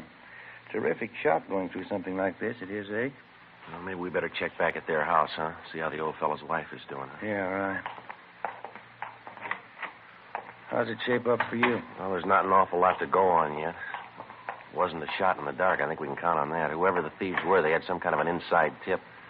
The old man and his wife, well, they don't put up much of an appearance. You wouldn't be apt to figure that they had $3,000 or $4,000 in jewelry put away at home, would you? Maybe his wife might have some idea. Sure is a lousy shame. Yeah, you might halfway understand that they just held him up, but working him over the way they did. There was no sense to it at all. Trying to show off what a couple of rough bums they are. Maybe that's it. Well, then let's do them a favor. Let's show them what it costs. Ben and I got in the car and drove back to the Westlake Park area to the home of the robbery victim, 71-year-old Wendell McClung, and his wife, Catherine McClung. It was a one-story wooden frame building, gray shingled, a typical modest 4-room bungalow. The men from Unit 31R who'd answered the robbery call were still there, standing by. Another pair of men from robbery detail, Powers and Gonzalez, were checking the neighborhood for possible leads on the suspects.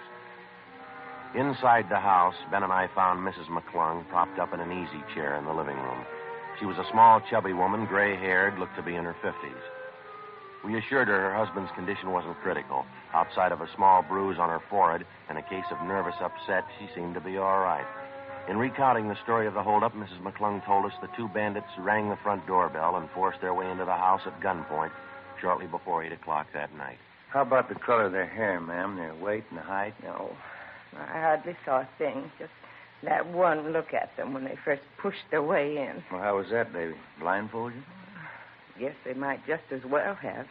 You see, when they started to hit Wendell, my husband, Wendell, knock him down, I went after them, and one of them slapped me right across my face and knocked my glasses off. I see. I reached out to find them, but before I did, I guess one of those gangsters stepped on them.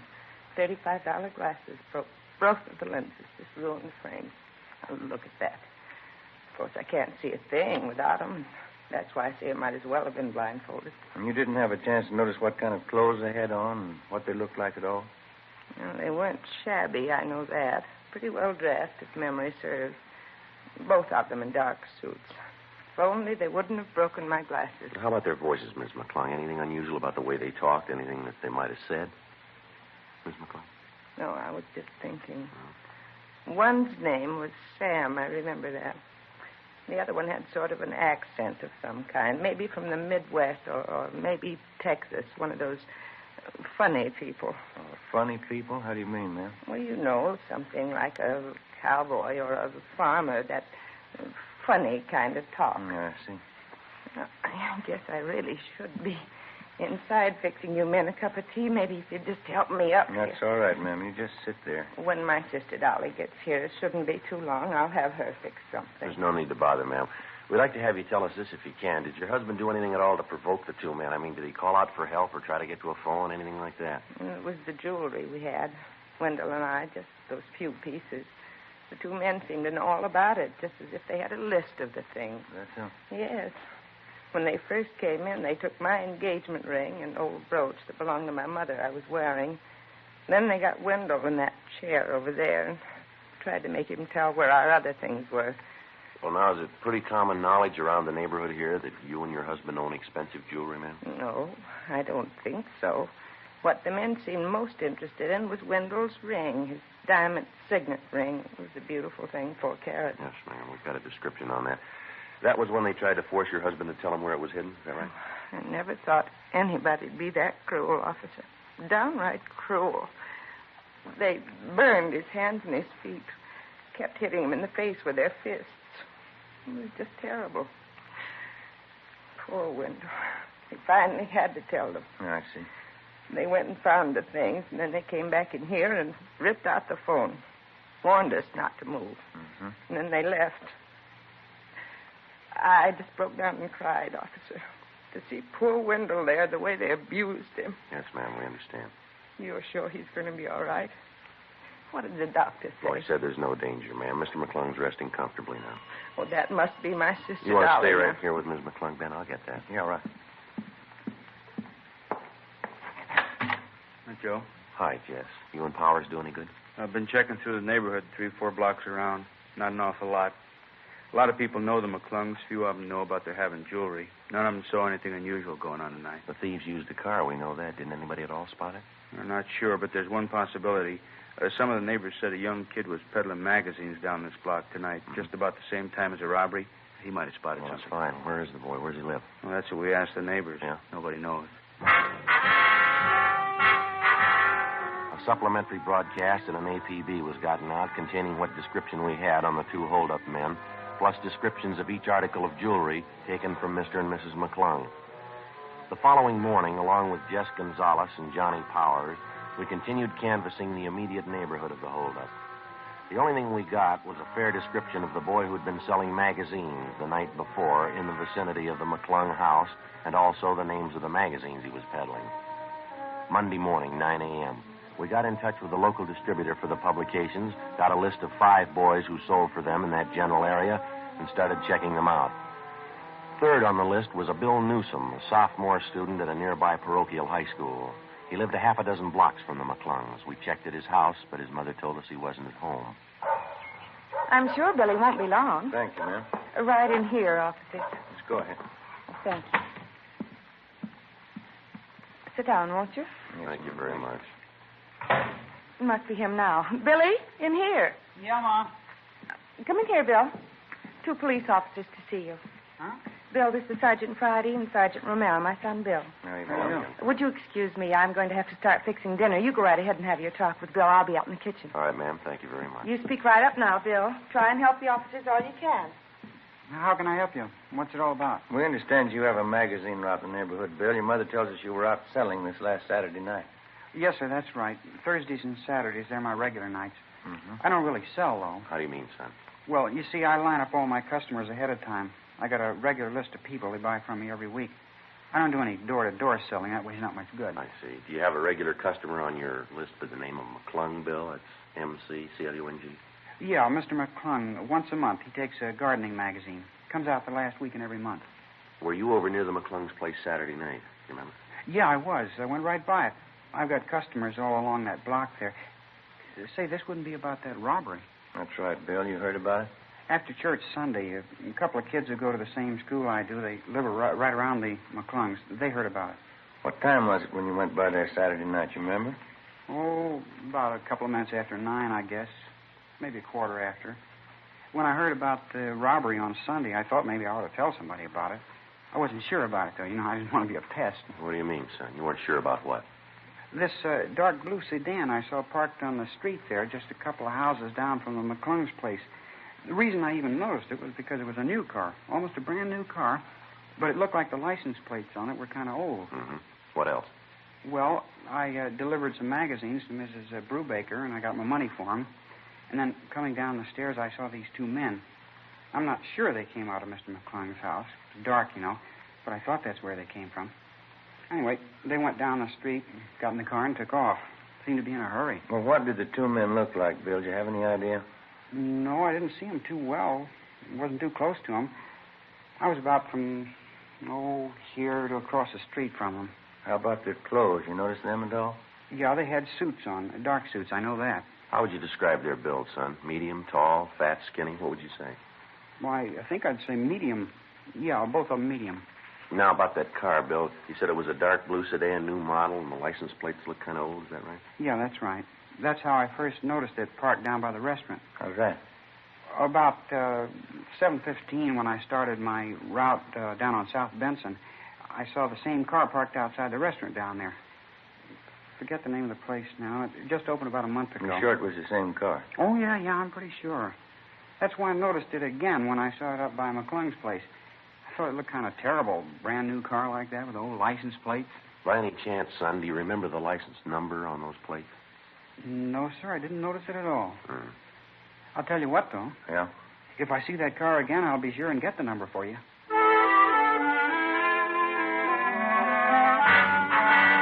Before we left the home of 16-year-old Bill Newsom, we got a complete description of the car which he'd seen parked near the McClung's home on the night of the robbery. He told us it was a 1950 Hudson, four-door sedan, dark blue, white sidewall tires. We relayed the information downtown to robbery detail. After we left the boy's house, we drove to the vicinity of the restaurant on South Benson, where the Newsom boy had first spotted the Hudson sedan. After making the rounds of several bars and coffee counters in the area, we started checking at the restaurant. It was newly opened, just as the boy had described it, full of glass, brick, and fancy modern stonework. The main bar was situated just off the lobby, set apart from the main dining room. We interviewed the head bartender, and he thought he remembered serving 2 customers, answering the general description of the hold-up men on the previous Saturday night. Not a bad-looking pair. They're in a little early, around 7:15, 7:30. They seem to be all right. Do you remember what they looked like at all? No, I didn't notice them that much, officer. Can you give us some general idea? They're on the young side, I guess. Not more than 28, 30. One of them talked like a Midwesterner, I think. You know, maybe Arkansas, Texas, someplace like that. Well, could you give us any idea what they were wearing? Would you remember that? Both had suits on, dark suits. One had on a gray hat, and that's about all I remember. The reason I can place them at all is because Saturday was a pretty slow night at the bar. It's a new place here, you know, and it takes a little time to cultivate a trade. Well, did these 2 men stop for dinner here? Do you remember that? No, they sat right here at the bar and had a couple of beers, and then they left. No dinner. Did you wait on them, sir? Yes, sir, I did. I served them both a bottle of beer, imported Dutch beer. Do you serve quite a bit of that imported beer, do you? No, not here, no. It's mostly cocktail trade. These 2 fellows are the only ones I remember asking for. Well, do you remember if the 2 men handled the beer bottles at all? They handled them? Well, I mean, did you pour it? I filled up their glasses and set the bottle down. I guess they did handle them. They emptied the bottle. I see. But they'd almost have to, wouldn't they?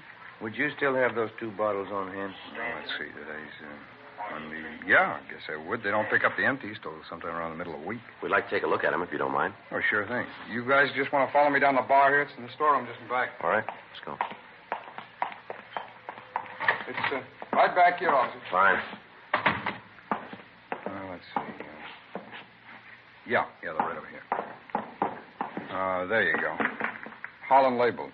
Only ones in the whole case. The same 2 I served those fellas. Yeah, I see.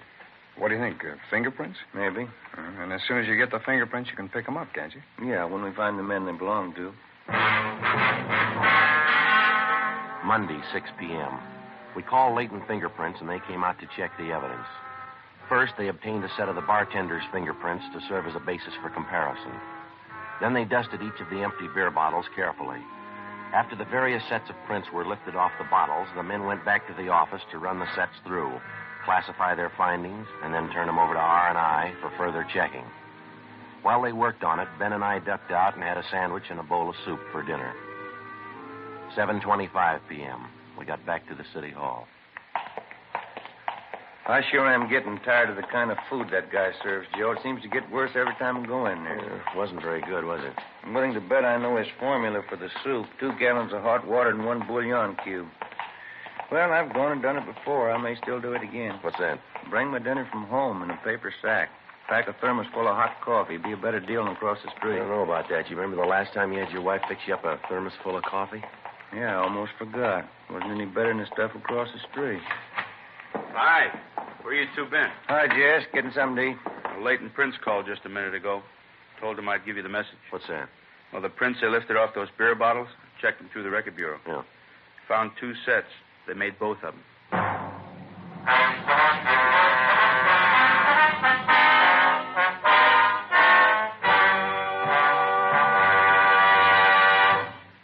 In state after state, all across the country, Fatima sales are going up and up. Listen to the actual figures in the latest Fatima sales report. In the first state listed, Fatima sales up 69%. In the second, Fatima sales up 118%. Another state, Fatima sales up 92%. Still another state, Fatima sales up 142%. And those are just a few. Yes, coast to coast, thousands and thousands of king-size cigarette smokers are switching to Fatima. You see, Fatima contains the finest domestic and Turkish tobaccos, superbly blended. Fatima gives you extra mildness, a much different, much better flavor and aroma. You get all the advantages of extra length, plus Fatima quality, which no other king-size cigarette has. Fatima, best of all king-size cigarettes. Definitely the best quality in its class, but the same price as the cigarette you're now smoking. Remember, in Fatima, the difference is quality. Next time, buy Fatima.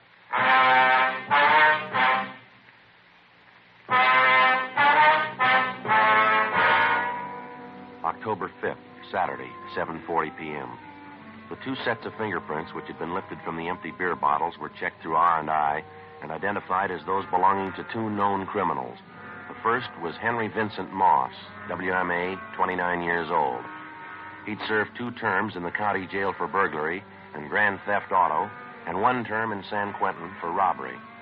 The second was Ernest Robert Windsor, WMA, 28 years old. His home was listed as Little Rock, Arkansas, where he'd twice been convicted on charges of first-degree burglary and served time at the Arkansas State Penitentiary. We pulled the packages on both of the men, checked the last known addresses, but failed to locate either of them. To double-check their identification, we showed mug shots of Windsor and Moss to the robbery and torture victims, Mr. and Mrs. McClung. They gave positive identification of both men. So did the bartender at the restaurant where they'd stopped for the beer. We got out a broadcast and an all-points bulletin on them immediately. We began the routine legwork, checking with all the friends, relatives, and associates who were listed on the mama sheet in each suspect's package. As usual, it was a long, monotonous haul. One of the persons listed as fairly close to Ernest Windsor was an aunt of his, a Mrs. Marie Rolfe, whom we located at her home in the Echo Park district. No, I haven't seen Ernest in almost a year, Sergeant. What is it you want him for? I'd like to talk to you about it a few minutes, Mrs. Rolfe, if you don't mind. I don't know how I can help you. You can come in for a minute if you want. I've got to go out and do some errands pretty soon, though. It's all right, ma'am. Thank you. Right in here. Sit down if you want. Thank you very much. Just got finished taking care of my little children here, getting them nice, clean cages. Good singers. They all canaries, ma'am? Oh, yes. Oscar and Ethel, that's these two here. They're both genuine rollers. Their grandfolks came from Germany. Beautiful singers. Wonderful company. Yes, ma'am. My others are pretty, too. They're only choppers, though. Ma'am? Choppers. They're different than rollers. They sing much louder. Maybe not as nicely, but I don't like to play favorites. I like all of them. You have birds, Sergeant? No, ma'am. You should. I think everybody should have a canary in the house. Cheerful, you know. Wonderful company. Don't know what I'd do without mine. About your nephew, Ernest, Miss Rolfe. Have you any idea at all how we could contact him? As I say, it's been almost a year since I last heard from him. What would this be about, Sergeant? Just a routine investigation, ma'am. We understand that you're quite close with your nephew, that he lived with you for a time. Yes, that's right, he did. When you come right down to it, Ernie's a good boy. He kept bad company, that's what I always said. Got him in trouble 2 or 3 times. I suppose you know that. You live alone here in the house, do you, Miss Rolfe? Yes, that's right, Sergeant. See, I'm a widow. Husband's gone a good many years now. You don't take in boarders or anyone like that, Oh, do you? no. Just me and my pets here. They're company enough. I wonder if you'd explain that laundry piled up in the bed there in the next room, ma'am. What's that? The men's shirts, stockings, the underwear, they're right there in the bed there. Well, I usually try to keep things in better order than that. It's just some laundry I do, Sergeant. Little odd jobs for some of the bachelor men in the neighborhood. I do it as a favor for them. You're sure about that, Miss Rolfe? Ma'am? What do you want Ernest for? Why do you have to chase after him all the time? Persecute him? We're not persecuting him. Ever since he's come here from Arkansas, it's been nothing but police chasing after him. Can't you give Ernie a chance? All he wants is a chance. He told me so himself. We've checked through his record, Miss Rolfe. He's had all the chances in the world, and nobody's persecuting him. Then why are you chasing him again? Hunting him down? Why don't you leave him alone for a spell? Give him a chance to get a job, do something.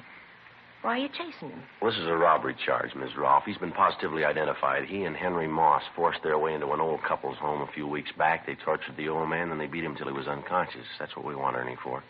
How'd you know it was Ernie? You could have made a mistake. No mistake, ma'am. The victims identified his picture. There wasn't a doubt in their mind. And where is he? You sure that's the truth? You sure it's Ernie again? Yes, ma'am. Again. You can have all the proof you need. The last time he told me he swore on the memory of his own mother.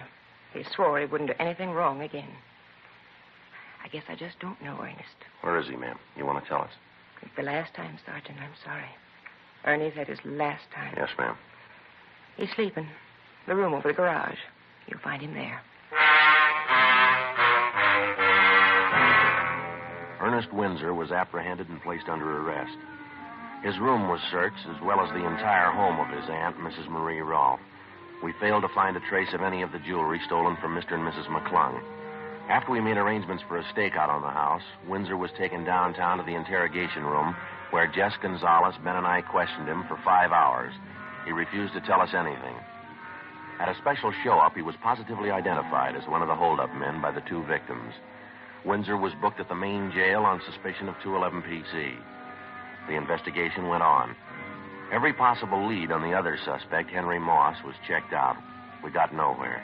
It was obvious that either Moss was in possession of all the jewelry stolen from the McClungs, or it had been hidden away someplace, known only to Windsor and Moss. From time to time, we had Windsor taken from his jail cell for questioning. It wasn't hard to tell he was bothered with the possibility that perhaps Moss had run off with the entire loot and was enjoying himself while Windsor spent his time in jail. We worked hard on that particular angle while we questioned him, but Windsor still refused to break, to give us any kind of a lead on Moss. A month passed. Wednesday, November 8th. Sure working out into a dull routine. A full month. We got exactly what we started with. Yeah. If we could only get Windsor to break it, it'd sure do a lot toward wrapping this thing up, wouldn't it? I don't know what he figures he's going to gain, but keep him quiet. Yeah. Gonzalez and Johnny Powers said they were checking out a tip from some informant this morning. Supposed to know where Henry Moss is. Wonder if they found any luck. They ought to be back by now. Yeah. Go ahead. Hey, Jess. Oh, hi. How about it? You do any good this morning? Oh, not a bit. Informant didn't even show up. Johnny's going to meet him this afternoon. Doesn't look to be very much. How about you fellas? Same, Jess. We're going as slow as you are. I get it. Robbery, Friday. Yeah, George. Uh-huh. 3rd and Main? You sure, huh? Right, yeah, right away.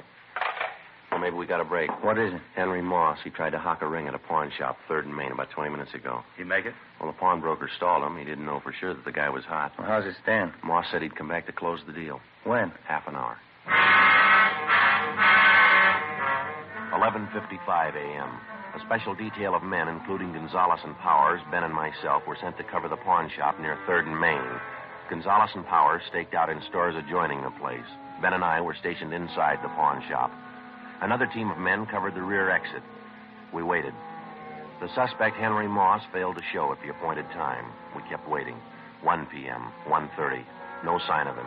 At 1:45 p.m., a young-looking, dark-haired man in a neat gray suit entered the shop and approached the manager at the rear counter. There wasn't any mistaking him. Henry Moss. He surrendered himself without even protesting.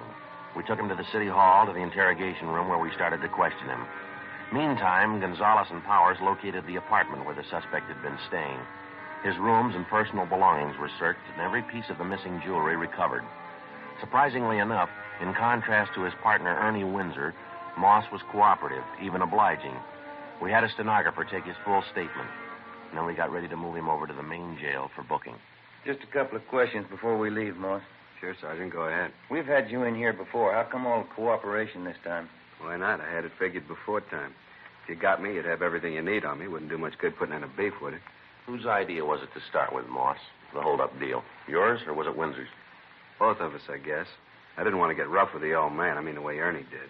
That part I didn't like. All I wanted was the loot. Ernie just lost his head. Too bad. All right, you ready to go? Any time, Sergeant.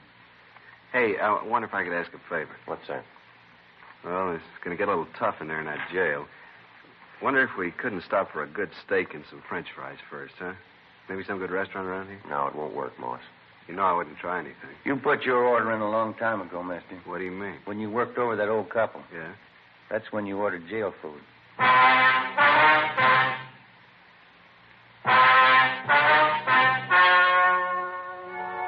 The story you have just heard was true.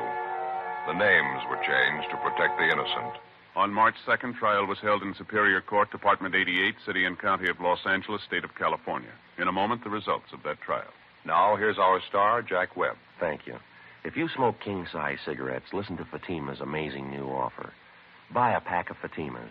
Enjoy their extra mildness and superbly blended tobaccos. Now, if you don't like Fatimas better than the king-size cigarettes you're now smoking, return the pack with the unused Fatimas, and we'll give you your money back, plus postage. Now, we make this amazing offer because we believe Fatima is the best of all king-size cigarettes. Smokers all over the country are confirming this every day. Listen to this state-by-state report. State 1, Fatima sales up 92%.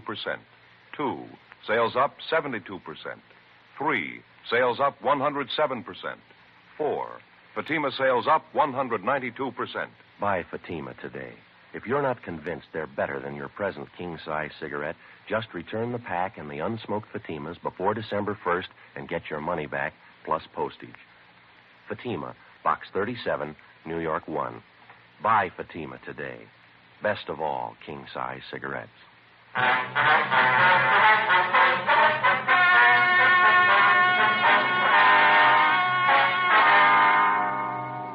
Ernest Windsor and Henry Moss were tried and convicted on one count of first-degree robbery and one count of assault with intent to do great bodily harm. Both men are now serving their terms in the state penitentiary. First-degree robbery is punishable by imprisonment for no less than 1 nor more than 10 years. Ladies and gentlemen, the lives of millions of ragged and helpless Koreans depend on the unneeded clothes in your closet. Help these men, women, and children live through the winter. Send your clean, unneeded clothing and shoes prepaid directly to the Ark, Maspeth, New York, or the Ark, Oakland, California.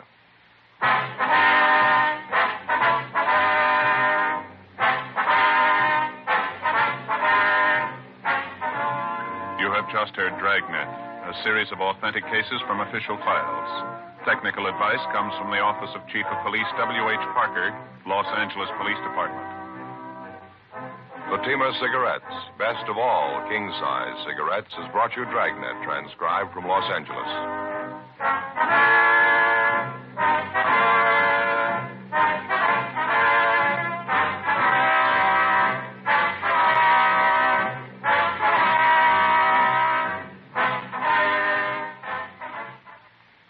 Stay tuned for Counter Spy, next over NBC.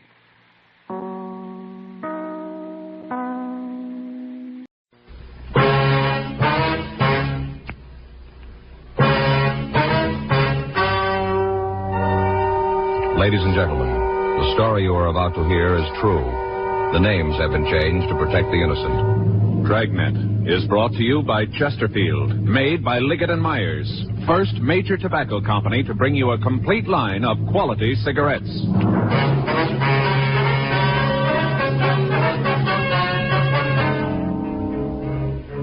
You're a detective sergeant. You're assigned to homicide detail. The body of an attractive woman has been found in a downtown office building, beaten to death with a piece of lead pipe. The killer has escaped into the city. Your job? Find him. Today, friends, you hear these 3 words everywhere. Chesterfield's for me. The Chesterfield you smoke today is the best cigarette ever made. Best for you. Because Chesterfield gives you proof of highest quality, low nicotine. The taste you want. The mildness you want. Chesterfield is best for you because it is tested and approved by 30 years of scientific tobacco research. Chesterfield is best for you because it has an established good record with smokers, proven by test after test. Yes, friends, the Chesterfield you smoke today is the best cigarette ever made. For the taste you want, the mildness you want, join the thousands now changing to Chesterfield.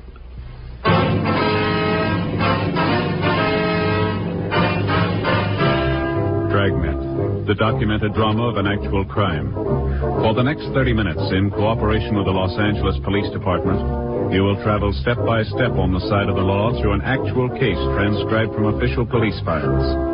From beginning to end, from crime to punishment, Dragnet is the story of your police force in action.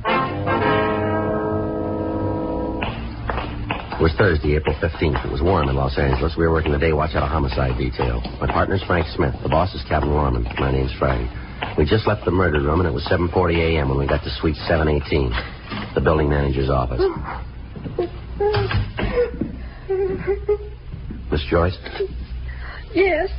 You men cops? Yes, ma'am. We understand you're the one who found the body, is that right? Oh, that's right. I found her. Oh, it was an awful thing. This is my partner, Frank Smith. My name's Friday. Wonder if you feel up to telling us exactly what happened. Oh, sure. It's just about the most terrible thing ever happened to There's me. something we can get you, ma'am. Oh, no, thanks. Janie brought me some hot coffee. Who's Janie? Janie Alquist, she works the first 3 floors. She brought me some hot coffee. I see. She was up here and they let her bring it. All right, Miss Joyce. Could you just tell us about it, please? Well, right from the beginning, you want to hear all about the whole thing? If you would, please. Well, I came on at 4, just like always. I punched in and came up to the 10th floor and started in. Got the things out of the closet on the 10th. Mm-hmm. Usually I start on the 7th. But now and then I like to do it a little different, and I start on 10 and work down. Yes, ma'am. What time was it when you found the body? Oh, just a few minutes ago. I guess about 7, right around in there. I only had 2 more offices to do, and I'd be finished. I just had 2 more when I got there. Yes, ma'am. If you'd go ahead and tell us about finding the body. Oh, well, I unlocked the door, and I saw the light inside. I thought it was kind of funny, because usually it's dark. You mean in the office? Yes, and where Mrs. Fitzgerald's desk is, it's usually dark. Yes, ma'am. I thought it was kind of funny, like I said. But then I thought that maybe she was working. Mm-hmm. She does accounting, you know, woman accountant, and I thought she was working. Mm-hmm. So I knocked.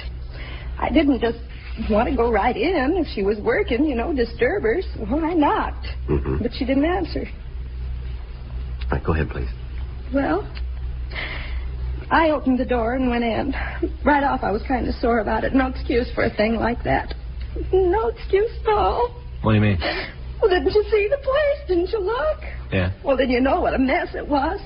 Papers all over the floor, and ashtrays spilled, all that mess, and I'm supposed to be through at 7:30. Well, I'd never have made it. Never got through on time. And that's when I saw her behind the desk. Oh, it was an awful thing. There she was on the floor, dead. Yes, ma'am. There was no one else in the office? No. Just Mrs. Fitzgerald. She was on the floor behind the desk. What'd you do then? Oh, I screamed. Loud as I could. I wanted somebody to come up there right away. And that was the first time I ever saw anybody dead. Then I ran out of the office and went downstairs to get somebody to help. Just an awful thing. Oh, poor Mrs. Fitzgerald. Oh, she was so nice. All the time saying hello when she'd come in early and I'd still be working. Oh, I think about it and I just can't believe that it's true. I just can't hardly believe it. Did you see anyone on the floor while you were working? Just Mrs. Fitzgerald. No, ma'am. I mean, was there anybody in the halls of the building? Oh, no. No, not that I saw. There wasn't anybody. I'd have seen them if they was there, but they weren't. All right, Miss Joyce. We'll contact you tomorrow about a statement. Meantime, we'll leave you one of our cards here. If you think of anything we should know, we'd appreciate it if you give us a call. Oh, I sure will. Anything at all, I think I'll call you. Mm-hmm. Can I go now? Yes, ma'am. I've got to go home and take a hot bath and calm my nerves. Surely. Oh, it sure is going to be a shock to her husband. Of course, not that he'll mind too much. Beg your pardon? Her husband, you know, Mr. Fitzgerald. Yes, ma'am. What about him? Well, just that it isn't going to bother that one too much. Why do you say that? No, I shouldn't have said anything. Not a word. I shouldn't have told you. I'd get fired, sure. Well, if it's got anything to do with Miss Fitzgerald's death, maybe you better tell us, don't you think? Well, if you'll promise not to tell the supervisor. All right, go ahead. It gets dull just being in a big building by yourself, all alone at night when there isn't anybody around. It's pretty dull. Mm-hmm. Once in a while, not real often, but just once in a while, I kind of read some of the letters that people throw away, you know, in the wastebasket. Mm-hmm. They don't want them anymore, so when it gets real dull, I read them. And I've read some in Mrs. Fitzgerald's office from her husband, Mr. Fitzgerald. Yeah. Seems like they've been having some kind of a big fight, going to court and all. I don't know what it's all about, but they've been fighting. And in the letters, he tells how she ought to leave him alone. I guess she's asking for a lot of alimony or something. That's what it sounded like to me. Some of the letters, the way he wrote to her, mean, used to threaten her all the time. You saw these letters where he threatened her, did you? Yes. One, I guess it was about a week ago. He said in that if she tried to railroad the thing through, now that's what he said, railroad the thing through, he'd come up here and... Yes, go ahead. Well, that's all there is. I couldn't find the other piece of the letter where he said what he was going to do. See, she tore up the letters after she read them. All right, Miss Joyce, thank you very much. No, I hope I helped. Yes, ma'am, I certainly have. I sure wish I could have found that other piece of the letter. No way of knowing what it said. Yes, ma'am. Do you suppose he really meant it? I don't know. We'll ask him.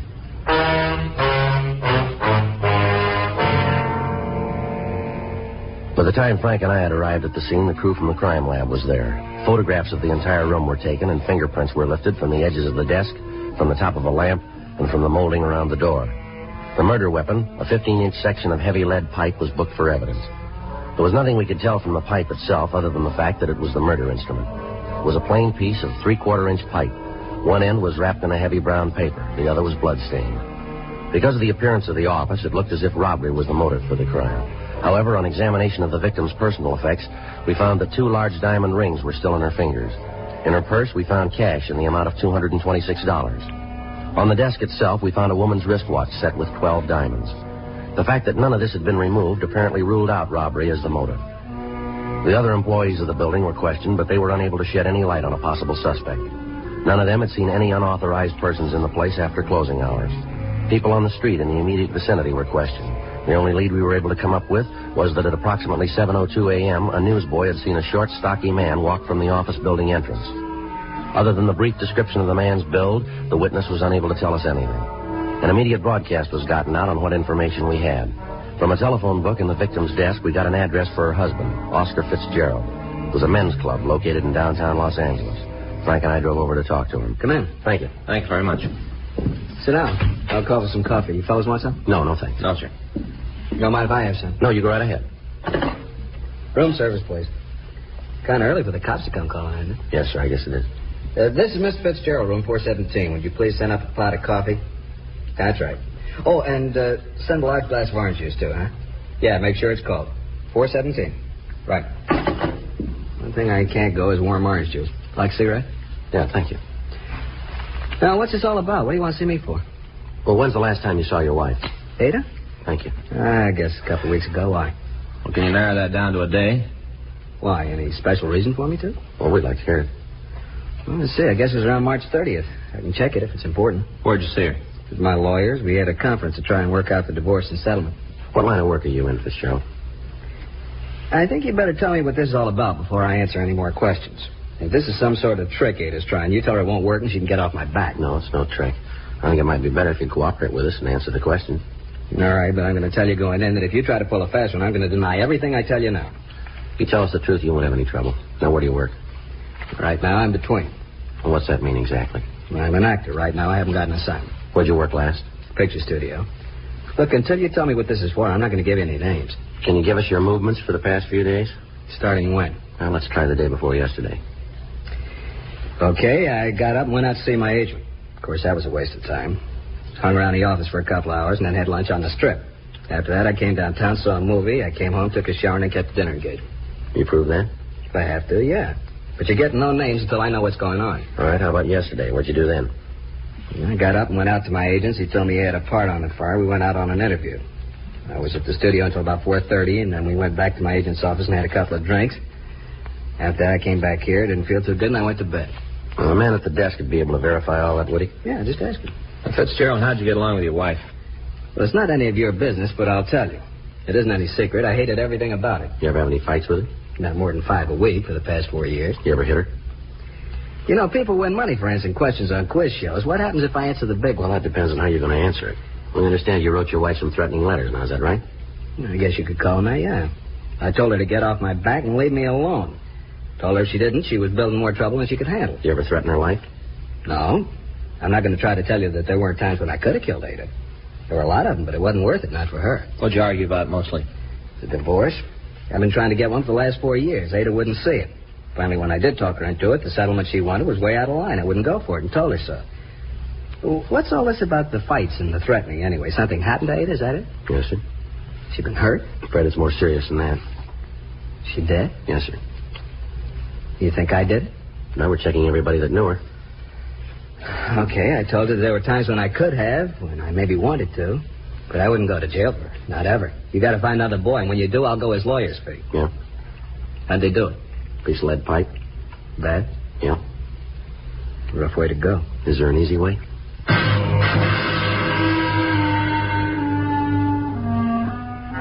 We made a preliminary search of the room, but we found nothing that would tie in the victim's husband, Oscar Fitzgerald, with the crime. We talked to the desk clerk, and he verified the man's story that he'd been in his apartment the evening of the killing. Fitzgerald made arrangements with us to attend the coroner's inquest, and Frank and I went back to the city hall. We checked with the crime lab on their investigation. Lieutenant Lee Jones told us that they'd been able to lift several partial fingerprints from the murder weapon, but that they were impossible to classify. He went on to say that the other prints that had been found at the scene were unusable as evidence, since it would be difficult to get enough points for identification. The other physical evidence taken from the office was of little use. A check had been made of a piece of pipe, but it was found to be of a common type and impossible to trace. Microphotographs had been made of the serrated edges, and these had been booked as evidence. We asked the stats office to make a run on the M.O. of the crime, and they told us that they would start through their files immediately. For the next 2 days, Frank and I talked to all of the friends and relatives of the victim, attempting to find a motive for the crime. From what we had to work on, the only plausible reason for the killing was either revenge or jealousy. None of Mrs. Fitzgerald's friends or business acquaintances were able to point out anyone with a strong enough reason to kill the woman. Monday, April 19th. Frank and I got back to the office after interviewing one of the victim's business competitors. Well, that's another one that didn't go anyplace. Yeah, seems like that's all we've been drawing on this one, doesn't it? Yeah. I'll check the book. All right. Anything come in from the stats office yet? No. Said they'd have the rest of the run for us this afternoon. First punch didn't turn anything. I got it. Homicide, Friday. Yeah, Jack. Anything on him? Sure. We're no place now. Well, no, anything's got to be. Want to give me that address? All right. All right, we'll check it. Good. All right, Jack. Thanks again. Bye. Jack McCready says he talked to one of his informants this morning. Guy came up with a couple of good things, maybe. Yeah? One of them's about a guy in the Olympia bar at 4th and Kohler. Fella's pretty drunk, been doing a lot of talking down there. Something for us? Maybe. He's bragging about beating a woman to death with a piece of pipe.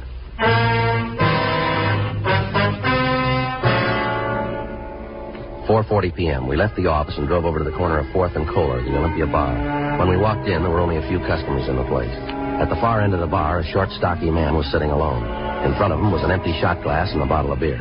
He appeared to be pretty drunk, and as we entered, he was talking to the other people seated at the bar. Any of you guys that don't believe it, you just come outside with me, I'll show you. Show you all, every one of you. Bartender, I got an empty glass. Now, let's do something about it, huh? I need a drink. I think you had about enough of that, don't you? What? I said you had enough to drink. Who are you to tell me that, huh? Who are you to come in here and tell me what to do? What's the matter? You think you're cops or something, huh? Is that what you think? You called it. Come on, we want to talk to you. You mean you are cops? That's right. Well, listen, you better get out of here and do it fast if you know what's good for you. You just better. Frank, yeah. Take your hands off me. You guys don't hear good, do you? Stand still. You come messing around with me, you're going to find out. You'll find out good. I'll give you the same thing I gave her, the same thing. Hold it, Frank. All right, come on, mister. Who are you talking about? I'll tell you who. I'll tell you good. And you'll know, leave me alone if you know what's good for you. I'm talking about that Ada Fitzgerald, that's who. Ada. You go messing with me and you'll get what she got. I'm a pretty rough fella, you know. Pretty rough. Is that right? You betcha. You're not dealing with a kid, you know. Well, that makes it even then, doesn't it? Huh? You're not dealing with a woman.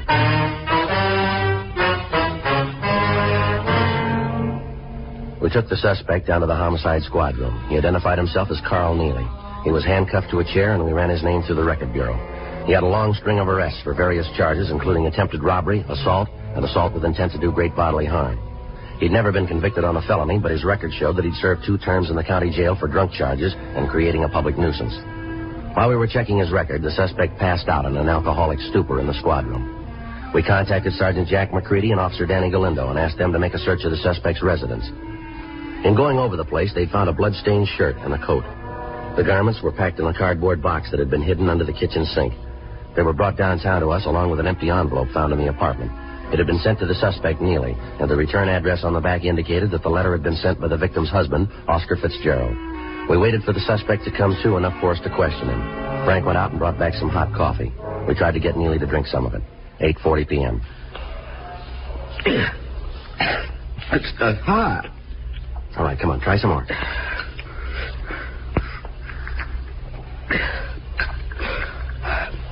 You're cops, huh? You've been around before.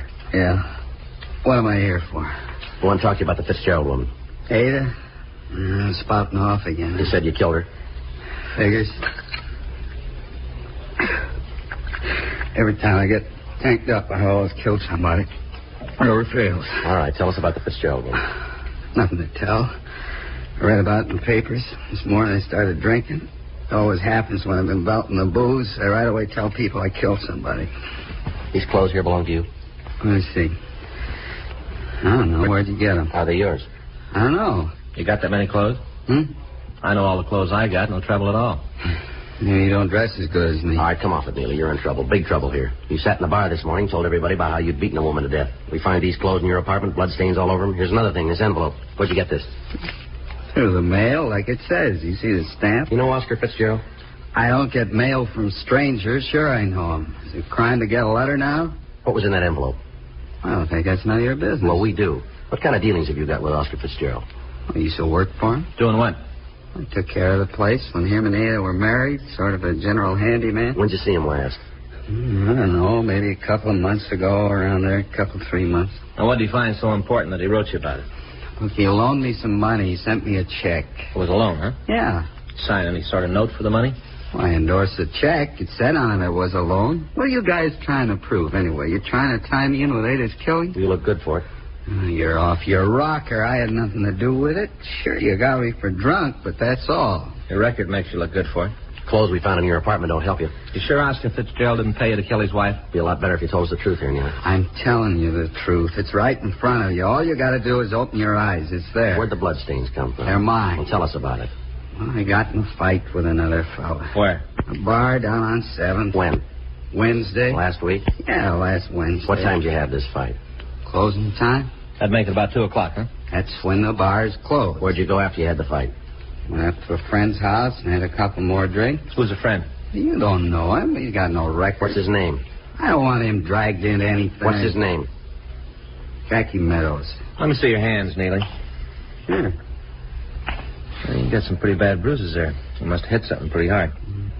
Fight I told you about. That's where those came from. Tell us what you did after you left the bar. I told you I went up to Jackie's. I had a couple of drinks. What time did you get there? Around 3, maybe 3:10. What time did you leave? About 5. Where'd you go?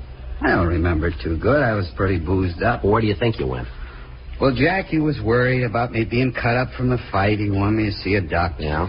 He drove me down to Georgia Street Receiving Hospital. Yeah. I was there until 9:30 Thursday morning.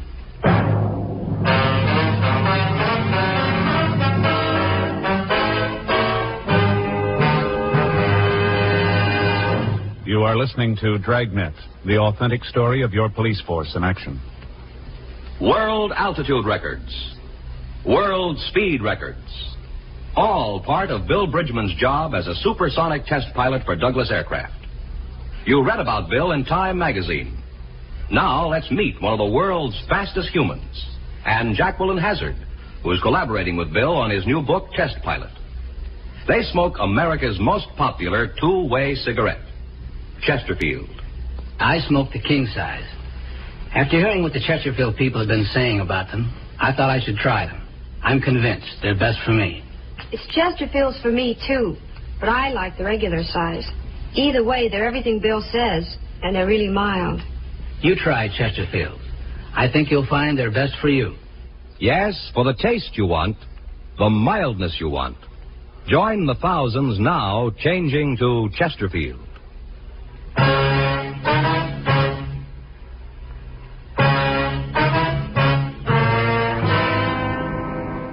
A call was put through to Dr. Hall at Georgia Street Receiving Hospital asking if a patient was given emergency treatment on the morning of Thursday, April 15th. A search of the hospital records verified the story told to us by the suspect, Carl Neely. We checked through our crime reports and we found that a miscellaneous injury report had been made. From the coroner's report, we knew that the victim had been murdered between the hours of 5 a.m. and 7 a.m. on that morning. We got in touch with Neely's friend, Jackie Meadows, and he also verified the suspect's story. He was booked in at the main jail on a charge of being drunk in a public place, and Frank and I started checking out the remainder of the list that the stats office had given us. Originally, there had been 12 names on the list. We talked to 10 of them. The 11th, a Norman Sitkin, had a record of burglary, attempted robbery, and assault with a deadly weapon. He'd been arrested and brought to trial on a charge of murder 3 years previously, but he'd been acquitted. The circumstances surrounding his arrest were the same as those in the Fitzgerald case. The main reason he'd been released a free man was the testimony of his mother, who had sworn that Sitkin had been home with her on the night of the killing. When we went out to his home, we found that he wasn't there. We talked to his mother, and she told us that he'd been in San Diego for the past 3 days. Under interrogation, we established the fact that on the night of the Fitzgerald killing, Sitkin hadn't been at home, but that he had been in Los Angeles. We put in a call to the San Diego authorities and talked to Lieutenant Mort Gear in the homicide detail. We contacted the hotel where he was staying in Los Angeles, and a 24-hour stakeout was placed on the location. Wednesday, April 21st. Frank and I got back from lunch. Better put in a call to Mort, huh? See if they got anything on Sitkin? Yeah. You want to do it? Right. Okay.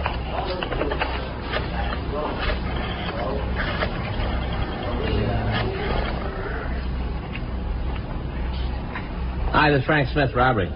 Yeah, I'd like to put in a call to San Diego PD Homicide Bureau. Lieutenant Mort Gear.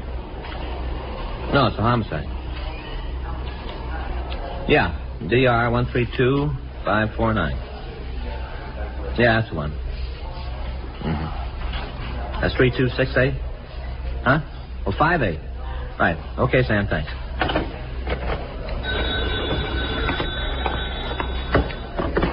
I'm on this one, Joe. Oh, sorry. Homicide, Friday. Yes, sir? No, that's right. Well, when was that? Yes, sir. Right away. Cancel that call, Frank. What do you got? Sitkin just walked into his hotel.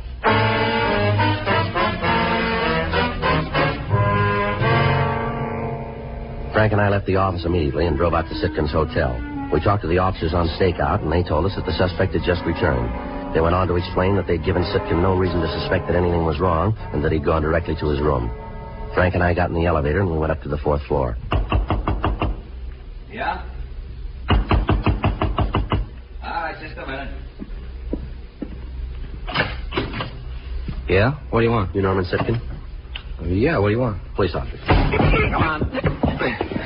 You got no right to do this. Let me see your warrant. Get your coat, Sitkin. We want to talk to you. What for? What do you got to talk to me about? I got nothing to say. Get your coat. Why? What's the charge? What are you taking me in for? Suspicion of murder? You're kidding. Well, you just keep thinking that. You mean this is for real? Come on, let's go. Oh, wait a minute. I want to know what this is all about. Is that so? Well, sure. Figure I had something to do with that woman who was beaten to death downtown. Fitzgerald, I think that's the name, huh? Isn't that what you think? Well, you seem to know all about it. Well, you're way off on this one. I got an alibi that you can't break. I can see you guys figuring because I stood this kind of beef once before, you can make it stick this time. Well, it won't work, cop. None of it fits together. I can prove where I was that night every minute. All right. That's right, every minute. You check in my house. Happens I was with my mother, just like the other time. All night I was home. You going to stand on that? Well, there isn't any other way. Well, that's going to make it a lot easier then. Well, what's that supposed to mean? We've talked to your mother. She says you weren't home that night. Well, she's wrong. You let me talk to her. She'll tell you. You just let me talk to her. She's sure you weren't there. She's willing to testify to that. Get out of my way. All right, come on. Want to get the cuffs? Yeah. Hold still. Funny, isn't it? What's that? Well, looks like he might have been good on that first killing. One he was acquitted on. His mother might have lied on the stand. That's not going to make a lot of difference, is it? Huh? He's going to make up for it on this one.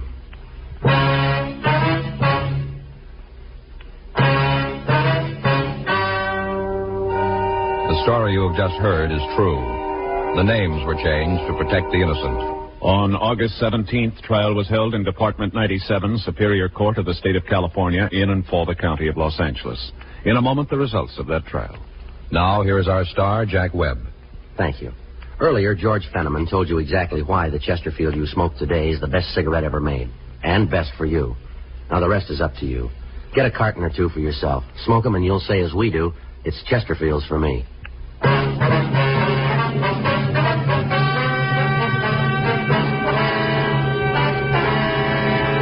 Norman Edward Sitkin was tried and convicted for murder in the first degree. On recommendation of the jury, he received a maximum penalty, and on July 19th, he was executed in the lethal gas chamber at the State Penitentiary, San Quentin, California.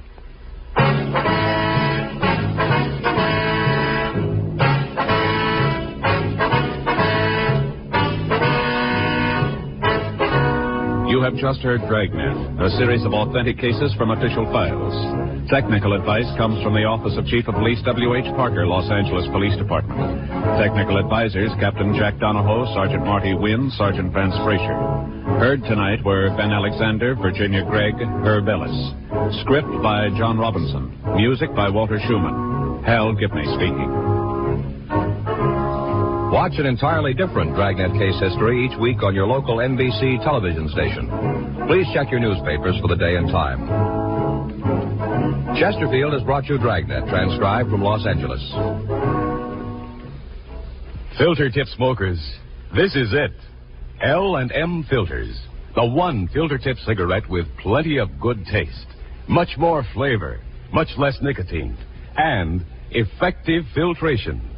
Only the L&M filter contains the miracle product alpha cellulose, absolutely pure, non-mineral, harmless to health. Yes, this is it. As Helen Hayes puts it, L&M filters are just what the doctor ordered. Buy L&M filters, the light and mild smoke.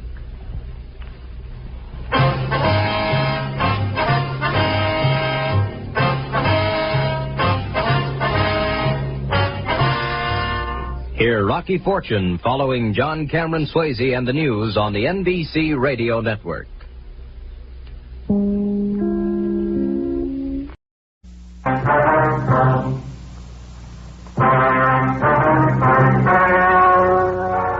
The story you're about to hear is true.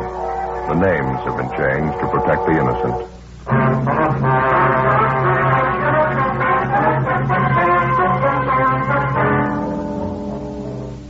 You're a detective sergeant. You're assigned to auto theft detail. A gang of criminals masquerading as legitimate auto dealers start to work in your city. Innocent people are cheated out of thousands of dollars. The thieves are clever. They work a foolproof formula. Your job? Stop them.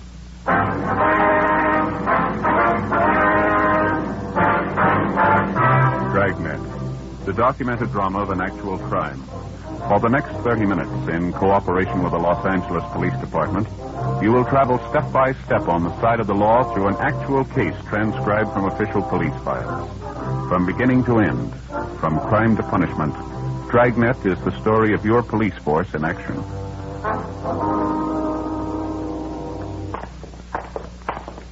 It was Tuesday, February 19th. It was chilly in Los Angeles. We were working the day watch out of auto theft. My partner's Ben Romero. The boss is Captain Nelson, and my name's Friday. We were on the way out from the office, and it was 10:25 a.m. when we got to the corner of 38th Street and Maxbury Avenue. The Greenleaf Day Nursery School. Mrs. Palmer, is that right? I think so. Just a minute. I've got it written down. Yeah. Mm-hmm. Excuse me, ma'am. What the fellow Palmer? Policeman, Martin Romero, Friday. Oh, yes, talk. Going to get all about it. Is that it? Yes, ma'am. We've been handling similar complaints the last month or so. We'd like to have you tell us everything that happened in your case, if you would, please. One of the most underhanded things I've ever heard of, Sergeant. It would have been the same thing if he'd held me up with a gun, just out-and-out robbery. Well, could you give us some of the details, ma'am? How you were first approached on the deal? Excuse me a minute, please. Children, time to go inside now. We're going to color pictures with the crayons this morning. Mrs. Johnson has them all ready for you inside. Bruce, Michael, Sandra, go along now. Inside, everyone. Certainly wish the warm weather'd hurry up and come. Children always raise such an uproar when we have to keep them indoors. Worst part of running a day nursery, the winter months. Yes, ma'am, I suppose so. Now, about your automobile, Miss Palmer, we understand you had it up for sale. You advertised in one of the local newspapers, is that right? Yes, that's right. I ran one of those 3-day want ads over the weekend, Friday, Saturday, and Sunday. I thought I'd get more for my car if I sold it myself. I mean, instead of selling it to a used car lot. Yes, ma'am. How many answers did you get on your want ad? Well, just the one way it turned out. This man came out and looked at my car first thing in the morning. He offered to pay me exactly what I was asking for it, so I sold it to him. That's just the way it went. Who was this man, Mrs. Palmer? Was he representing some auto company? Yes, he said he was anyway. He gave his name as Joseph Newhall. I've got his card inside. Said he was a buyer for Dan Barton's used car lot on South Cat Street. Nicely dressed man. He made it all seem so honest. How was the deal arranged? Could you tell us? Transfer the car, payment, and so forth? Well, he gave me a check for $50, sort of a down payment to hold the car for him. It was a certified company check. I see. He told me he'd be back that afternoon with a certified check for the full amount of the car, $800. Did he take your car with him then? No, he didn't. That's why I had no reason to be suspicious. He left me the check for $50 and said he'd be there with the money. Said in the meantime, one of the employees from the used car lot might be along to pick up the car to save me the trouble of driving it downtown myself. Mm-hmm. Same M.O., Joe, all the way. Yeah, looks like it. Well, how did it go after that, Miss Palmer? This worker from the used car lot came to the house to pick up the car about 1 o'clock that afternoon. Gave me a check for the full amount of the car, and I gave him the pink slip. Had a pair of white coveralls on, lettering on the back of them, Dan Barton's used cars. Looked like a typical mechanic or something. I wasn't the least bit suspicious. Mm-hmm. How about the buyer, this Joseph Newhall? Did he show up later in the day? No, he never came back. I've never seen him since. Haven't seen my car either. I called that Dan Barton's used car lot the next morning. They told me they never heard of Joseph Newhall. Just made me sick, officer. I can't afford to lose the money I had in that car. Yes, ma'am, we understand. Same thing's happened to a dozen people like you around the city. Do you remember what this man Newhall looked like, Miss Palmer? His physical description, maybe the clothes he was wearing? Yes, I've got it all written down, Sergeant, in my diary. Would you like to step inside, please? I've got my little office at the back of the school here. All right, thank you very much.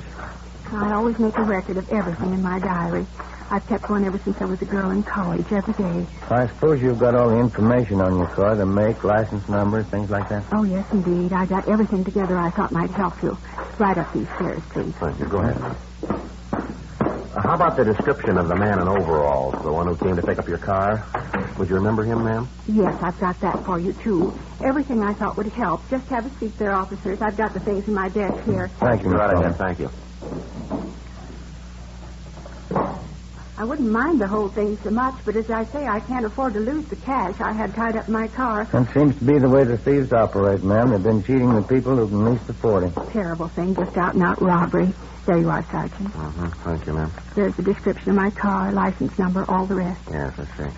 And here's the description of the two men, at Joseph All and coveralls, who picked up my car. Have you got that deposit check Newhall gave you, Miss Palmer, the check for $50? Right here, Sergeant. I saw that company about it, Dan Barton's used car lot. It's a forgery. Not worth the paper it's printed on. Have a look, Joe. Yeah, thanks. Same as the other. One thing I don't understand, how those crooks get these checks to begin with. Did they steal them? No, ma'am. We figured they had them printed up. We're still trying to find out where. Well, you know what the men look like. You'll be able to find them now, won't you? Only wish it worked that way, ma'am. We've had good descriptions on both men for a month now. Hasn't helped too much. I don't understand it at all. As I say, they're only common crooks. They can't be that smart, can they? Well, there's only one way we can judge. We've been hunting every day for a month now. Yes? They're still... In the space of 33 days, the auto theft gang had victimized a dozen private citizens throughout the city. In each instance, the approach and the method of operation had been the same. The front man for the gang would personally answer a want ad inserted in a local newspaper by a private citizen advertising the sale of his automobile. The front man would represent himself falsely as a buyer for Dan Barton's used car lot, a well-known and legitimate used car dealer. He'd offer to pay exactly the sale price which the private party was asking. As a deposit, the so-called buyer would leave a counterfeit company check for $50 or $100 with a promise that he would return later in the day with a certified check for the full amount. After a few hours, another man posing as an employee of Dan Barton's used would call for the car and drive it away. Neither the car nor the so-called buyer were ever seen again. All efforts to trace them went for nothing. 11:40 a.m. Ben and I went back to the office and got out a broadcast and a supplementary APB on Mrs. Palmer's car and also on the phony car buyer who called himself Joseph Newhall. After lunch, we met with Sergeant Grimsby, one of the other four men out of auto theft detail who were working the case with us. How'd you make out this morning, Army? That didn't go anywhere at all? Wasn't bad as far as it went. We found the place where they had the printing done. Well, where was that? Small up in the valley. Printed up the phony checks with that heading on it, Dan Barton's used car lot. Got out some business cards for him, too. What was the name? Did you find out? Yeah, same one, Joseph Newhall. He ordered the checks and the business cards. Printer described him for us, same guy. Where's it go from there? No place. The printer told us Newhall had a car. He couldn't give us a license number. Couldn't even remember the make or the body style. Thought it was a late model car, that's about all. Well, that's not much help. No address on him either. It was a will call order paid for in cash. If Newhall comes back, is it? Yeah, it's covered. I don't figure there's much chance Newhall's going to do that. He ordered enough checks printed up the first time last him a year. Well, I guess that's one lead we can forget. How about that special run the stats office made for us yesterday? Anything come out of that? No, nothing. All the possibles on the list were checked out, all of them clear. Nothing from Barton's used car lot either. Everybody on their staff's been checked out, all their ex-employees, too. No sign any one of them might have had a hand in it. Yeah. Oh, either of you seen the captain since this morning? No, why? Well, that idea we were talking over at the last meeting, he figures we'll go ahead with it this weekend. How's he figure on working, personal contact? Yeah, that's right. Most of the private parties who want to sell their cars themselves use that want ad deal over the weekend. They get a special ready Saturday and Sunday. I know. Thursday night's the deadline for having the ads in if they're going to run the full weekend. And that's when we start working on it. We get in touch with every private party who's filed a want ad for the weekend advertising a sale of their car, huh? Yeah, we'll contact them by phone, every one of them. We advise them that if anybody representing themselves as a buyer for Dan Barton's used car lot answers their want ad, they're to get in touch with us right away. If If they can't stall the man long enough, we tell them to accept the information on the man the car is driving. It ought to work out if we can get any kind of cooperation. It's going to be a big job. We'll have to cover all the want ads and all the papers. We've got a good description of that phony buyer, Joseph Newhall. If they planted a want ad in one of the papers, maybe he's the one of the gang who brought the ad in. It's possible one of the ad takers might remember him. Might be worth checking anyway. Well, could be. They might have phoned in the ad, too. That wouldn't help much. Might as well snuff foolproof, but it's a different approach. It's a plan anyway. We've tried everything else we can think of to reach the thieves. I get it. Auto theft, Friday coming. Yes, sir. Mm-hmm. When was that? I see. Yeah. Mm-hmm. Yes, as soon as we can. Thank you, sir. Well, maybe we won't have to wait for the weekend. What do you mean? A man out in Echo Park. He runs a candy store out there. He advertised his car for sale in this morning's paper. Said the first one to answer it was a buyer from Dan Barton's used car lot. Gave his name as Joseph Newhall.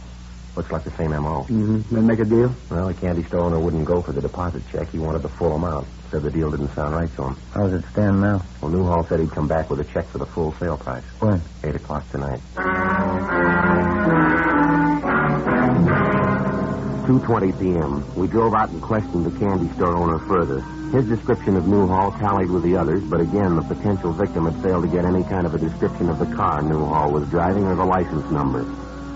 Ben and I staked out at the house. 8 p.m. came and went. The suspect failed to show. By midnight, there was still no sign of him. Well, the way it shaped up, Newhall apparently had a policy of making a deal at first contact or forgetting about it. He probably figured that if a person was at all suspicious, the interval would give him time to check, and Newhall wasn't giving away any odds. All day Wednesday, the stakeout went on. No sign of the suspect. On Thursday night, the local newspapers gave us lists of names and phone numbers of all private parties who had ordered want ads for the coming weekend to advertise the sale of an automobile. We divided up the names, and 6 of us took turns on the phones and started calling each party. We warned them about the car theft ring and advised them of what steps to take in the event Joseph Newhall or one of the other gang members approached them with a proposition to buy their car. One of the private parties we contacted was a Mr. Roy Harmon. Ben got on one and got in the thing we'd prepared. Sergeant Ormsby used the other extension and called another party running an ad. Sergeant Ormsby, Los Angeles Police Department auto. How's that, sir? Yes, and one of the gang usually goes under the name of Joseph Newhall. Contacted it all. That. Now. Stand out. Right, thank you, sir. What was that all about? Man by the name of Harmon runs a cocktail lounge out on South Cole. He took in a check over the bar last night, company check from Dan Barton's used car lot. Says it was signed Joseph Newhall. Well, he ought to remember who passed it. He does. I got it right here. A man by the name of Frank Curtis. He's a regular customer at the bar. Harmon says this Curtis came in the place last night with a man in a dark suit, and the man seemed to be a friend of Curtis's. Yeah. Well, I asked him what the friend looked like, and he described him. It was Newhall. Mm-hmm. What about that check business? Harmon says he was standing bar at the time. Told me this Frank Curtis and Newhall had quite a few drinks together, and they ran out of money. Newhall wanted to cash a check, but Harmon said no, he didn't know him. Mm-hmm. Well, this Frank Curtis is a regular customer at the bar, and he offered to endorse the check for Newhall. So Harmon said okay, and he cashed it. Well, how well does Harmon know this customer is, this Curtis? Pretty well. Lives across the street from him. We checked Frank Curtis through R&I, but he had no previous criminal record. We left the rest of the list for the other men, and Ben and I drove out and talked to Roy Harmon, the owner of the cocktail lounge where the suspect Joseph Newhall had cashed a check with the help of his friend, Frank Curtis. Harmon told the same story he'd given Ben over the phone. Curtis was a long-time neighbor of his and a steady customer at his cocktail lounge. As for Newhall, he'd never set eyes on him until the night before. Harmon gave us the home address of Frank Curtis, and we checked it out. Mrs. Curtis answered the door and told us that her husband Frank was working the newly inaugurated night shift at an aircraft plant in the south end of the city. Ben and I drove down to the plant, and after checking with the personnel office, we finally located Curtis at his work. He was an assistant foreman in one of the aircraft assembly shops. The truth, Sergeant Romero. The last time I saw Newhall before the years ago. We used to work at a work plant together. What's the matter anyways? You done something? We understand you endorsed a check to Newhall for $50. You know him that well? I mean, that you'd endorse checks for him? Well, maybe I shouldn't have. Wife's always telling me I ought to be more careful who I'm signing checks for. Well, what happened anyway? Wasn't the check any good? Do you have any idea where we could find this friend of yours, this Newhall? Well, I don't know. During the war, he and his wife lived in this housing project off North Main. I know they moved from that place, though. Yeah. As a matter of fact, old Joe didn't tell me where he was living. I gave him my address, told him to drop over for a beer sometime. Don't remember getting his address, though. Couldn't tell me what this is about, huh? Just a routine check. We'd like to locate Newhall, that's all. Got a few questions we'd like to ask him. Excuse me, we better watch it here, Sergeant. Yeah. Men coming through with that jig there. Okay, fellas, straight on through, all clear. Vertical fin assembly, down to 3. We're getting busy again, all right. Seems like the old swing shift days all over again. War years. Yeah, you mentioned a minute ago that Newhall is married, Miss Curry. Yeah, that's right. What about his wife? Can you tell us anything at all about her? Betty? No, I don't think so. Her and Joe seem to get along all right. Got along pretty well, matter of fact. Nice girl, Betty. I never minded her much. Do Newhalls have any children? Do you know that? No kids. Both of them work, her and Joe. Uh-huh. Would you know if Newhall's wife is still working? I don't know. Probably is. But yeah, matter of fact, she is. Joe happened to mention it the other night when we were talking. Just happened to think of it. Well, go ahead. Well, I remember I asked about Betty, and he said she was still working. Same old place, same old job, that's all. Where is this place she works, do you know? Yeah, City Hall.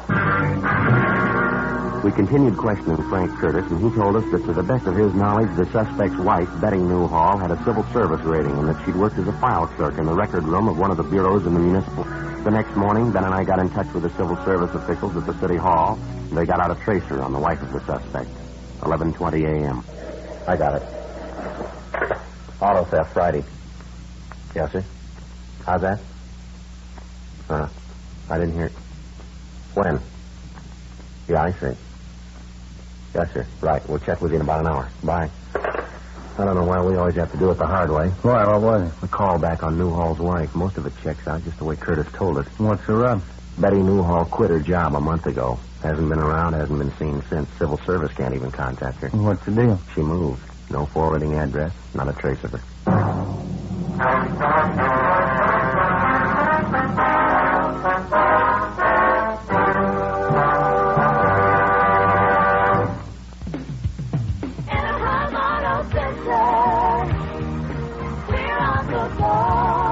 Exit Ball Road off the 57 freeway. Light up the holidays with a new vehicle from Anaheim Auto Center. We'll make your holiday dreams come true at Anaheim Auto Center with our incredible savings and huge discounts.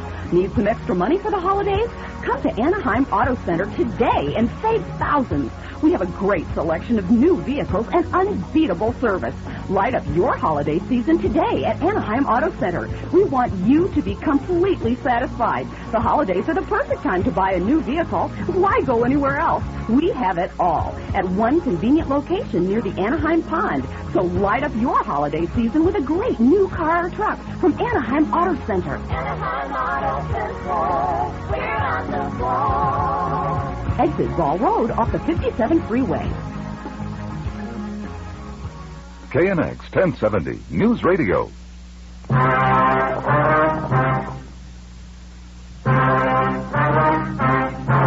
Saturday, February 23rd. The strongest lead we'd had to the auto theft gang began to fade. Mrs. Betty Newhall, the wife of our principal suspect, wasn't to be found. We checked out all her known friends and relatives, the places she was known to frequent. There wasn't a trace of her. Ben got all the available information on her from the Civil Service office, and we got out a broadcast in the supplementary All Points Bulletin. We found out she had a 10-year-old son, so we checked with the Board of Education to see if the boy was registered in one of the city schools. He wasn't listed. Still no response. We stayed on it. In the meantime, the weekend was wearing past the halfway point. The other two teams of men working the case were standing by, but apparently none of the private parties who were running want ads over the weekend advertising the sale of an automobile had been approached yet by either Joseph Newhall or some other member of the gang. If they did make a contact, it hadn't been reported to us. Saturday night, still no response. 8:50 p.m. Ben and I had some supper at Johnny Coken's place, and then we went back to the office. Not a bad meal at all, huh? Pretty fair for a Saturday night. Good soup. Yeah, there's nothing like that corn chowder Johnny puts out. It's the best. Sure wish you'd do something about that coffee. It's like taking a shot of adrenaline, isn't it? It is pretty strong, and... Excuse me. Maybe that's what's giving me this heartburn. Where's Ormsby? I thought he was covering. So did I. He was here when I left. Joe, Ben? Hi, Army. Thought we lost you. I'm taking a call from Hollywood Division. Good piece of news. What's that? Newhall's wife, they found her. At approximately 25 minutes past 8 that night, a dark-haired woman in her late 30s had brought a young boy into a pharmacy in the Hollywood area. Apparently, the woman had been drinking, but she was not intoxicated. The young boy with her, whom she identified as her 10-year-old son, was badly cut and bruised about the face and head. The woman insisted that the pharmacist on duty treat the boy and attend to his injuries. After arguing with the woman, the pharmacist called the Hollywood Receiving Hospital. An ambulance was dispatched, and the boy and his mother were there for treatment. At Hollywood Receiving, the woman gave her name as Betty Harrison, and her son's name is George Harrison. But a routine identification check by officers next door at the Hollywood Division Station disclosed her true name as Mrs. Betty Newhall. The desk sergeant ordered her held for interrogation and notified our office immediately. 9:30 p.m. Ben and I arrived at the Hollywood Division. Her boy, George, Mrs. Newhall, how did he happen to get beat up like that? It's pretty bad for a little fellow. I warned Joe about hitting little George. I told him if he did it again, I'd walk out. Well, I did walk out. I don't care what happens to him. You mean the boy's father did that to him, beat him up like that? He's not George's father. Second marriage. My name used to be Donnelly. I had 2 kids. One died. Uh-huh. When the divorce came through, I got custody of George, and I married Joe Newhall. You know why we're looking for your husband, Ms. Newhall? Yeah, I think so. Why do you think so? Car business. I knew what he was doing. Do you have any idea at all where we can find your husband? I'm not sure. He might be a lot of places. Just can't get over what he did to George. No reason at all. Kid came home and asked if he could go to the show. Husband got up and slapped him. Been drinking quite a bit. He hit the kid with his closed fist, kept hitting him. A grown man slugging a 10-year-old kid like that. I don't care about any man where George is concerned. Nobody's going to treat a kid of mine like that. You said you knew about your husband's dealing in the car business, Mrs. Newhall. How much do you know about it? I didn't have any part of it, I can tell you that much. It was his idea from the beginning, my husband's. Got the men together to work the racket. He made all the plans. He gave all the orders. How is it you quit your job at the City Hall in such a hurry? My husband's idea, I guess. He thought if anything happened, he didn't want to be traced that easy. Then he had to go and get drunk that night, cash the check. He always did stupid things like that. Mm-hmm.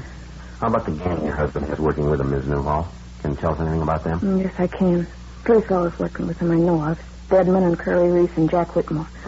Maybe there's someone else besides them, but I don't know of. You know where these men live, ma'am? Where we can find them? I think I do, yeah. I got the addresses at home. By this time, they're probably all there. You know the places they were supposed to be staying. Yeah, I got the addresses at home. How about the cars they got on this deal they were working? What are they doing with them? Do you know that? I don't know for sure. They were moving them east, I think, selling them back there. Yes, ma'am. I just always gets the deep marriage of Gillespie Hamper, the Deeford. No. Even they didn't like kids. They didn't want to have a home. Why'd they have to be that way? Well, I'd like to ask you something, if I could. Yeah. Why'd you marry him? 10:43 p.m. We stopped at the Newhall apartment on the way back to the City Hall, called the office, and arranged for a stakeout. The wife of the suspect, Betty Newhall, gave us the names and addresses of the people she knew to be working with her husband, Joseph Newhall, in the auto theft gang. She had no information to offer on the cars they might be driving. When we got to the office, we took a complete statement from Mrs. Newhall, and then she was booked in at the main jail on suspicion of grand theft auto. 11:09 p.m. Together with Wilson and Ormsby, we started checking out the addresses of the gang members. Our first 2 stops, we got nothing. On our last 2, we did a little better. We picked up a Jack Whitmore, Curly Reese, and a Carl Stedman, 3 of the names which Mrs. Newhall had mentioned. We took them downtown and booked them in at the main jail. That still left the principal suspect, Joseph Newhall, unaccounted for. At 1:45 a.m. the next morning, we got a tip as to his whereabouts, a small hotel on East 1st Street. We checked it out. The man answering Newhall's description was registered in room 209 on the 2nd floor. We got a pass key from the room clerk on duty and started up the stairs.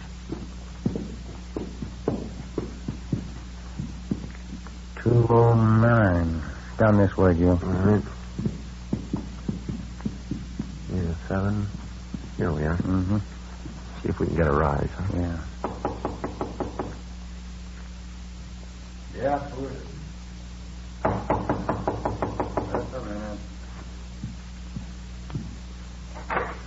Yeah, police officers. I'd hold it there, Mr. Down, Ben. Yeah.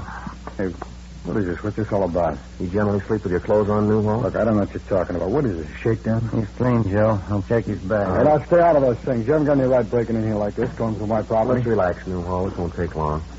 2 full pads of them, Joe. Found them in his suitcases. Company checks. Dan Barton's used car lot. We talked to your friends, mister. We got one side of the story. You want to come downtown and give us yours? You get nothing from me, not unless you see my lawyer. You can't hold me on any charges. Grand theft auto in Newhall. We've got the witnesses. We've got the evidence. If you've got something to say, say it. If you haven't, we'll get along downtown. You haven't got anything on me. You haven't got enough to hold me an hour. We're going to give it a try. For a full 5 hours, we questioned Newhall, both at the hotel and later downtown in the interrogation room. And after 5 hours of questioning, he finally broke and admitted being the mastermind behind the auto theft racket. Your true name is Joseph Woodard Newhall, is that right? Yeah, that's it. Now, you can't blame the whole setup on me, though. My wife had a hand in it just as much as I did. Well, we've already got her statement. You want to give us yours? And she's just as much to blame as I am. We didn't hurt anybody anyway. It's just a con deal, that's all. We didn't hurt anybody. How do you figure that? Well, just a simple con deal. People advertising their cars for sale are trying to cheat out a few bucks for themselves. We just outfigured them, that's all. You ready to dictate a statement for us? You know, we outfigured you two. You'd never have reached us if it wasn't for my wife. We'd reach you. Not in 30 years you wouldn't. Where'd you go in circles? Just one hitch. My wife and that stupid kid of hers. Just because I slapped him around a little, I wouldn't be here if it wasn't for that. Well, you better learn a lesson, mister. Why? Next time you fight, don't pick a 10-year-old.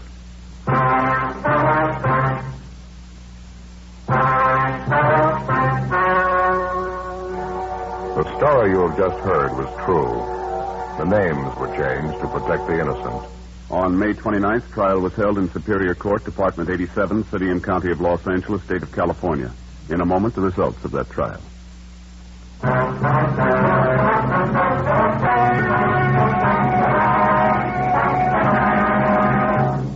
A check of his fingerprints revealed that Joseph Newhall's true name was Joseph Orrin Henderson, and that he had a previous record of forgery and burglary in the state of South Carolina. Henderson, alias Newhall, was tried and convicted along with his associates in the auto theft gang on 8 counts of grand theft and forgery of a fictitious check. They received sentences as prescribed by law. Grand theft is punishable by imprisonment for not less than 1 or more than 10 years. Forgery of a fictitious check is punishable by imprisonment in the county jail for not more than 1 year or in the state penitentiary for not more than 14 years. The wife, Betty Newhall, was convicted as an accomplice and was sentenced to serve 1 year in the county jail. Ladies and gentlemen, our security and the peace of the world are in danger while hundreds of millions behind the Iron Curtain are victims of vicious lies about the United States and other free nations. Join the crusade for freedom through your local crusade committee or by writing to General Clay, Empire State Building, New York City. Make a contribution to its work. Help truth fight communism. Join the crusade for freedom.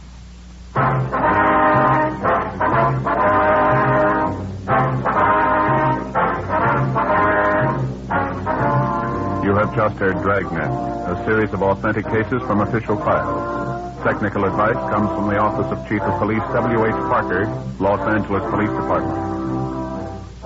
Fatima Cigarettes, best of all king-size cigarettes, has brought you Dragnet, transcribed from Los Angeles.